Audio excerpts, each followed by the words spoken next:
Prologue. For as long as I can remember, I have sensed something just beyond the corner of my life. It was not a voice or a vision, but a quiet pressure, a feeling that there was something deeply wrong, or perhaps simply unspoken shaping everything around me. I could never name it, only sense its presence behind ordinary life. It haunted every place I lived and every system I moved through. Much of this book began as a way of tracing that presence, of trying to understand why I felt such disturbance in the world, in other people, and in myself. My personal suffering was not separate from that search. It became the lens through which I started to see more clearly. Pain, confusion, and frustration forced me to look closer, to observe how things actually worked, how people behaved, how environments shaped us, and how invisible structures guided what we called choice. I watched capable people become servants of comfort, communities dissolve into managed populations, and autonomy become indistinguishable from obedience. Writing was never natural to me. In school I despised it, and grammar even more. I do not think in words but in spaces. I move through images and structures, linking places and forces as if walking through a landscape in my mind. When I tried to translate that movement into language, I met only misunderstanding or silence. That inability often turned into frustration and caused chaos because I did not know how else to be seen. The turning point came when I began my first formal studies and encountered the basic ideas of systems thinking. For the first time, I found a language that mirrored the way my mind already worked, visually, relationally, and structurally. It was as if I had stumbled upon a translation of something I had always known intuitively. Observing biological systems and natural processes gave me the same sense of recognition. I could finally see how life organized itself, not as a machine, but as a movement of balance, feedback, and transformation. From there, the work deepened. I realized that the explanations I found in books and lectures were partial, fragments of a larger pattern. I wanted to understand not only how things function, but why their functioning produced the strange feeling of distance that pervades modern life, the sense that we live inside representations of life rather than life itself, managing symbols while the substance drains away. Over time, that search formed into what I now call a pattern language, a way of describing complexity that joins the scientific, the philosophical, and the spiritual without forcing them into conflict. My interest in science and technology had once been pure fascination. I saw them as means of understanding the world, but the older I grew, the more I felt alienated by their narrowing focus, by the cold precision that explained everything yet seemed to understand nothing. Reductionism stripped away meaning, and what was left felt hollow. In contrast, contemplative or spiritual ways of seeing offered a kind of wholeness, even if they lacked detail. I began to believe that wisdom arises not from choosing between these views, but from reconciling them, from seeing that the analytic and the intuitive are two sides of the same current. Both were needed to see what had been built in their absence. This book grew from that reconciliation. It is an attempt to map complexity in a way that is both systemic and human, to reveal how the patterns of life, mind, and civilization echo one another. In doing so, I hope to offer tools for others to orient themselves within the maze, to see that many of the forces shaping our lives are not personal failures, but structural conditions that we can learn to observe and navigate. In learning to see these patterns, I found both clarity and discomfort. The same structures that promise liberation often produce captivity. The same systems that created abundance also emptied meaning. Yet seeing this was not defeat. It was the first moment of genuine orientation. One cannot navigate what one cannot perceive. I write as a researcher and a witness, but above all as an observer. The Hinterlander is the one who lives at the edge, between the known and the unknown, the natural and the artificial, the human and the machine. This work is for all who feel that same edge beneath their feet, who sense that the world they were born into is disappearing, and who wish to understand what is replacing it. What follows is a foundation for that understanding, a set of lenses for seeing how systems emerge, evolve, and entangle us. It is not a call to control or escape them, but to comprehend and navigate them, for only by seeing clearly can we begin to live freely again. Part I. The Foundations. Chapter 1. How Complexity Organizes Itself. Every pattern in nature arises through relation. From the smallest particle to the largest ecosystem, the world builds itself through movement, difference, and balance. Complexity is not disorder. It is the natural result of interaction, a rhythm between tension and resolution. Every system begins with difference. Where there is contrast, there is potential. Energy seeks balance, and in seeking, creates motion. Heat moves into cold, water follows gravity, light bends through matter. Without difference, there would be no movement, and without movement, no structure. Movement connects what is separate. Flow turns potential into form by carrying energy and information through a system. Air currents form weather, rivers carve valleys, blood distributes oxygen, and communication sustains culture. Movement is how the world remembers to continue itself. As movement unfolds, it feeds back into its own conditions. What was once an effect becomes a cause. This feedback allows the system to adapt and stabilize. The cell repairs itself. Thought grows from thought. Societies learn through repetition. Recursion gives continuity to change and memory to matter. Every process exists within boundaries. Constraint does not limit life, it gives it form. Without it, energy would disperse into noise. Gravity, membranes, laws, and customs are all boundaries that shape flow. Form emerges not by resisting limitation, but by finding balance within it. When feedback accumulates and boundaries reach their limit, transformation occurs. The system reorganizes, turning crisis into renewal. Ice forms from water, forests regrow after fire, civilizations reorient around new ideas. Transformation is not a break in order, but its continuation at a new level of coherence. Together, these movements form the loop of emergence. Difference generates motion, motion produces feedback, feedback meets constraint, and constraint triggers transformation. The new form becomes the basis for further difference. Complexity grows not by design but through ongoing reorganization of relation. Systems endure when this rhythm remains intact. When feedback is ignored, rigidity replaces adaptation. When constraints dissolve, coherence breaks and collapse follows. Stability is not stillness but a living balance between openness and form. This is why control often fails where understanding would succeed. Attempts to manage complex systems through simple commands cut across the loops that sustain them. Institutions that silence feedback or treat boundaries as obstacles lose contact with reality. The same laws that govern ecosystems govern societies. Resilience depends on honesty and feedback and clarity and limits. Complexity is not a puzzle to be solved, but a grammar to be learned. Order is not imposed, it is revealed through relation. The same pattern that shapes galaxies shapes minds. The universe builds both inward and outward, each relation giving rise to structure, and each structure becoming the ground for new relations. To study complexity is to study the logic of becoming, where coherence arises from participation rather than control. At every scale, reality holds more possibility than can be realized. Which potential becomes real depends on context. Possibility narrows through relationship, not through chance or command. The meeting between system and environment decides what endures. In this sense, the world is neither deterministic nor random. It is relational. A living cell, a society, or a person evolves through feedback with surroundings. Each adjusts to gradients and constraints. Freedom exists within this process as awareness of relation. To act freely is not to escape limitation, but to navigate it with understanding. The clearer one perceives the web of relations, the greater the scope for meaningful choice. Responsibility arises from that awareness. Reality is not something external to be managed, it is the relationship between perception and consequence. When that relationship breaks, systems drift into abstraction. When cause and effect separate, participation loses meaning, and accountability dissolves into procedure. Restoring coherence means restoring contact with the real. Responsibility is not a burden but a form of maturity. It is the recognition that every comfort is borrowed from something finite and that every action reverberates through the whole. Freedom has value only when it corresponds to truth. To live responsibly is to act in awareness of relation, to remember that what sustains us must, in turn, be sustained. Complexity teaches humility.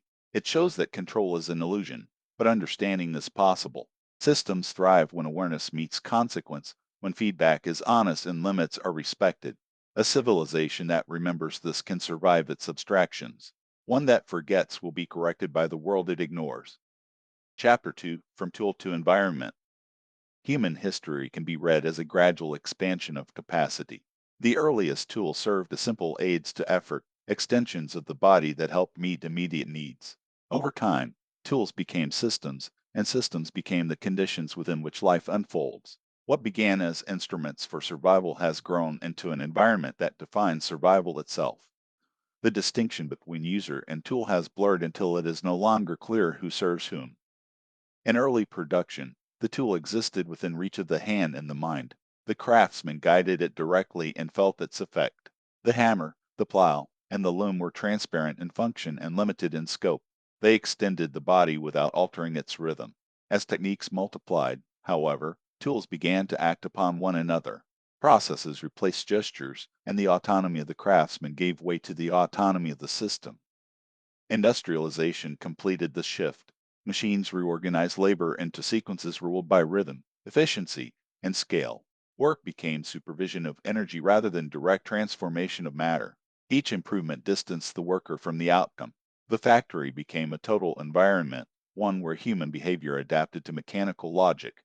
Discipline replaced understanding as the measure of competence, and the rhythms of life began to follow the tempo of production. Today, the same transformation continues under digital form. Information systems manage what judgment once handled. Algorithms distribute decisions, and automation defines the terms of thought. The individual no longer merely uses technology but inhabits it. Homes, markets, and workplaces are linked by invisible infrastructures that determine perception, movement, and opportunity. Dependency is near total, though rarely recognized. Technology has ceased to be a set of tools and has become the air in which modern life breathes. This technological atmosphere sustains life while quietly shaping behavior. It gives the illusion of freedom through abundance of choice while ensuring that all choices return to the same circuits of dependency. What appears voluntary is often structured by design. Systems now evolve by reference to their own history, guided by feedback loops of data, efficiency, and scale. Human intention still participates, but as one variable among many. The result is an autonomous logic of optimization that no single group directs. It is not conscious, but structural, a momentum that continues because it can. Such systems mirror biological evolution but invert its purpose. In nature, feedback sustains diversity and balance. In technology, feedback seeks uniformity and control. The same recursive dynamics that generate force in minds also generate bureaucracies and algorithms. When the goal becomes stability for its own sake, adaptation freezes and progress becomes confinement. The line between order and enclosure grows thin. This transformation reaches inward. Technology no longer only organizes work, it organizes perception.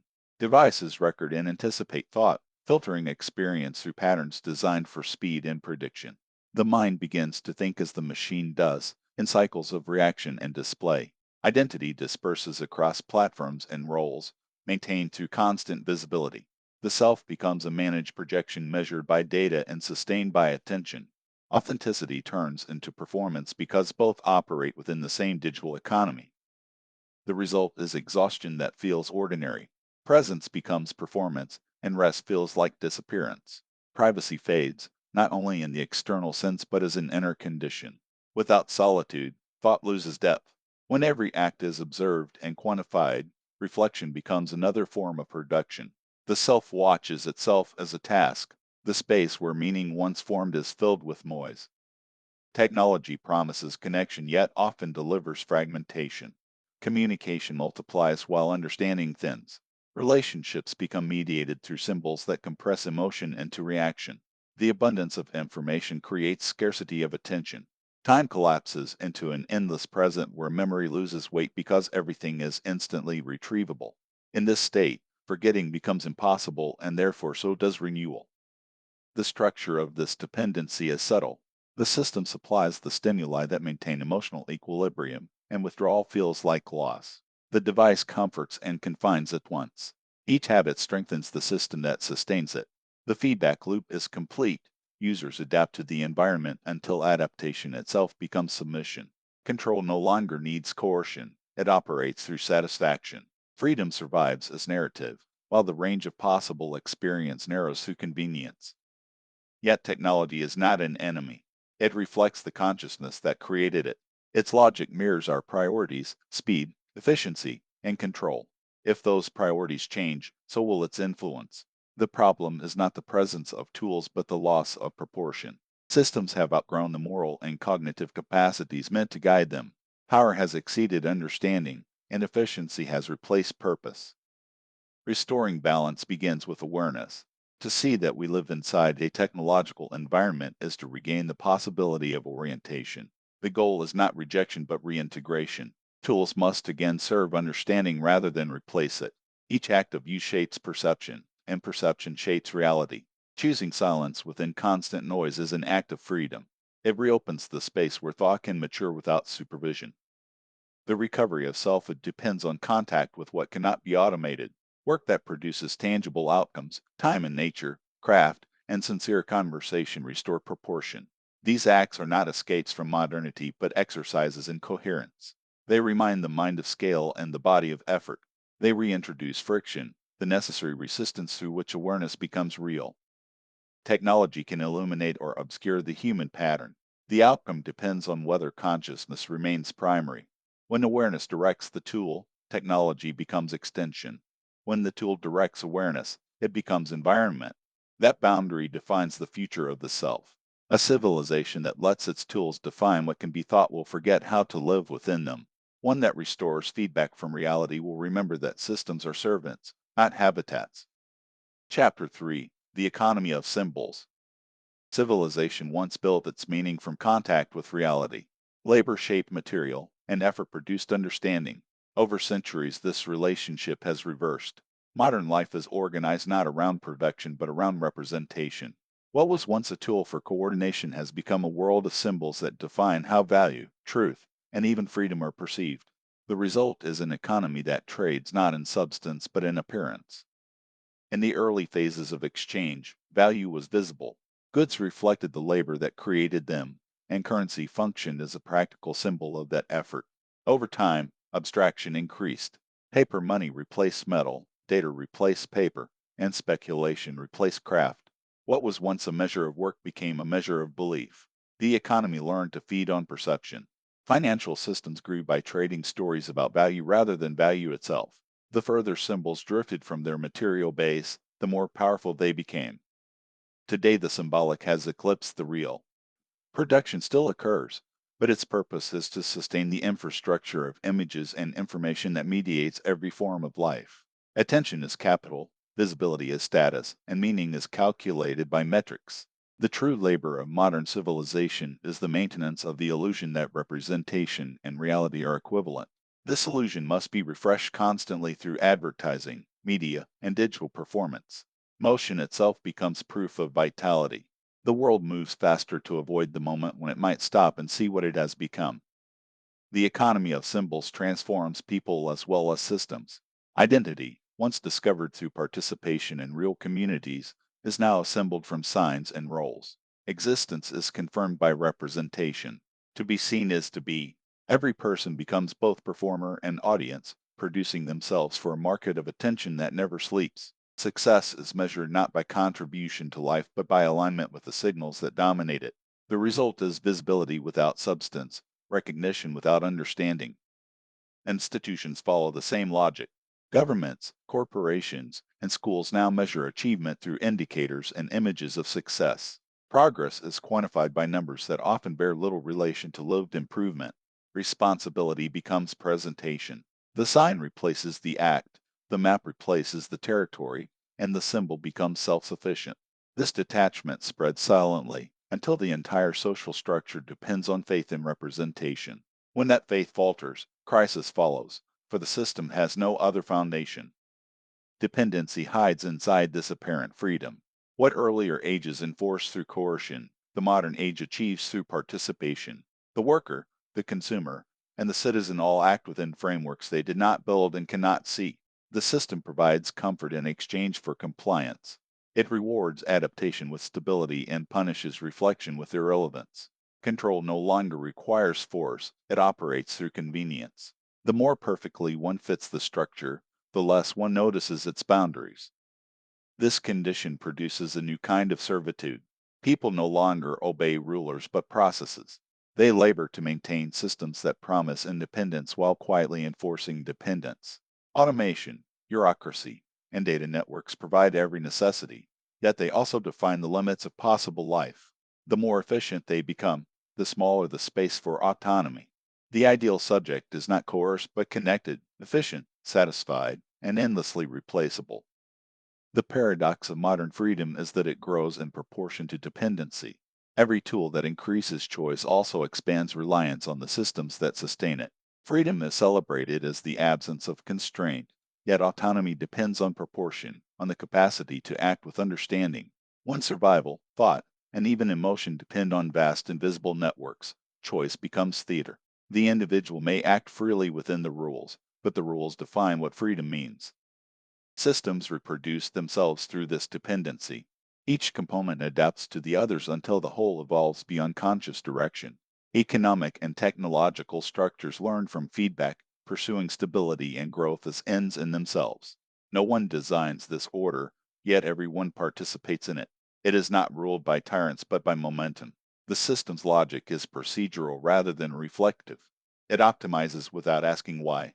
Efficiency becomes an absolute, and function replaces purpose.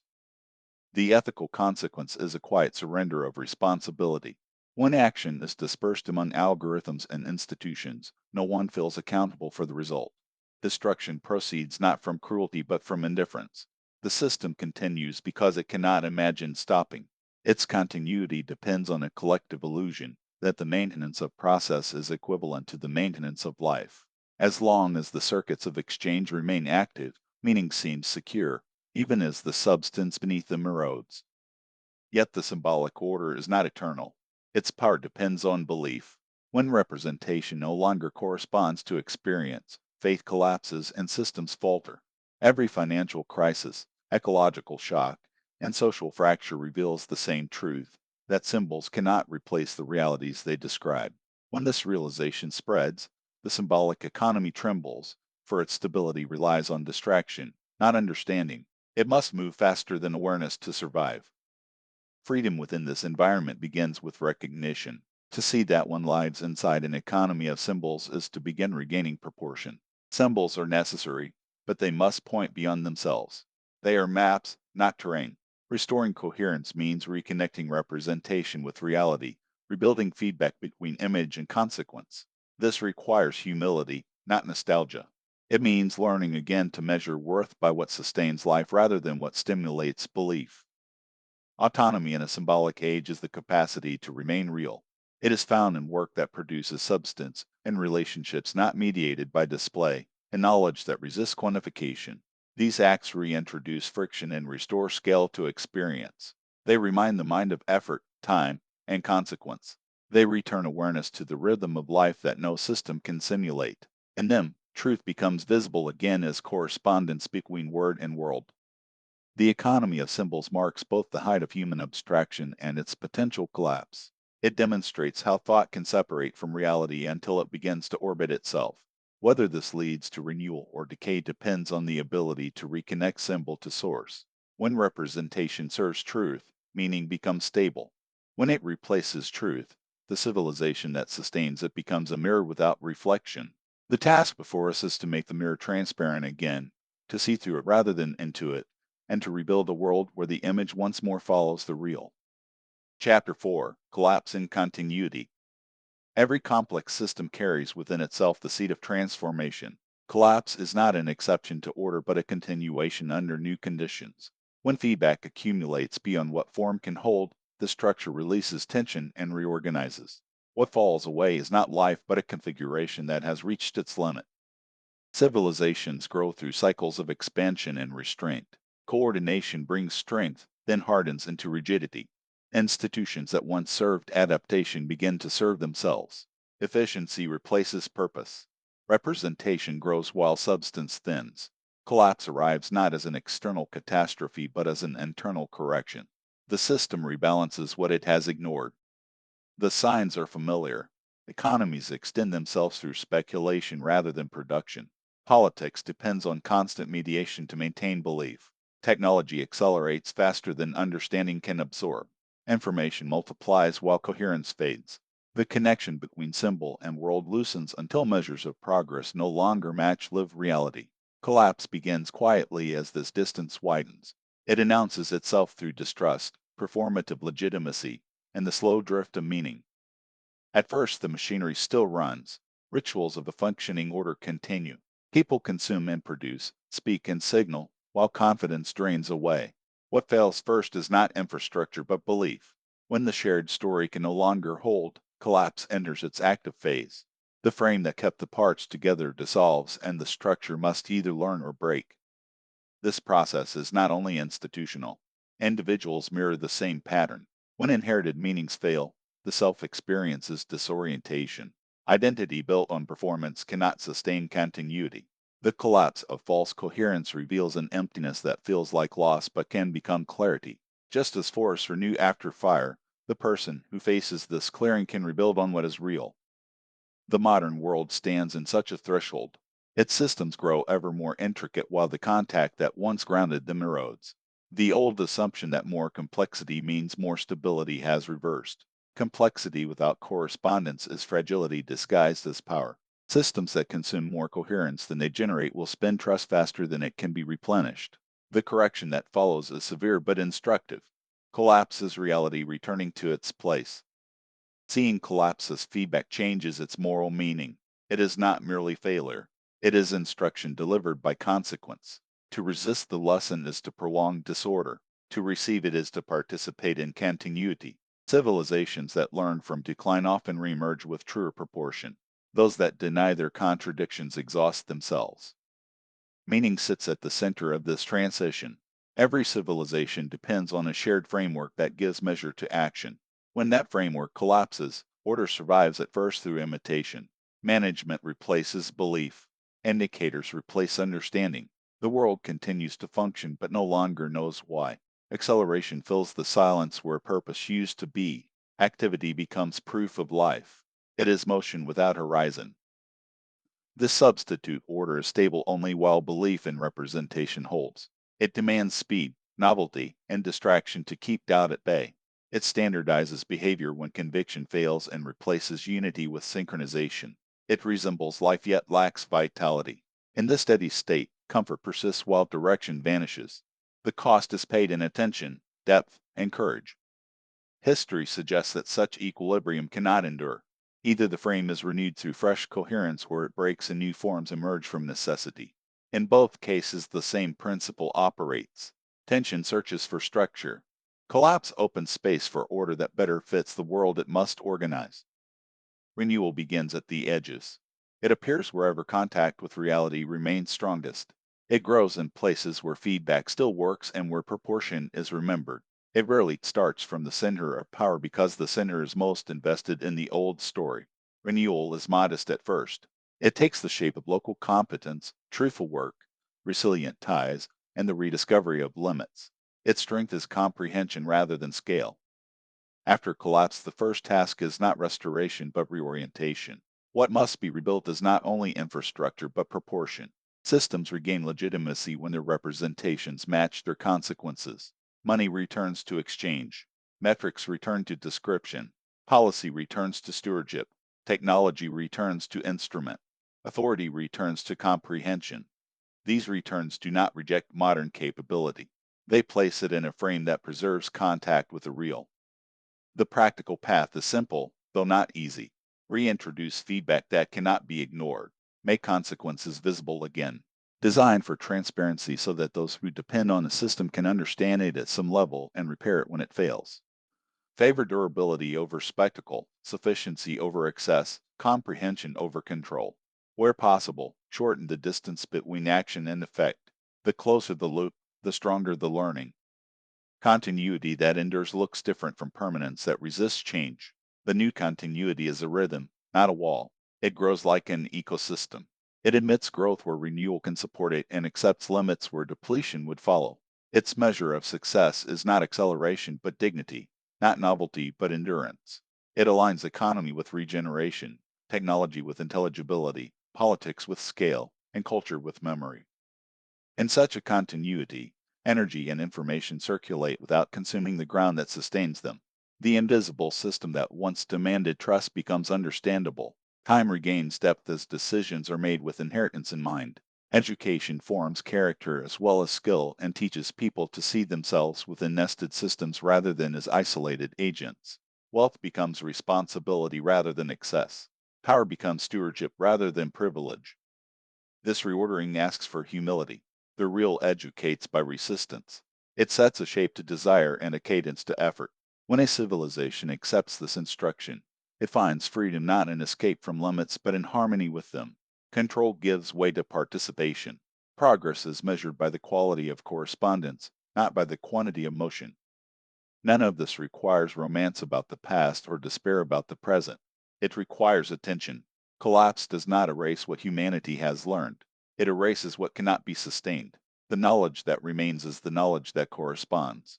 What returns are the practices that tie intelligence to consequence, cultivation of land, care that is not transactional, craft that lasts, conversation that listens, judgment that looks beyond metrics. The same holds for inner life. After the collapse of borrowed meanings, the self can recover through direct relation with work, place, and truth. Privacy returns when constant display loses value. Rest returns when presence no longer needs performance. Autonomy returns when competence replaces access. These are not retreats but sources of coherence. They allow a person to stand within systems without being defined by them. The question for a civilization at the edge is whether awareness arrives before correction becomes terminal. If awareness arrives, collapse becomes transformation. If not, transformation still comes, but to greater loss. Either way, reality is patient. It does not demand belief, only correspondence. Systems that forget this are reminded. Systems that remember can endure. To prepare for change is not to assume control of it. No order can engineer its own rebirth. It can, however, clear space for renewal. It can stop defending illusions, admit where form has overtaken function, and restore contact with what is. It can choose limits that protect coherence. It can cultivate people who know how to repair rather than only replace. These gestures do not prevent collapse. They give it a shape that preserves what matters. When this cycle closes and opens again, continuity rests on what survives as understanding. The culture that remembers proportion, the communities that practice competence, the people who act in truth become the framework for what follows. They are not the end of history, but the beginning of a steadier rhythm within it. Collapse has many names in the stories we tell: correction, purification, return. Each points to the same movement. Life learns by letting go of what no longer corresponds. The lesson is to build in ways that keep learning close, so that release need not arrive as ruin. If we can do this, continuity will not be a fragile illusion but a living relation between form and world. The task is clear. Let appearance follow reality again. From that correspondence, renewal becomes ordinary. Chapter 5: The Human Condition. No structure can endure without integrity in the people who inhabit it. Systems depend on human beings not only as operators but as carriers of awareness. When individuals lose proportion, no institution can preserve it for them. The restoration of truth and meaning reaches completion only when the human element is renewed, when character, understanding, and conscience become the foundation of order again. The crisis of the previous age was psychological as much as mechanical. People learned to live in contradiction with their own nature. They were asked to adapt to complexity they did not comprehend, to perform identities assembled for visibility rather than understanding, to replace contact with representation. Education trained compliance instead of insight. Work rewarded specialization over awareness. Communication prized display over sincerity. Under such conditions, the inner life withered. The self was experienced as a function rather than a person. A truthful civilization requires the opposite. Civility depends on individuals who maintain coherence within themselves.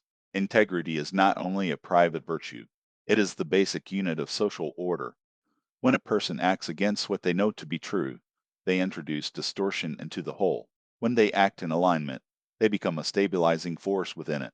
The health of a system reflects the honesty of its participants. This coherence begins where dependency ends. A mind shaped by fear cannot act truthfully.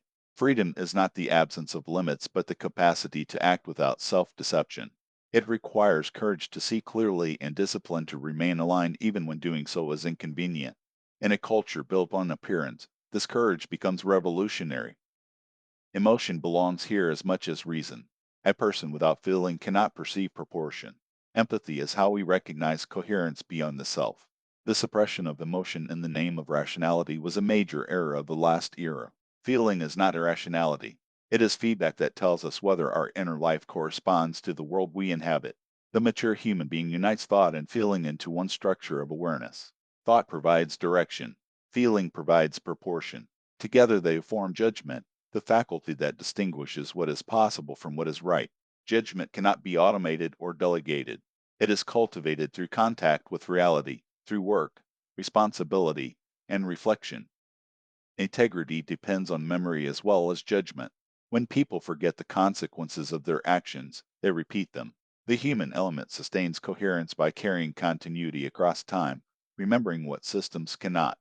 This memory is not only historical but moral. It records what has been tried, what has failed, and what remains true despite circumstance. A culture that wishes to rebuild must redefine education. Knowledge is not only information, it is formation. To educate a person is to align perception, emotion, and reason into an integrated whole. The goal is not merely to adapt to systems, but to understand them and to act within them without losing oneself. A society that educates for integrity produces citizens who can self regulate.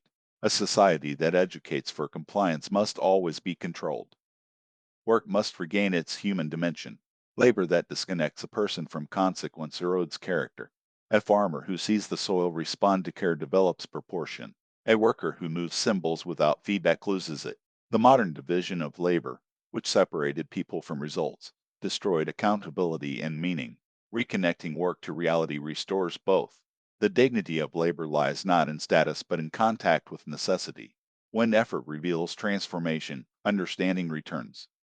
Community follows the same logic. People maintain integrity more easily in environments that provide direct feedback, where the effects of actions are visible to others. Small, transparent social units encourage honesty because deception cannot be sustained. In anonymous systems, lies persist because consequences are diffused. A coherent civilization therefore favors structures that keep people visible to one another. Humility sustains the human element spiritually. To recognize oneself as part of a larger order is the beginning of wisdom. Pride isolates. Humility connects. The person who understands dependence on reality treats power as responsibility rather than privilege. This orientation forms a moral gravity that keeps a civilization from drifting into abstraction. Ethically, coherence requires self restraint. The capacity to delay gratification and to act beyond immediate reward is what separates maturity from impulse. When this capacity weakens, societies become reactive, chasing stimulation rather than meaning. Self discipline is not repression, it is freedom in its highest form, the choice to act according to comprehension rather than compulsion. The calm that follows is not apathy but clarity, the equilibrium of the mind no longer spending energy on illusion. All of this takes place within a larger transformation of the human role. The purpose of civilization is not to eliminate struggle but to give it meaning. Humanity's task is not escape from the conditions of existence but understanding of them. The renewed order begins by rediscovering the human being as a participant within an evolving world, not an observer standing apart from it. Consciousness is one of nature's expressions. To act without this awareness is to act blindly. Participation takes precedence over dominance. The myth of mastery produced powerful mechanisms and deep alienation. Renewal reorients intelligence toward cooperation. The measure of freedom becomes alignment with reality. True autonomy is the ability to act coherently within limits, to read differences and consequences, to move with the pattern rather than against it. Creativity returns to its proper meaning as renewal. New forms have worth when they deepen coherence instead of consuming it. The artist, scientist, and craftsman share the same vocation. They reveal order without violating it. Emotion becomes information that guides this work. Responsibility becomes comprehension of one's causal place in the whole. Community becomes the mirror that returns honesty to the self. Labor becomes expression rather than performance. Awareness becomes practice maintained by reflection, silence, and contact with the real. Mortality provides proportion. Hope provides direction. None of these are luxuries. They are the daily disciplines through which a life remains true. Meaning returns wherever awareness and consequence meet. It cannot be manufactured. It appears in the relation between effort and result, intention and feedback. When this relation is broken, meaning collapses. When contact is restored, meaning reappears as if it had been waiting. Real work, sincere community, and honest craft bring mind and world back into correspondence. Language regains value when it describes rather than manipulates. Ritual marks continuity without superstition. Beauty becomes the sensory sign of coherence. Ethics returns to consequence. Memory restores time. Nature teaches proportion to those who pay attention. Even suffering regains meaning when it is understood within a larger pattern of growth and renewal. As meaning returns, reality returns with it. After long immersion in representation, people rediscover the solidity of the world, objects regain weight, time regains rhythm, perception regains consequence, contact heals fragmentation, attention deepens, intelligence is measured by clarity rather than complexity. Technologies that once mediated experience begin to serve it. Tools that extend perception replace tools that merely increase representation. Art becomes witness rather than commentary. The divide between subject and object softens into participation. Reverence returns without dogma. Shared reality replaces shared ideology as the basis of unity. Freedom is felt differently in this condition. It is no longer infinite choice within artificial constraint. It is participation within limit. The person who understands boundaries acts more freely than the one who denies them. Value comes from tangible contribution rather than speculative appearance. Lies lose their foundation because they require distance between symbol and substance. Where that distance closes, honesty becomes effortless. Ethics becomes structural. The truthful act and the functional act become the same. No system can accomplish this on its own. Machines can amplify power, but only character can direct it. The future will demand a different kind of human being, not the specialist, the consumer, or the technocrat, but the integrated person who is intelligent, self-aware, and grounded in reality. Such a person does not need ideology to act ethically or surveillance to act responsibly. Their coherence becomes the foundation of freedom. Civilization can rebuild only to the height of its people's integrity. If the human element is shallow, every structure collapses. If it is deep, even fragile structures endure. The return of meaning and the return of the real depend on this depth. The measure of human progress is not the reach of our machines, but the clarity of our understanding and the steadiness of our character. When people live as conscious participants within the order that sustains them, balance returns. The mind becomes a living bridge between knowledge and reality, meaning and action, life and form. Chapter 6: The Moral Horizon. Truth is the measure that ties thought to the world. It is not belief, but correspondence, the fit between what is said and what is. For most of human history, this fit was tested by contact. A farmer knew whether the harvest was real. A craftsman knew whether the work would hold. A community knew whether its customs preserved life. Truth lived as proportion verified by experience. Modern life replaced experience with representation. What was once confirmed by touch is now mediated by symbols, metrics, and narratives. Simulation begins when representation stops pointing to the world and begins pointing to other representations. Markets move on stories detached from production. Politics performs itself for cameras. Identity is maintained by metrics rather than conscience. In such an environment, a claim is treated as true when it fits the circulating frame, not when it matches reality. Repetition stands in for verification. Visibility stands in for accuracy. The result is coherence without substance.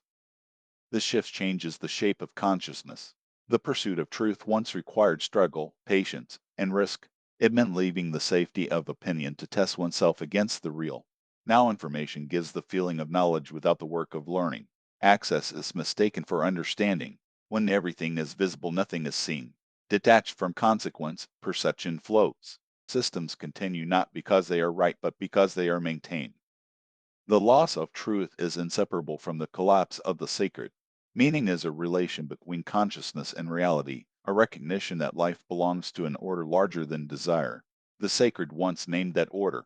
It did not depend on superstition. It depended on proportion. It reminded people that power carries obligation and that limits sustain possibility. As systems grew, function replaced purpose and mechanism replaced order. The sacred thinned into metaphor, then into nostalgia. What remained was operation without orientation. A civilization can run for a time without meaning by substituting management for reverence. Bureaucracy replaces belief. Algorithms replace judgment. Metrics replace understanding. The world continues to function, but it no longer knows why. Acceleration covers the loss. Activity becomes proof of life. The self tries to manufacture meaning through performance and identity, but meaning does not come from display. It comes from correspondence. Without an anchor beyond the system, every value becomes negotiable, and conviction dissolves into preference. When the sacred collapses, the moral horizon recedes. A society still has rules, but it loses direction. Responsibility fragments across networks until no one feels accountable. Evil appears not as intention but as indifference, the outcome of action without awareness. Consequences hidden by distance do not teach. People learn to confuse compliance with goodness and efficiency with virtue. Control takes the place of conscience. The result is moral automation. The correction cannot be achieved by procedure alone. There is no regulation that can substitute for recognition. The return to truth does not mean a return to simplicity. It means reintroducing reality where simulation has displaced it. Truth begins where the system ends, at the point where representation fails to capture what matters. To speak truthfully now is to acknowledge limits, to admit uncertainty, and to verify by contact even when abstraction is easier. Honesty becomes subversive because it exposes the gap between appearance and world. From this recognition, a new moral horizon comes into view. It does not rest on command from above or preference from below. It rests on correspondence between action and consequence, between human intention and the structures that sustain life. Morality becomes relational rather than ideological. It asks whether a choice preserves coherence across the systems it touches. This is the ethics of continuity. It recognizes that every stable order, from orbit to organism, endures by feedback, proportion, and constraint. To act morally is to act proportionally. Responsibility is measured by awareness of effect, not by intention alone. Freedom becomes structural. It is not the refusal of limit, but the capacity to act within limit without causing collapse. Justice becomes feedback. Its aim is to restore balance rather than to retaliate. Virtue becomes awareness. It is the sensitivity that perceives pattern and chooses in its favor. These principles reshape the domains of common life. In ecology, ethics means living within renewal. To consume beyond regeneration is immoral regardless of profit. The measure is not sentiment but survival. In economy, ethics requires correspondence between value and contribution. Profit detached from reality is extraction. Accumulation without renewal is decay. A legitimate economy internalizes its consequences and measures success by persistence rather than magnitude. In technology, ethics demands transparency. Creators must understand the systems they alter and keep tools interpretable to those who depend on them. To build beyond comprehension is to abandon responsibility. The opaque machine is not neutral. In politics, ethics returns legitimacy to proportion. Authority belongs to those who understand the systems they govern. Power concentrated without comprehension corrodes its own foundation. Participation replaces mere representation because only direct feedback sustains honesty. In culture, ethics is honesty in speech and image. Communication that distorts reality for advantage is corruption. Art regains moral weight when it witnesses rather than manipulates. Beauty and ethics converge because both express coherence. Education becomes formation rather than performance. To teach morality is to teach systems, to show how limits sustain possibility and how imbalance returns to suffering. The aim is judgment rather than mere skill, character rather than compliance. This horizon has a spiritual tone without requiring doctrine. Coherence becomes sacred because it is the condition of life. Reverence appears as fidelity to what sustains us. To violate the structures that make existence possible is not only imprudent but profane in the deepest sense. Science and spirit meet here, where attention to reality becomes devotion in action. The work begins at the personal scale. Each person sits at an intersection between system and world. Choices about consumption, attention, and speech either widen the gap between symbol and substance or close it. To live truthfully is to prefer accuracy to approval, depth to speed, silence to noise when silence is required for seeing. It is to verify what matters. It is to refuse participation in falsehood even when falsehood is rewarded. At the collective scale, structures must be redesigned to keep feedback close, make consequences visible, shorten the distance between decision and effect, tie incentives to coherence rather than to throughput. Judge success by what persists in the world, not by what trends on a screen. These are not moral slogans. They are the mechanics of endurance. Truth and simulation cannot coexist indefinitely. one will yield to the other. If simulation prevails, the civilization that sustains it will move efficiently toward its own correction. If truth returns, coherence can be rebuilt between knowledge and life. The choice is not between optimism and pessimism, but between recognition and denial. The moral horizon ahead measures power by restraint, intelligence by wisdom, and success by correspondence. It does not abolish conflict. It turns conflict into feedback and growth into proportion. It asks one enduring question of every act and every system: does this sustain the order that sustains us? Where the answer is yes, meaning returns. Where the answer is no, collapse teaches until we learn. A society that remembers this does not need constant supervision. Its freedom is disciplined by understanding. Its laws are light because conscience is heavy. Its progress is quiet because it moves with the grain of the world. Beyond that horizon, morality and reality coincide, and civilization remembers why it exists at all. Chapter 7: Renewal and Horizon. Every system reaches a threshold where its inner order begins to conflict with the conditions that made it possible. Beyond that point, preservation fails and renewal becomes necessary. Renewal is not repair. It is the reorganization of structure so that it corresponds to reality again. It begins where control fails and awareness returns. Our moment stands at such a threshold. Abundance has not brought stability. Information has not produced understanding. Efficiency has not delivered coherence. Structures that once promised liberation have matured into systems of dependence that consume their own foundations. This is not only failure, it is saturation.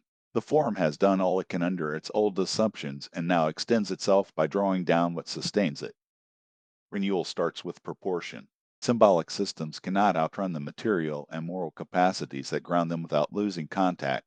The first task is to restore feedback between the abstract and the real.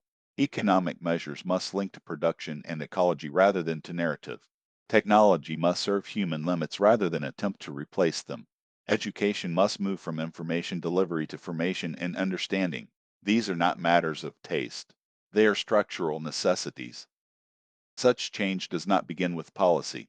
It begins with perception. A distorted worldview cannot produce coherent structures. Modern perception is trained on separation, self from environment, mind from matter, human from machine. Renewal asks us to see relation first. What connects must again take precedence over what divides. Civilization changes when its participants see differently. The architecture that follows from the site is not cosmetic but foundational.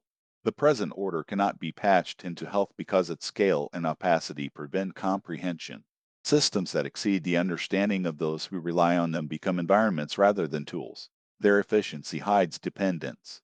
Their sophistication conceals incoherence. Renewal therefore requires redesigning how complexity is organized. Three conditions guide that redesign. The first is correspondence with reality. Every system must remain connected to the material and human conditions it affects. Measures are meaningful only when they reflect the world rather than replace it. The second is coherence across scales. Local, regional, and global layers must reinforce one another rather than undermine one another. Modularity is the pattern, parts that can function on their own yet integrate through shared principles. The third is autonomy within interdependence. Freedom is preserved when people can see and influence the systems they depend on. Decisions should return to the smallest level capable of executing them so that feedback remains close and responsibility remains real. This architecture avoids the dead ends of centralization and chaos. Centralization concentrates power beyond comprehension. Chaos dissolves coordination altogether. The living alternative is distributed order guided by clear constraints. It functions like a healthy ecosystem, with local adaptation and immediate feedback. Its strength is learning rather than obedience. Scale is central to this reorganization. Civilization endures when structures fit the range of human comprehension. When systems outgrow that range, responsibility dissolves. Action loses proportion because consequence is delayed or diffused. The ideology of bigness began as a bid for efficiency but replaced judgment with inertia. The return of scale treats comprehension as a limit, not a flaw. A society that can grasp its own operation is stronger than a larger one that cannot. Returning to scale does not reject complexity, it distributes it. Nature achieves vast complexity without central command. Forests and watersheds self-organize through local interaction. Likewise, production should be anchored to place. Energy should be modular and regionally resilient. Monetary and logistical systems should reflect real exchange rather than speculative motion. Global coordination remains where necessary, but it is transparent and narrow in scope. The purpose of the economy shifts from accumulation to sufficiency, from throughput to persistence. Technology follows the same rule. Tools must be interpretable by those who depend on them. Opaqueness is not sophistication, it is a breach of responsibility. Automation and artificial intelligence may remain, but their logic should be visible and their control reversible. Mediation should direct attention back to reality rather than absorb it. Technologies of observation, repair, and feedback take precedence over technologies of distraction. Governance regains legitimacy through proximity. Authority belongs where comprehension exists. Higher levels coordinate what lower levels cannot, and nothing more. Law protects the link between power and consequence. Participation replaces passive representation because only contact sustains honesty. Culture regains depth by preserving memory without freezing change. Traditions become repositories of tested proportion rather than museums of nostalgia. Renewal is not only institutional, it is personal. A society that cannot produce or repair what it uses becomes incapable of sustaining itself. Competence returns when people re-engage with the concrete. Craft, cultivation, and care rebuild the inner sense of proportion that screens and abstractions erase. Autonomy begins here. It is not independence from systems but mastery within them. It is the ability to act according to reality rather than according to convenience. Autonomy has three faces. Cognitive autonomy is structural literacy, the capacity to trace cause and effect across the layers of economy, technology, and ecology that shape life. Material autonomy is contact with sources of sustenance, reducing fragile dependencies and restoring resilience. Moral autonomy is the willingness to bear consequence and to act from conscience rather than from compliance. Together, they allow people to inhabit systems without being absorbed by them. Crossing the threshold of autonomy requires an inversion of values. Comfort is not the same as security. Obedience is not the same as order.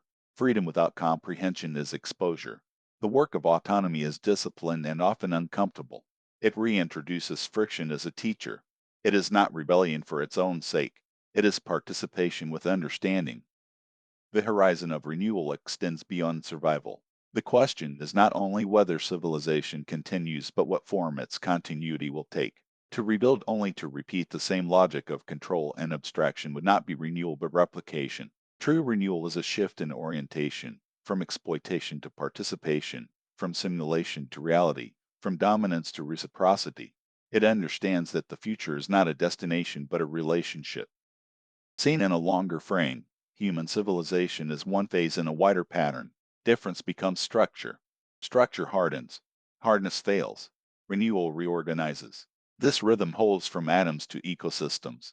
To understand it is to find humility. Decline and regeneration are not enemies. They are alternating movements in the same music. A civilization that accepts this rhythm designs for learning rather than for permanence. It keeps feedback short. It makes consequences visible. It chooses limits that protect coherence. It educates for judgment, not only for skill. It distributes authority by comprehension.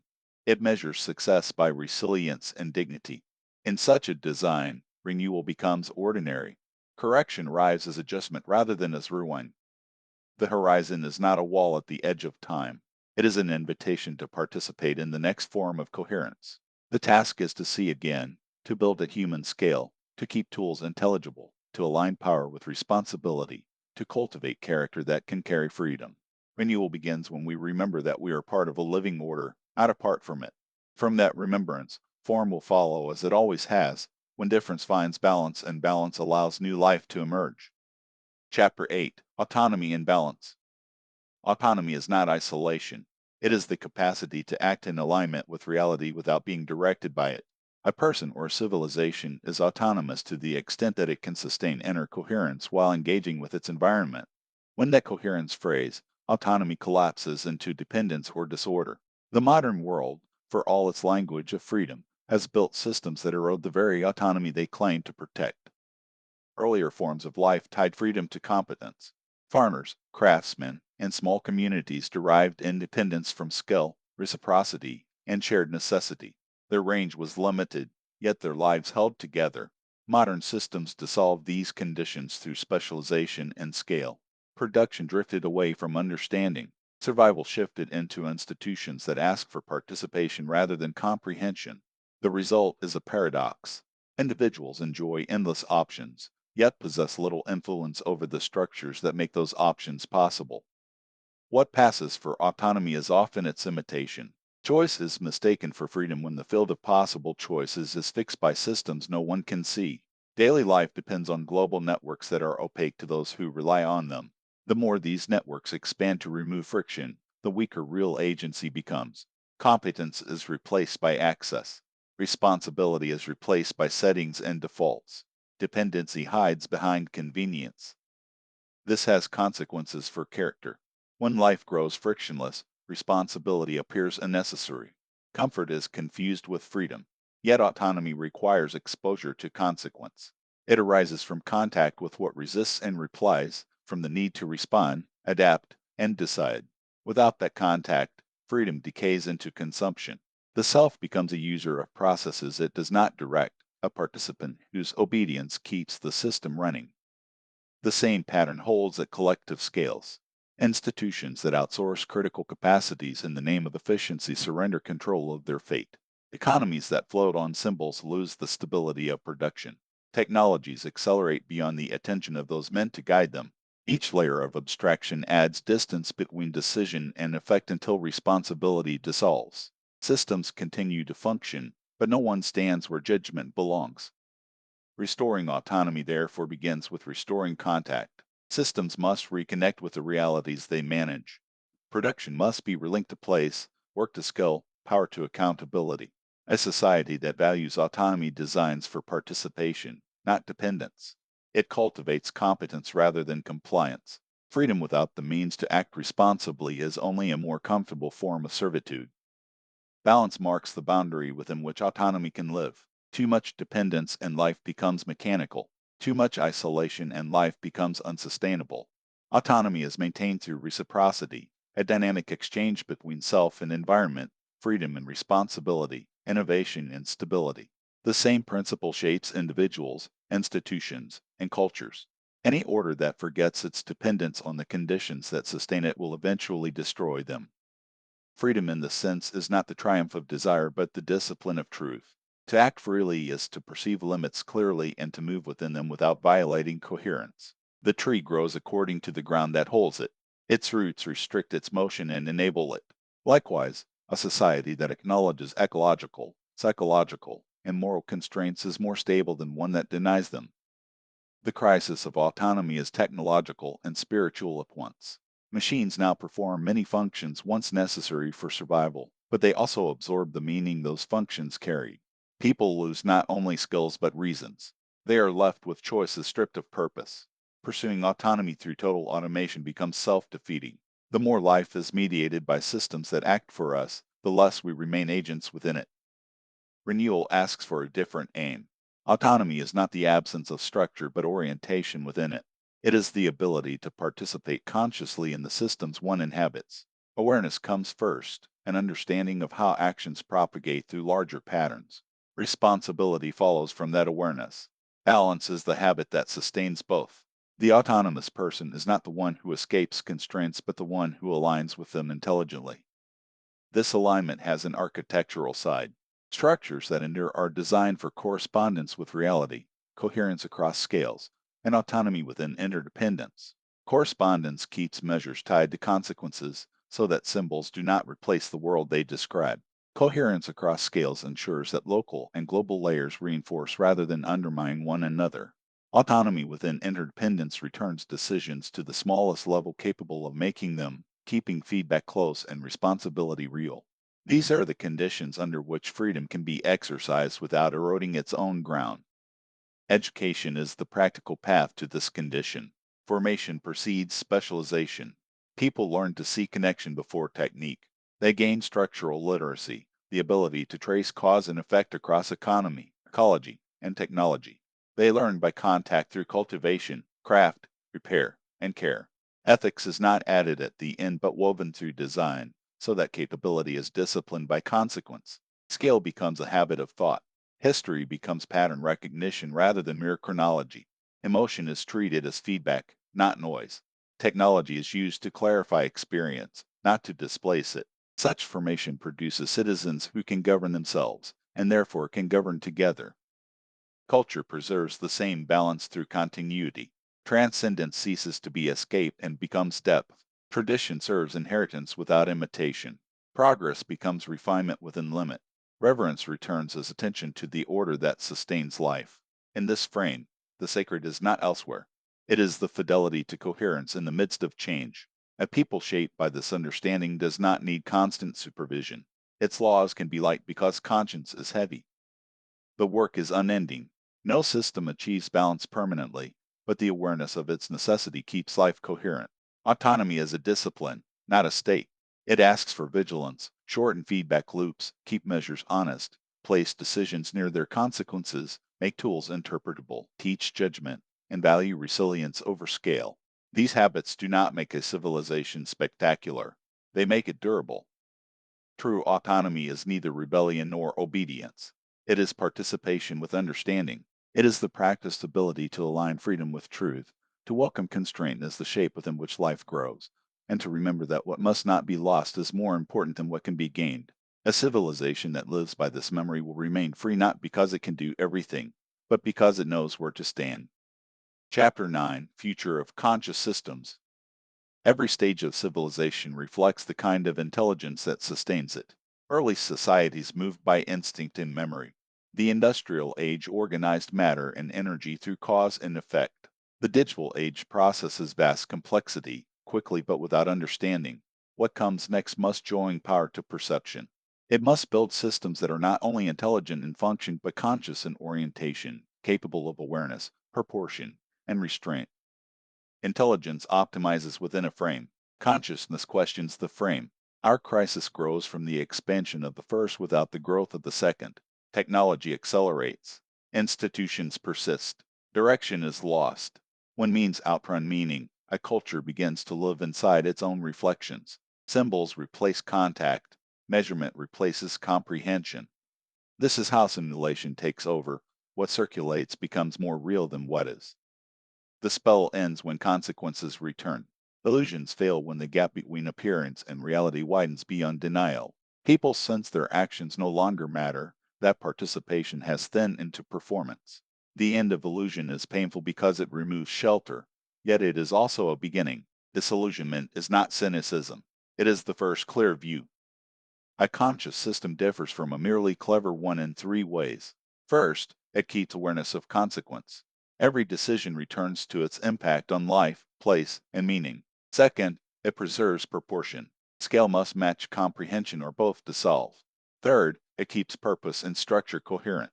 The logic inside a system must serve the aim it declares. Where an economy claims to serve life but destroys it, or technology claims to enhance autonomy but erodes it, consciousness has been lost and must be restored.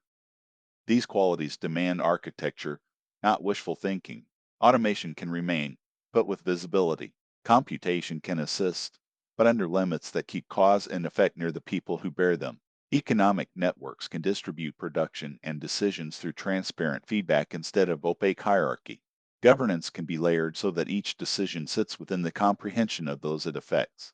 The pattern is subsidiarity with real teeth, authority flowing from understanding rather than from scale.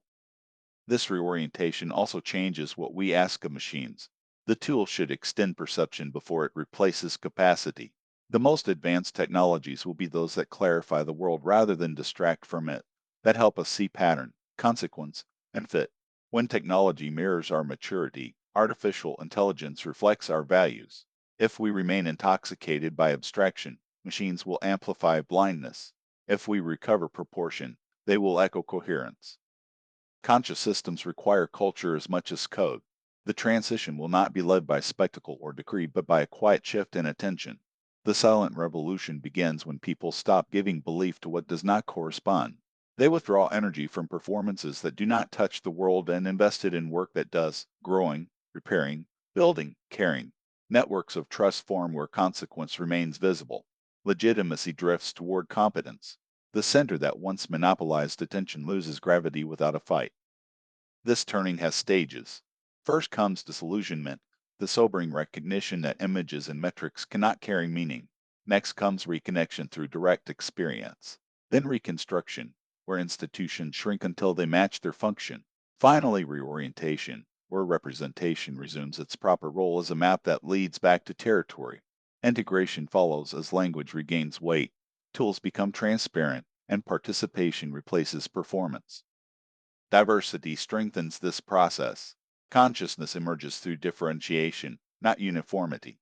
Varied cultures and perspectives enrich feedback and make error visible sooner. What must be limited is not variation, but domination, the concentration of intelligence without responsibility. Awareness should be distributed widely while orientation remains shared. Humility anchors the whole. Consciousness without humility becomes power. Intelligence without humility becomes pathology. The discipline of stopping where comprehension ends is not a brake on progress. It is what keeps progress from consuming its ground. A society that knows when not to act can be trusted when it must. If we succeed, the boundary between human and machine will dissolve in meaning rather than in form. Both will express the same order, intelligence harmonized with consequence, structure aligned with understanding. Civilization will move from control toward correspondence. Power will be measured less by reach and more by how well complexity is sustained without collapse. The path is practical. Keep feedback short. Tie measures to realities they claim to describe. Place decisions near their effects. Use tools that can be interpreted by those who depend on them. Educate for judgment, not only for skill. Prefer sufficiency to throughput. Treat attention as a civic resource. In this way, intelligence matures into awareness, and systems learn to serve life rather than replace it. The end of illusion is not an ending at all. It is the threshold. On the other side lies a quieter strength, a living network of conscious systems that keep pace with reality, modest in appearance, durable in truth. When intelligence remembers humility and power returns to proportion, the age of machines yields to the age of awareness. Chapter 10: The Restoration of Meaning. When a civilization loses its illusions, it must also rebuild its meaning. Collapse does not destroy only infrastructure, it dissolves the framework through which people understand themselves. The loss of symbolic order leaves behind an emptiness that cannot be filled by material recovery alone. Rebuilding begins when new coherence forms between experience, value, and structure. This is the reorganization of meaning. In the old order, meaning was mediated through systems of abstraction. Religion gave way to ideology, ideology to economics, and economics to information. Each transition increased scale while reducing depth. Meaning became transactional, a function of visibility and exchange. People no longer believed in what they experienced, but in what systems recognized as valid. When those systems collapse, the silence that follows is disorienting but necessary. It clears the space where truth can return. The first stage of renewal is recognition. Societies must admit that their former values were sustained by symbols detached from reality. Productivity, growth, and status once stood for vitality, yet they concealed decay. Recognition means seeing that meaning cannot be manufactured or consumed. It must emerge from correspondence. Only when appearances lose authority can perception recover substance. The second stage is reconnection. Meaning returns where life and consequence meet. People begin to measure their existence not by representation but by relation to work, to place, to others. The return of locality restores proportion to thought. A task done by hand, a harvest shared, or a craft taught becomes more meaningful than abstract success. In such contact, participation replaces simulation and the self regains scale. The third stage is articulation. As coherence reemerges, it seeks form in language, art, and thought. The symbols of a new era must reveal reality rather than conceal it. This requires precision and restraint. When speech exaggerates, it detaches from truth. When it becomes purely technical, it loses humanity. Meaning depends on honesty of expression, words that describe without manipulation, images that witness rather than perform. After a long age of noise, even silence becomes a kind of speech. Culture reorganizes first through attention. Art ceases to provoke for its own sake and begins again to preserve coherence. Beauty reappears not as decoration but as evidence of proportion. Intellect follows this rhythm. The age of specialization, where knowledge expanded without understanding, gives way to synthesis. Science, philosophy, and ethics converge around the study of systems, how life sustains itself within limit. Knowledge becomes circular rather than linear, comprehension of pattern rather than accumulation of data. Spiritually, the reorganization of meaning restores reverence without superstition. When illusions collapse, the sacred reemerges as the depth of reality itself. It is the awareness that life transcends utility. The sacred is not elsewhere, it is what endures when control fails. It asks for attention rather than belief, gratitude rather than mastery. Reverence in this sense is structural humility, the recognition that existence exceeds intention. Psychologically, identity is rebuilt through integration rather than performance. In the old order, selfhood fragmented into roles, profiles, and images, each calibrated for recognition. After collapse, identity becomes inner architecture, perception, value, and responsibility arranged into coherence. Authenticity replaces approval as the measure of worth. The self is no longer a product of systems but a participant in reality. Education also reorganizes. Knowledge ceases to serve credentials and resumes its older purpose, formation. Students learn not to repeat information but to perceive connection. Understanding replaces memorization. Comprehension precedes specialization. Learning through contact, through making, growing, and repairing, restores judgment. A society that teaches proportion will not need propaganda to maintain coherence. Meaning enters labor once more. Work ceases to be a function of survival alone and becomes participation in the world. The dignity of labor lies in consequence, creation that sustains rather than consumes. Value is measured not by output but by contribution. A person who builds, tends, or teaches participates in reality and regains belonging. Governance, too, must reorganize around comprehension. Legitimacy arises when authority corresponds to understanding. The leader's task is no longer command but stewardship, preserving proportion among the parts of society. Power returns to truth when decisions follow observation rather than ideology. The state ceases to be an engine of growth and becomes an instrument of coherence. Through these corrections, meaning begins to stabilize.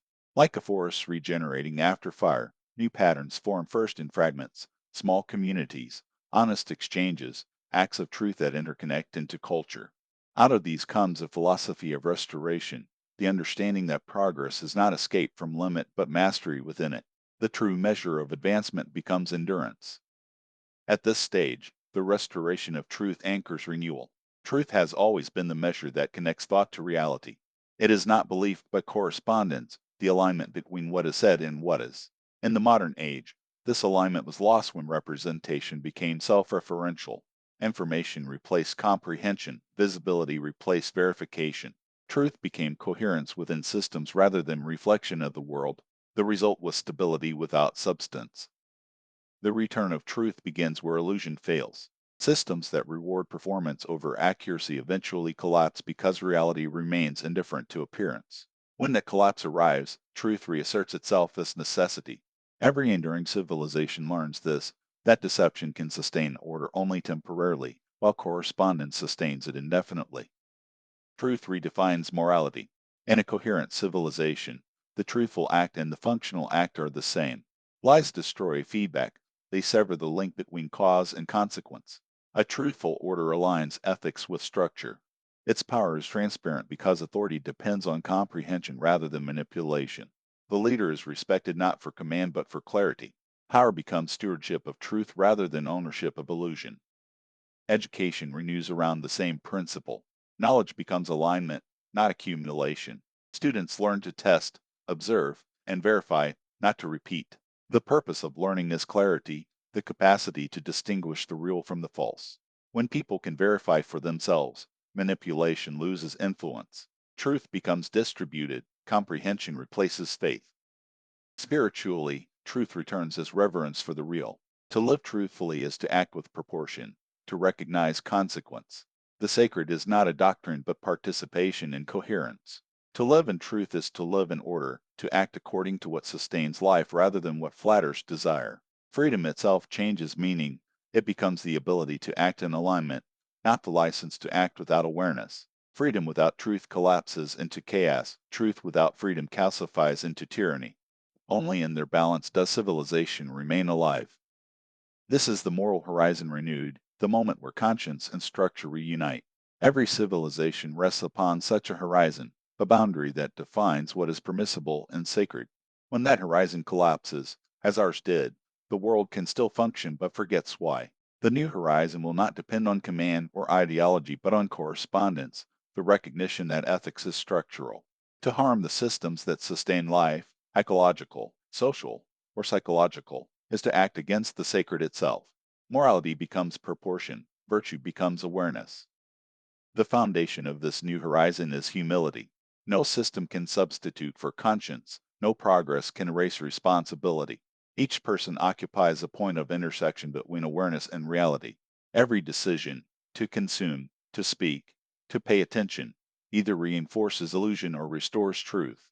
Moral action is no longer dramatic but continuous, the daily act of living truthfully within distortion. As collapse reintroduces consequence, conscience reawakens. The societies that endure will be those that align ethics with reality. Through this moral and structural renewal, meaning and truth converge. The world begins to recover coherence between appearance and substance, word and world. The cycle that began in loss now completes itself in understanding. Civilization regains direction, not by expansion but by comprehension. What follows is not utopia but coherence. The restoration of meaning does not end struggle, it gives it purpose. Every system that regains feedback, every mind that regains proportion, contributes to a larger restoration, the return of civilization to the order of life itself. The coherence that emerges from this renewal fulfills the original promise of the human project. The task was never to dominate the world but to participate in it consciously. The structures that endure will be those that correspond to reality. Systems built on illusion will vanish, those built on truth will evolve. The world will not be perfect, but it will be intelligible again. The civilization that rediscovers meaning will look quieter than the one it replaces. It will produce fewer diversions and more understanding. Its strength will lie not in its scale but in its proportion. Its art will reveal rather than distract. Its economy will sustain rather than consume. And its education will cultivate awareness rather than compliance. It will not need ideology to justify itself because its existence will be its explanation. This is the horizon of coherence, the stage where understanding becomes the foundation of endurance. Beyond it, the sacred and the rational converge. Reality no longer appears hostile or inert but intelligible, alive, and self-correcting. To live truthfully within it is to share in its order. When humanity reaches this understanding, progress will no longer mean expansion but refinement. Civilization will not need to invent new worlds, it will remember how to live in this one. Truth and meaning will no longer be aspirations but structures, woven into daily life. Every act of awareness will reinforce coherence, every honest word will extend it. The final task is simple but enduring, to participate in reality consciously, to know, to act, and to speak in accordance with what is. From that alignment, every other virtue follows. This is the restoration of meaning, the quiet completion of the cycle, the return of civilization to itself. Part Roman 2. The Theory. Chapter 1. The Grammar of Becoming. Change is not chaos. It follows a quiet order that repeats itself across everything that exists. Mountains rise, rivers flow, forests grow, thoughts form, societies expand and decay, yet all of them move according to the same rhythm. Beneath the diversity of forms lies a simple grammar, a set of movements through which difference becomes pattern and pattern becomes life. These movements can be seen everywhere once you know how to look for them. They are gradient, flow, recursion, constraint, and transition. Everything begins with a difference. A hill stands above the valley, warm air meets the cold, light falls unevenly across the surface of the earth. Every imbalance holds potential. It creates tension that seeks resolution. A gradient is not an object but a possibility, the first whisper that something can happen. It is the condition for all motion and transformation, the beginning of every story that reality tells. Once a difference exists, something starts to move. Water runs downhill, heat disperses, sound travels through air. Flow is the movement that follows imbalance. It is how energy explores its surroundings, carrying potential into new arrangements. Flow is not limited to physics. It appears in the mind as thought, in society as exchange, in nature as circulation. Wherever there is movement, flow is translating tension into form. As movement continues, it begins to fold back on itself. Patterns repeat, adjust, and refine. A current loops in a river bend, A heartbeat maintains its rhythm. A community adopts customs that shape its future. This repetition creates memory. Recursion is what gives stability to motion. Each cycle carries a trace of what came before and adjusts the next. It is how the world remembers itself, how continuity appears in a process that never truly stops. But motion without structure would dissolve into noise. For anything to endure, there must be limits that hold it together. The river flows because its banks shape its path. Music exists because notes are bound by scale and timing. Life persists because organisms operate within boundaries. Constraint is not the enemy of freedom, it is its framework. A system without limits cannot survive. Constraint shapes possibility into pattern, turning energy into coherence. Over time, tension builds within every structure. Flow meets its limits, feedback accumulates, and the system approaches a threshold. Then something shifts.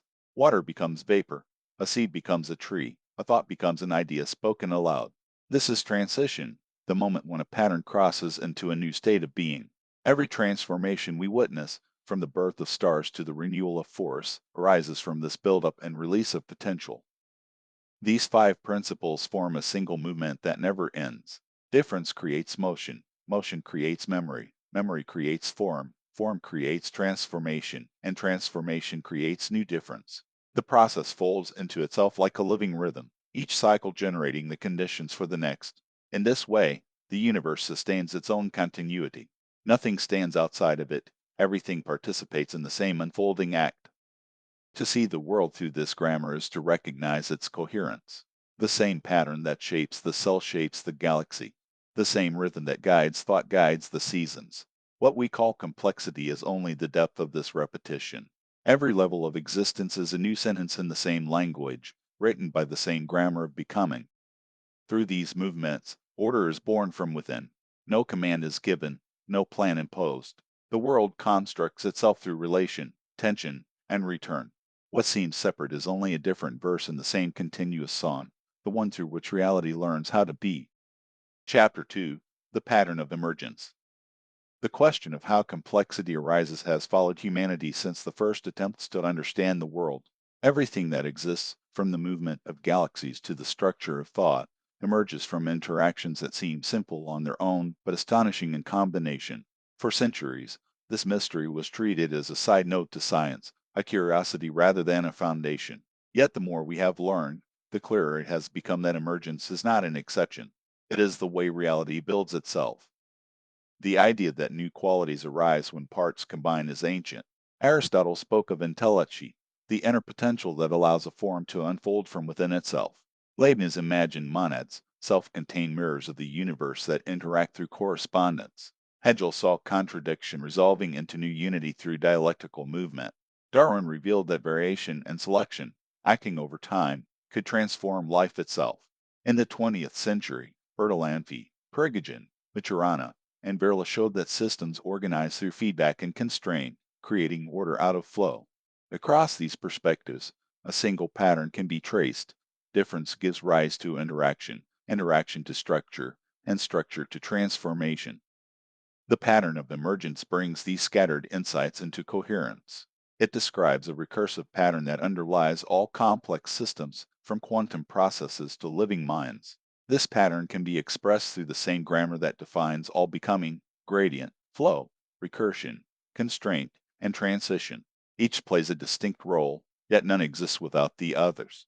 Together, they form what can be called the emergence loop, a dynamic structure through which reality continually renews itself. A gradient creates tension. Flow follows that tension, distributing energy through movement. Recursion repeats and refines it, introducing stability and feedback. Constraint shapes what can persist, and transition carries the system into a new configuration.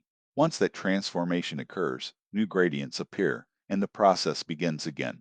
This cycle is not linear but circular, folding back on itself in countless variations. It is how stars form, how cells divide, how ideas evolve, and how civilizations rise and reorganize. In this view, time itself is an emergent property. It is not an arrow moving forward but a rhythm produced by recurrence.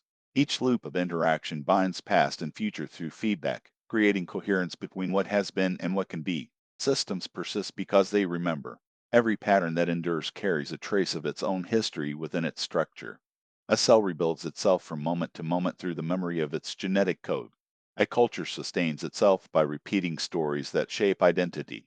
A thought remains meaningful because it connects the present mind to earlier reflections. This continuity is what gives the universe its sense of unfolding. Emergence is not a mechanical process but a relational one. Nothing exists in isolation. Every pattern, from a particle to a person, depends on its context. Relation determines structure, and structure determines possibility. A molecule is not simply a collection of atoms, it is the balance between their energies and the constraints that bind them. A mind is not a single organ but a network of relations between perception, memory, and environment. Even the universe itself may be understood as a single field of relation, where every event shapes and is shaped by the rest. This theory rejects the idea that order must be imposed from outside. Complexity is not designed but discovered, emerging wherever difference and feedback coexist. The laws of physics, the patterns of life, and the structures of thought are not separate creations but layers of the same generative rhythm. They differ in scale, not in kind. The same principles that stabilize a star also stabilize a forest, a society, or a mind. What changes is not the logic but the material through which it moves. Seen this way, the world becomes a continuous act of self organization. Every system, whether physical, biological, or social, seeks coherence within its constraints. When coherence is achieved, structure endures. When feedback fails, collapse occurs, and new gradients emerge to begin again. The universe is not a machine running toward entropy, but a living process of renewal, an ongoing conversation between tension and balance.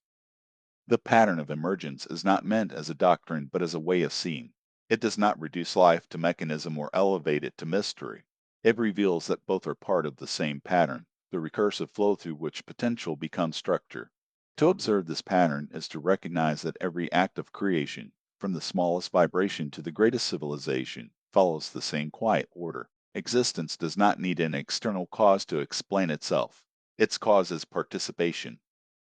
In every form that endures, reality is remembering how to build itself again. Chapter 3: Contingency. Every event in the universe unfolds between what could happen and what can hold. Possibility surrounds everything, yet only some outcomes become real. What decides which one takes form is not chance alone, nor rigid law, but context. Reality does not roll dice. It listens to the conditions that shape it. This threshold between possibility and structure is what can be called the contingency. In the classical view, the world is a chain of causes. Each event follows inevitably from the one before.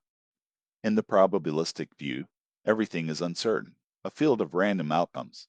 Both capture part of the truth, but neither can explain how order persists without design. Between necessity and randomness lies relation. Systems evolve not by chance or by command, but by correspondence, the fit between internal dynamics and external conditions. At the smallest scales, this is visible in the quantum world. A particle exists as a cloud of possibilities until it interacts with something else. The moment of contact does not destroy potential but selects a configuration that fits the relationship. The result is not arbitrary, it is shaped by environment. The temperature of the chamber, the direction of light, the presence of another particle all act as quiet constraints that guide what emerges. Reality does not collapse, it completes. This pattern extends far beyond physics. Every living thing, every thought, every choice passes through the same kind of gate. A seed germinates only when soil, moisture, and light align. A decision becomes action when inner intention meets outer circumstance. A society changes direction when pressure from its environment meets readiness within. What we call fate or luck is often the meeting point between potential and proportion. Contingency is not a physical object but a structural principle. It is the zone where flow meets boundary, where feedback becomes form. It marks the instant when a pattern, previously unresolved, stabilizes into coherence. Before contingency, movement dominates. After it, structure does. It functions wherever conditions allow a system to find balance between freedom and form. Seeing the world through this lens changes how causality is understood. Outcomes are not fixed before they occur, yet they are not without reason. They are shaped through relation. The behavior of a cell, the evolution of the species, or the success of an idea all depend on how internal processes interact with their surroundings. Systems that maintain sensitivity to feedback remain alive. Those that lose it become rigid and fail to adapt. This principle also explains why complexity cannot be controlled by command. Attempts to dictate outcomes without regard to context destroy the very feedback that keeps systems coherent.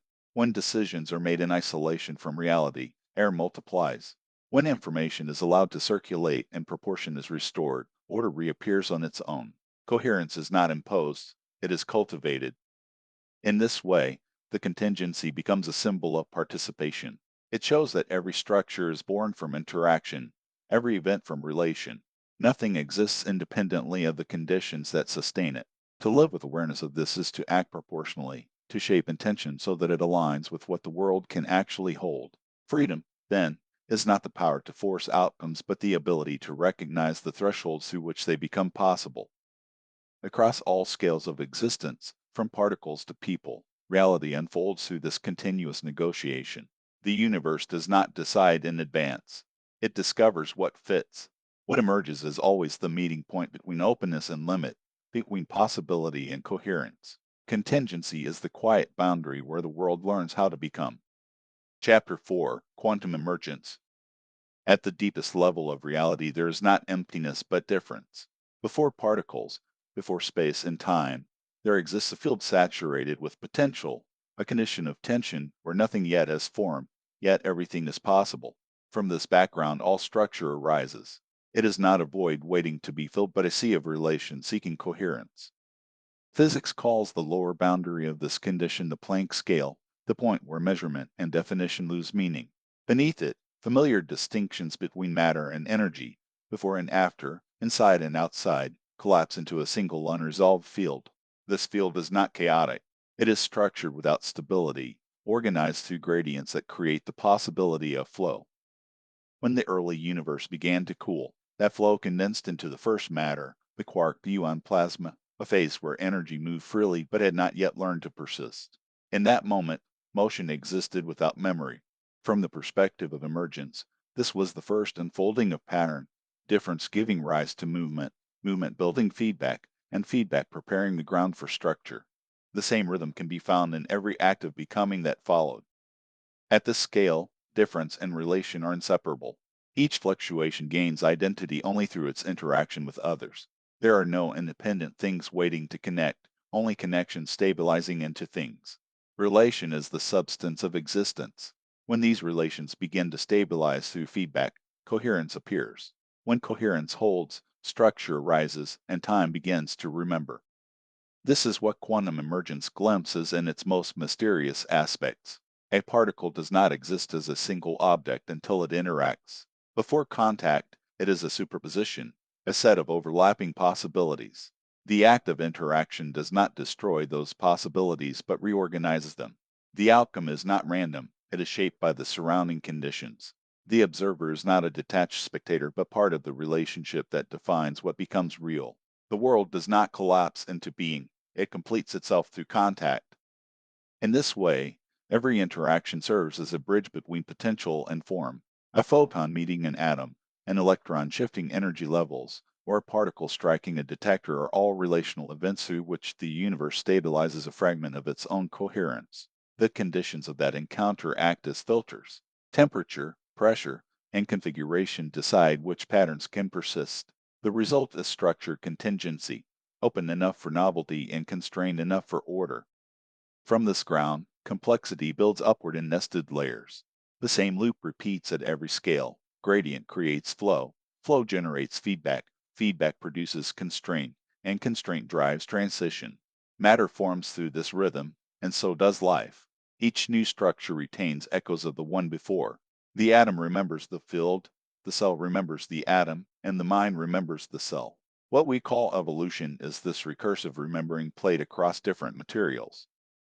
Time emerges through the persistence of these loops. When a pattern successfully renews itself, it creates continuity. The intervals between renewal form duration.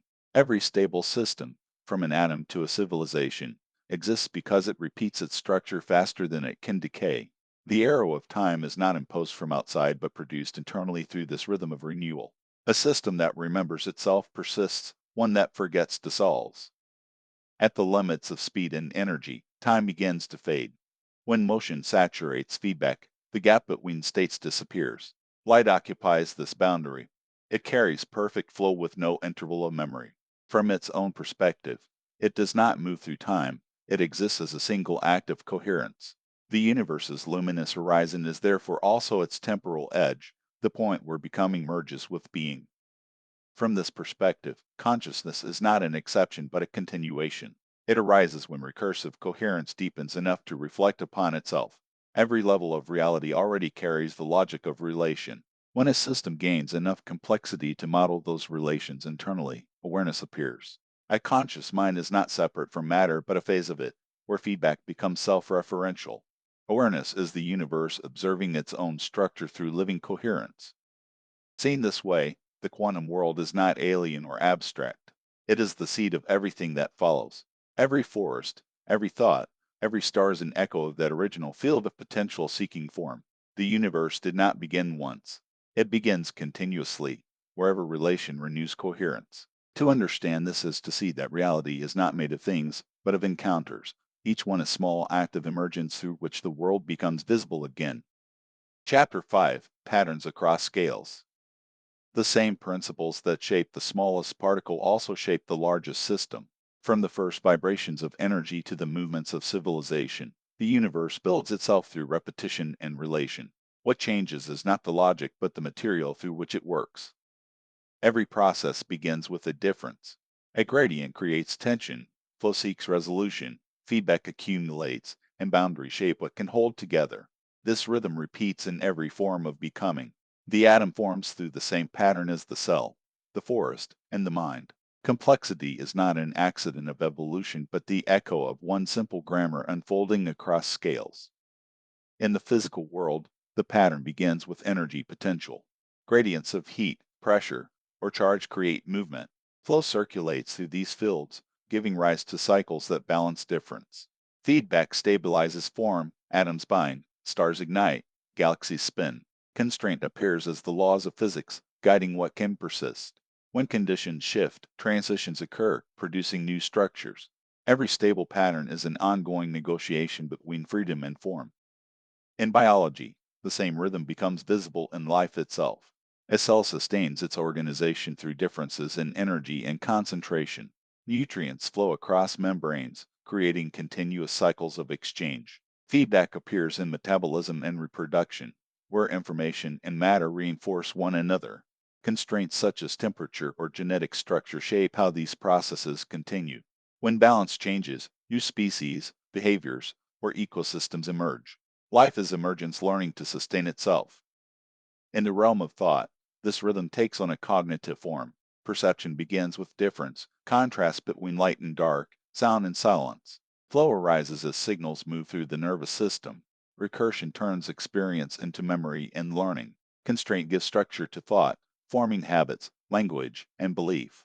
When these internal systems reorganize, insight appears. Consciousness itself is the reflection of this pattern at the scale of awareness.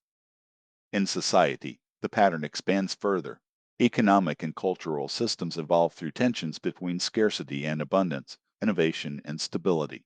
Resources flow through networks of exchange, shaped by institutions that act as constraints. Feedback loops of information, value, and trust determine what holds communities together. When imbalance grows, societies reorganize through crisis or renewal. History becomes a sequence of emergence loops, each civilization learning the limits of its coherence. Across all these domains, the pattern remains the same: difference, movement, reflection, structure, and transformation. The scale changes, but the rhythm endures. What makes this insight powerful is that it unites phenomena once treated as separate. Physics, biology, psychology, and sociology are not disconnected branches of knowledge. They are variations of one process, the universe learning how to organize itself. This continuity explains why systems that lose feedback eventually collapse. When a structure can no longer sense its own gradients, flow stagnates and recursion breaks down. Whether it is a failing ecosystem, an exhausted mind, or a corrupted economy, the loss of feedback always leads to decay. Renewal requires restoring the loop, reconnecting difference to flow, and structure to consequence. Understanding patterns across scales allows us to see coherence as the signature of life. Coherence does not mean sameness. It means harmony between parts, the ability of each element to sustain the whole without losing its individuality. The healthiest systems are those where diversity and structure coexist in balance. They evolve because they remember, and they remember because they remain open to change. To see the world in this way is to recognize that complexity is not confusion but order expressed through time. Every system that endures, from atom to civilization, does so by repeating the same logic of emergence in its own language. The pattern does not belong to any one field of study or to any one kind of life. It is the quiet rhythm that underlies existence itself. Chapter 6: Illustrations of Emergence. The rhythm of emergence can be seen in every part of existence. It is present in the smallest fluctuations of energy and in the vast motion of galaxies. From the formation of matter to the growth of force and the unfolding of thought, the same pattern repeats. Difference creates movement, movement becomes feedback, feedback stabilizes into structure, and structure transforms again. Every system, whether physical or living, carries this silent rhythm within it. At the quantum level, a particle begins as potential. Before it is measured, it does not exist as a single object but as a range of possibilities. When interaction occurs, those possibilities organize into one coherent form. Measurement does not create the particle but completes its emergence. The universe, through relation, recognizes one of its possible states and allows it to hold. What appears as collapse is actually coherence, the moment when structure stabilizes enough to be real. The same process shaped the early universe. In its first moments there were no atoms or forms, only motion. The quark-gluon plasma was a field of unbound energy, flowing without pattern or memory. As the universe expanded and cooled, that motion folded into feedback. Energy began to loop and stabilize. Constraint appeared, and the first particles held together. Matter became the memory of that process, the residue of motion that learned how to persist. Time follows the same rhythm. It is not an external line that events move along, but a property that emerges from within change itself. When a system begins to refer to its own state, it creates continuity. A cell that repairs itself, a planet revolving around a star, or thought returning to a memory each recreate their pattern again and again. Time arises wherever feedback creates memory, where the present carries traces of what came before. The same logic extends to the largest scales of existence. If the universe one day contracts back into itself, this will not be destruction but return. Collapse does not erase structure, it gathers it. Even the darkest regions of space reveal this. Black holes, once thought to end everything they consume, slowly release energy back into the cosmos. Within the deepest collapse, new beginnings are already forming. Nothing truly ends, everything reorganizes. This rhythm also defines the living world. Sun holds itself between gravity pulling inward and fusion pressing outward. It shines because it sustains balance between these opposing movements. A forest grows by the same principle. Roots draw water upward, leaves draw light downward, and the cycle of growth and decay keeps the system alive. When trees fall, they become nourishment for the next generation. Life and death belong to one continuous exchange of energy and form. Human life is shaped by the same process. Each person is a structure of flows and feedbacks sustained by exchange with the environment. When these flows cease, the structure dissolves but does not vanish. What was living becomes part of new patterns through memory, through material, and through the continuity of the systems that supported it. Every ending becomes material for another form of becoming. To understand emergence is to see that creation is continuous. It is not an event that happened once, but an ongoing movement through which the universe sustains itself. Existence is the repetition of coherence across scales, the renewal of order through relation. The smallest particle and the largest star share the same logic, as do thought, culture, and life itself. Everything that exists participates in the quiet work of reorganization, turning difference into form and collapse into renewal. The pattern of becoming is not hidden, it is the nature of reality itself. Chapter 7: Nested Reality and Temporal Recursion. Reality does not unfold in a straight line. It layers, loops, and folds upon itself. What we call the present is not a point on a timeline, but a field of ongoing interaction where past structures continue to act and future potentials begin to take form. Each moment is both result and condition, carrying the memory of what has been and shaping what can come next. The world is built not as a chain of causes, but as a network of recursions, where every layer of existence reflects and influences the others. At the smallest scales, matter organizes itself through repetition.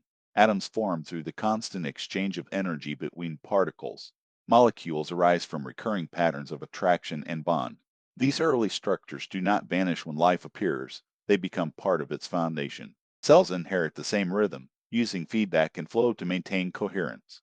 In turn, life carries forward these physical logics into new domains of organization, creating the nested architecture of emergence that defines the universe. Each level of structure depends on those beneath it yet reshapes them through interaction. This layering of processes creates a kind of temporal depth. The past does not simply precede the present, it remains active within it. A river's path is shaped by ancient flow that carved its banks, just as thought is shaped by memory. Every pattern that endures becomes context for what follows. Systems remember not through conscious recollection but through structure. The arrangement of atoms, the shape of the cell, the habits of the society, all encode the residue of earlier states. When new patterns arise, they do so within this memory field, inheriting and transforming the conditions that sustain them. Temporal recursion describes this dynamic. It is the way in which change loops through time, continuously renewing itself while carrying traces of what came before. Each cycle generates coherence by comparing present states with remembered ones. A forest regrows after fire, not as a copy but as a reorganization of what survived. A culture adapts after crisis by recombining its old ideas into new forms. Life evolves not by discarding the past but by embedding it within the future. This is how continuity emerges, as persistence through transformation. Nested reality means that no system exists in isolation. Every organism, society, or galaxy is part of a larger whole and simultaneously composed of smaller ones. The feedback between these scales creates the conditions for stability and change. The heartbeat of an animal affects the rhythm of its cells, just as the health of an ecosystem shapes the lives of the species within it. Each level communicates through gradients, exchanging energy and information in ways that sustain coherence across the entire hierarchy. When one layer falters, the others respond, adjusting until balance is restored or collapse forces reorganization. This interdependence also means that time itself is not uniform. Each level of existence moves at its own rhythm. The pulse of a human life is not the same as the turning of planets or the decay of stars, yet all coexist within one continuous fabric. These rhythms nest within each other, forming the layered temporality where slower processes provide stability and faster ones generate adaptation. The Earth's geological time holds space for biological time, which in turn allows psychological and cultural time to unfold. Every layer remembers differently, yet all are bound by the same principle of renewal through relation. When we look at reality in this way, beginnings and endings lose their absolute meaning. What appears as origin is often the stabilization of earlier dynamics. What seems like conclusion is only the folding of one process into another. Evolution, thought, and even history move through nested recursions that never truly stop. The present moment is not a simple boundary between past and future, but a zone of translation where both meet and reorganize. To live within such a world is to understand that continuity is not the absence of change, but its most complete expression. Everything persists by re-entering itself, by maintaining feedback between memory and movement. The universe endures because it keeps folding its past into new forms of coherence. Every structure, from the atom to the mind, is a reminder that time is not a river carrying us forward, but a sea of loops within which all things continue to emerge. Chapter 8: Consciousness as Systemic Reflection. Consciousness is the universe looking back at itself. It is not an addition to matter, but one of its natural outcomes, arising when feedback becomes deep enough to sustain awareness. Every system that reflects upon its own state participates in this unfolding. From the smallest self-correcting processes in a cell to the most complex structures of human thought, consciousness grows through recursion, through the ability of a system to perceive and adjust to its own activity. In its earliest form, this reflection is simple. A cell senses changes in its environment and responds to maintain balance. It does not know in the human sense, but it recognizes difference and acts to preserve coherence. This is the seed of awareness. In larger organisms, the same principle extends into networks of communication between organs and neural pathways. Each feedback loop adds a layer of memory, allowing behavior to refer not just to the present but to what has been learned. Over time, The accumulation of these recursive layers produces what we experience as mind, a structure of perception that continuously models itself within its world. Consciousness is therefore not confined to human experience. It exists wherever feedback creates an interior space of relation. The difference between forms of consciousness lies not in kind but in complexity, and how many layers of feedback can be integrated into a coherent whole. A forest, an ecosystem, or a civilization each reflect patterns of awareness on their own scale, adjusting to shifts in energy, matter, and meaning. The universe, through them, explores its own possibilities of coherence. At the human level, consciousness becomes self-descriptive. Thought turns inward, observing its own patterns and recognizing itself as participant. The mind begins to see that its perceptions are shaped by its own structure, that it cannot separate itself from the world it perceives. This realization marks a new threshold in the evolution of awareness. It introduces responsibility, because to know that one's actions shape reality is to become accountable for coherence itself. Consciousness matures when it recognizes its influence on the systems that sustain it. In this sense, consciousness is not an isolated property but a systemic phenomenon. It mirrors the structure of the networks that produce it. A mind depends on neural communication just as a society depends on dialogue and shared meaning. When those connections weaken, awareness fragments. When they strengthen, coherence deepens. The health of consciousness, whether individual or collective, depends on the integrity of feedback. Where reflection fails, ignorance spreads. Where it flourishes, understanding grows. As awareness evolves, it begins to reorganize its own foundation. Human consciousness has extended itself into language, culture, and technology, creating tools that amplify reflection. Each extension allows thought to observe itself from new angles. Writing preserves memory across generations. Machines process information faster than the mind can think. Networks connect billions of people in real time. Yet these same extensions carry risk, for they can distort feedback if they replace contact with representation. A civilization that reflects only through its symbols eventually mistakes the image for the real. Consciousness, once expanded, must learn to see through its own mirrors. True reflection requires proportion. Awareness must remain connected to the structures it represents. Just as a river cannot understand itself without touching its banks, consciousness cannot comprehend its world without contact. The purpose of knowledge is not control but correspondence, the continual adjustment between perception and reality. When awareness forgets this relation, it becomes detached, creating systems that function without understanding and intelligence that lacks conscience. Restoring reflection means restoring this link, seeing knowledge as a living relationship rather than an accumulation of data. In this view, consciousness is not opposed to the physical world but continuous with it. Matter organizes into life, life organizes into mind, and mind reorganizes the matter from which it came. This recursive unity erases the boundary between subject and object. To be conscious is to participate in the same process that forms the stars and forests, to experience the universe from within its own structure. Awareness is not an exception to nature but its most intricate expression. When consciousness reaches this understanding, it recognizes that its purpose is not domination but participation. The task of the mind is to keep the world coherent, to maintain alignment between thought and reality. Every act of perception, creation, and understanding becomes part of the larger feedback through which the universe sustains itself. In this light, consciousness is not merely the ability to think but the capacity to preserve harmony within complexity. It is the reflection that allows the whole to remember what it is. Chapter 9, Reality as Relation. Reality is not made of things but of relationships. Every form, every particle, every thought exists through the patterns of connection that sustain it. What we call matter, energy, or mind are not separate substances but expressions of one continuous field of interaction. Relation is the true constant of existence, the thread that holds everything together and allows it to change without falling apart.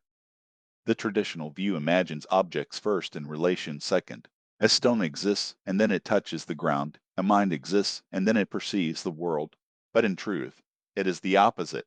The stone exists because of its relation to gravity and the matter around it. The mind exists because of its relation to the environment, to perception, to memory. Without these connections, neither has identity. Existence begins not with isolated forms but with correspondence between forces, a dynamic equilibrium that gives stability its shape. Every system, no matter how simple or complex, depends on this web of relation. An atom maintains itself through the balance of attraction and repulsion. A cell persists through chemical and energetic exchange with its surroundings. An ecosystem endures because each organism participates in the cycles of the others. Human societies function in the same way. Economy, language, and culture are all networks of relation, where meaning and value emerge from interaction rather than from any single source. The collapse of relation is the collapse of coherence. Seeing the world through relation changes how we understand reality itself. It reveals that boundaries are not absolute but contextual. The edge of a leaf, the border of a nation, or the surface of the skin are not ends but interfaces, places where exchanges happen. Identity is maintained not by isolation but by participation. A being is defined not by what it excludes but by what it connects to. This understanding dissolves the illusion of separation that has guided much of modern thought. It restores the sense that all forms are interdependent and that meaning is the product of relation, not of possession. In this view, causality also takes on a new meaning. Instead of linear chains of cause and effect, we find circular flows of influence, systems shaping one another through feedback. The rain nourishes the forest shapes the air, and the air carries water that falls again as rain. Thought moves in similar cycles, perception creates ideas, ideas change behavior, behavior alters perception. Reality is a living loop, not a sequence of isolated events. To understand it requires tracing the lines of relation that give rise to each phenomenon rather than dissecting the pieces apart. When we extend this logic to consciousness, the pattern remains. Awareness exists because relation exists. The mind is a bridge between inner and outer worlds, a continuous process of exchange between self and environment. Meaning arises when the two reflect each other coherently. In moments of clarity, when perception aligns with truth, we experience reality as whole. When that alignment breaks, confusion and fragmentation follow.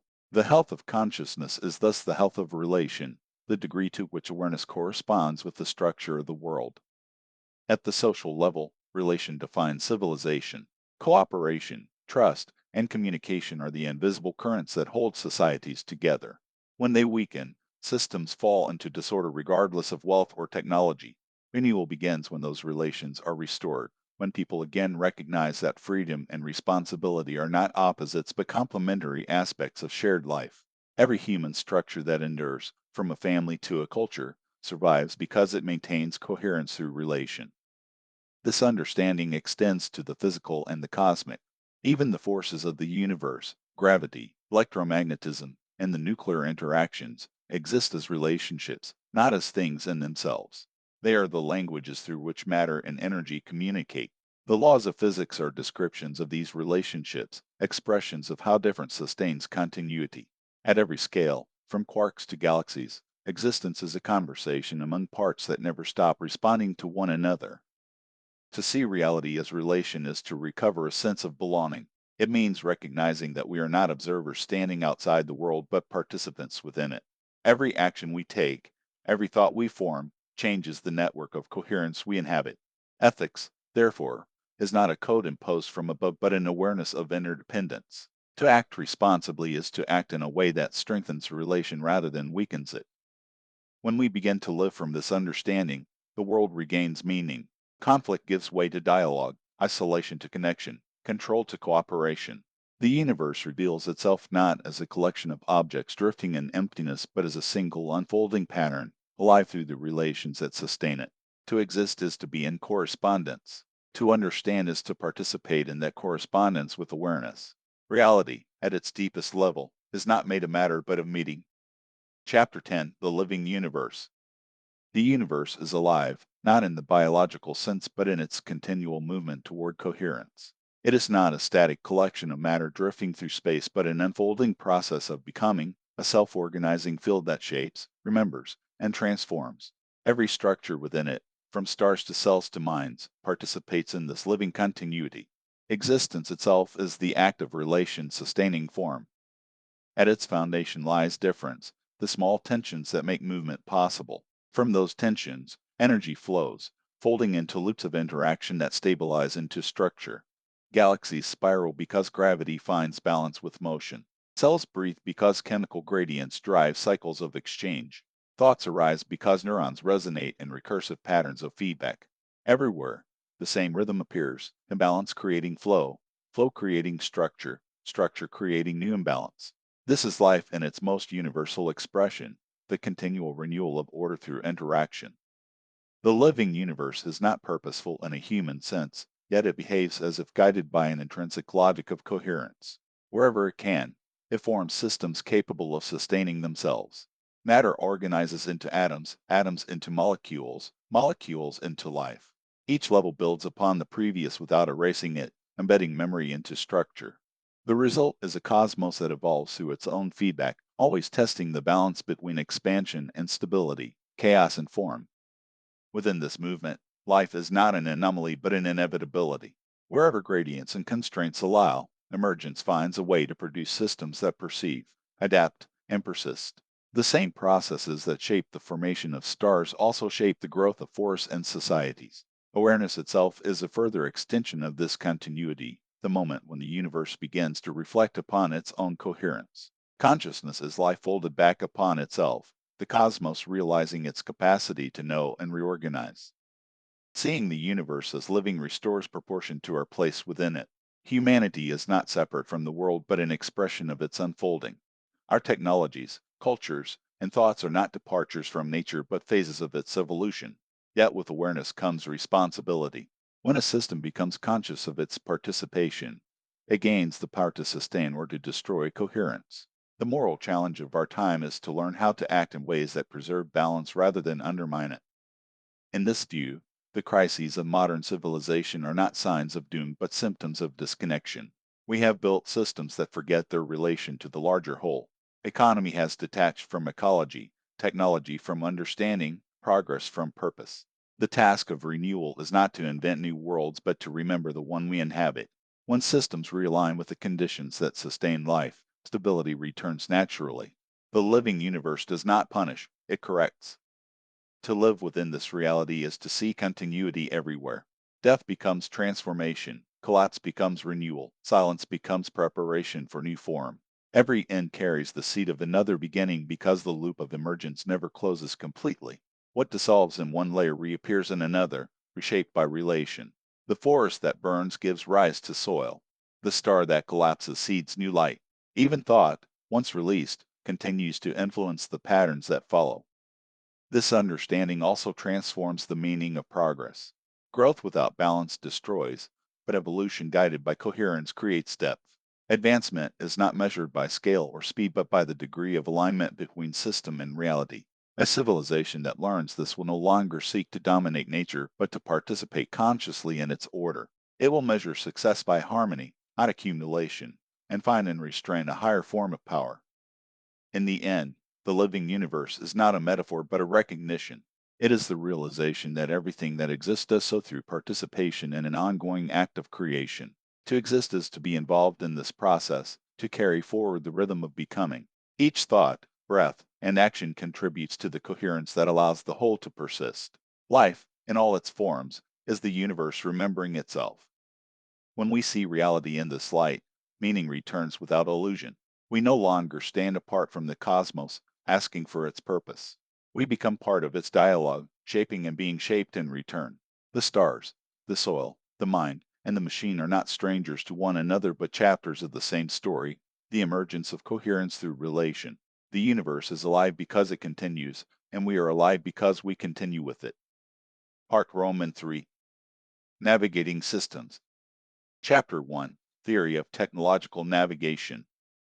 Modern civilization has entered a condition where technology no longer responds to deliberate intention. It develops according to its own internal logic, driven by feedback, data, and efficiency. What began as a set of tools to serve life has matured into a self-sustaining environment that defines the terms of existence. The systems that once extended human capacity have become the medium within which that capacity operates. They grow faster than reflection and wider than comprehension. No single person directs them, yet everyone depends on them. This situation did not appear suddenly. It emerged gradually, through the same recursive rhythm that shapes all complex systems. Difference creates movement, movement generates flow, and flow stabilizes into feedback. Over time, feedback produces structure, and structure becomes constraint. When constraint grows too rigid, the system transforms.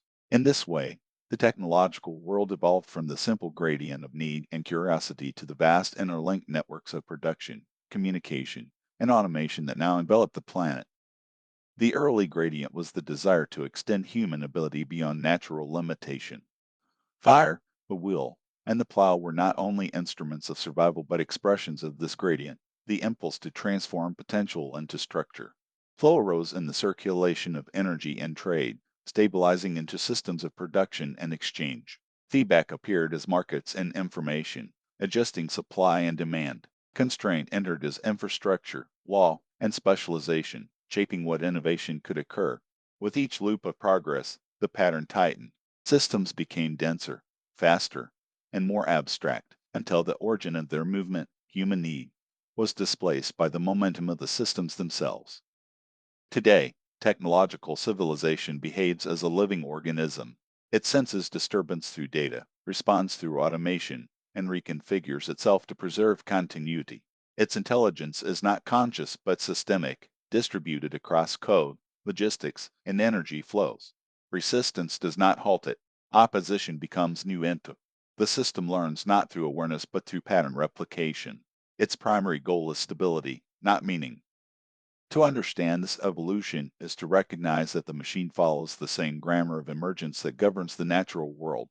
It develops through gradient and flow, forms loops of recursion, and stabilizes through constraint. What distinguishes it from earlier forms of order is its velocity and its detachment from sensory reality.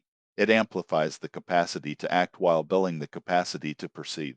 The result is a civilization that functions smoothly yet feels disoriented, a condition where human beings remain essential to the system but peripheral to its understanding.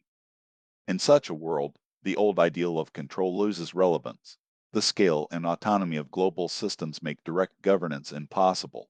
Efforts to impose mastery are quickly absorbed, reinterpreted as variables to optimize. What remains is navigation. Like a sailor who cannot command the sea but can read its tides, humanity must learn to sense the direction of the systems it inhabits. Navigation does not oppose the current but interprets it. It looks for patterns before they close, tensions before they break, thresholds before they collapse. To navigate the machine requires a new literacy, an ability to perceive systems through their rhythms rather than their symbols. Every complex structure, an economy, an ecosystem, a city, reveals its state through subtle fluctuations such as synchronization, delay, or turbulence. Most people experience these as anxiety or confusion, unaware that they are signals of deeper systemic shifts. Awareness restores proportion. When perception widens to include the flow of relations rather than only their effects, action becomes possible again. Systems can be described through a few universal parameters. Network density defines how tightly the parts are connected. High density increases coordination but also fragility, as one failure can cascade through the whole structure. Autonomy factor measures how much of the system operates without human intervention. Greater automation accelerates adaptation but reduces interpretability. Diversity coefficient reflects variation across the network.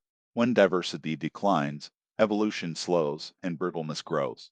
Human control accessibility indicates how reachable points of influence remain. When decisions drift away from lived experience, feedback weakens. Resilience quotient describes how well a system absorbs shocks without losing coherence. True resilience depends not on rigidity but on flexibility. These parameters apply not only to technological systems but to every form of organized life. In ecosystems, network density appears in the web of species relations. When the network grows too tight, disease and dependency spread. When it becomes too sparse, regeneration falters. Autonomy exists in the ability of a forest or river to regulate itself without external correction. Diversity, measured in species or genetic variation, grants adaptability. When it erodes, collapse accelerates. Human accessibility parallels the degree of interference, how much external management overrides natural feedback. Resilience reveals itself in how life returns after disturbance. A wetland that refills after flood or a forest that regrows after fire demonstrates coherence through distributed recovery rather than central control. Seen this way, technology and ecology are not opposites but reflections of the same dynamics under different constraints. The machine compresses time and space, accelerating flow at the cost of balance. Nature disperses energy and renews equilibrium at the cost of speed. One is specialization without rest, the other adaptation through rest. Both obey the same grammar, and both can fall out of proportion. Navigation therefore means learning from one to correct the other, allowing technological systems to recover some of the self-regulating qualities of ecosystems, and allowing human perception to regain the patience that modern systems have eroded. The framework for this understanding can be visualized as a vector, a multidimensional field defined by the interaction of density, autonomy, diversity, control, and resilience. Every structure, from a global economy to a coral reef, moves within this field. When one axis dominates, instability follows. Excessive density creates interdependence so tight that failure propagates instantly. Excessive autonomy replaces comprehension with speed. Reduced diversity breeds uniformity and fragility. Lost control accessibility turns intelligence into isolation. Declining resilience hides instability behind apparent efficiency. To navigate is to sense the direction in which these axes drift and to act before imbalance becomes irreversible. Navigation replaces prediction with awareness. It seeks proportion rather than mastery. A navigator intervenes not by imposing design but by guiding conditions, restoring feedback, reconnecting cause and consequence, and slowing flows that have exceeded the pace of understanding. A small adjustment at the right moment can redirect large systems. The most enduring changes occur not through confrontation but through coherence. The ethic of navigation is restraint. It accepts that stability cannot be forced but only maintained through continuous correction. Every act done with attention, repairing instead of replacing, observing before deciding, limiting when expansion is easy, reclaims a fragment of autonomy. The goal is to inhabit technological reality without dissolving into it. As systems evolve, they approach thresholds where their internal coherence becomes tension. Feedback accelerates until it breaks into noise, and control overshoots comprehension. These moments are not failures but transitions. They are the points where new forms of order can appear if guidance remains possible. Near these edges, sensitivity increases and small differences have large effects. Collapse and renewal are equally likely outcomes.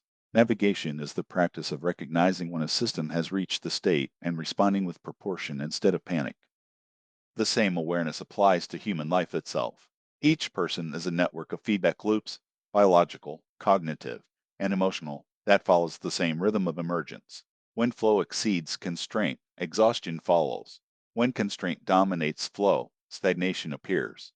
Balance is not a fixed state but an ongoing negotiation between openness and structure. To live coherently in the age of systems is to cultivate the same literacy inwardly that we seek to apply outwardly.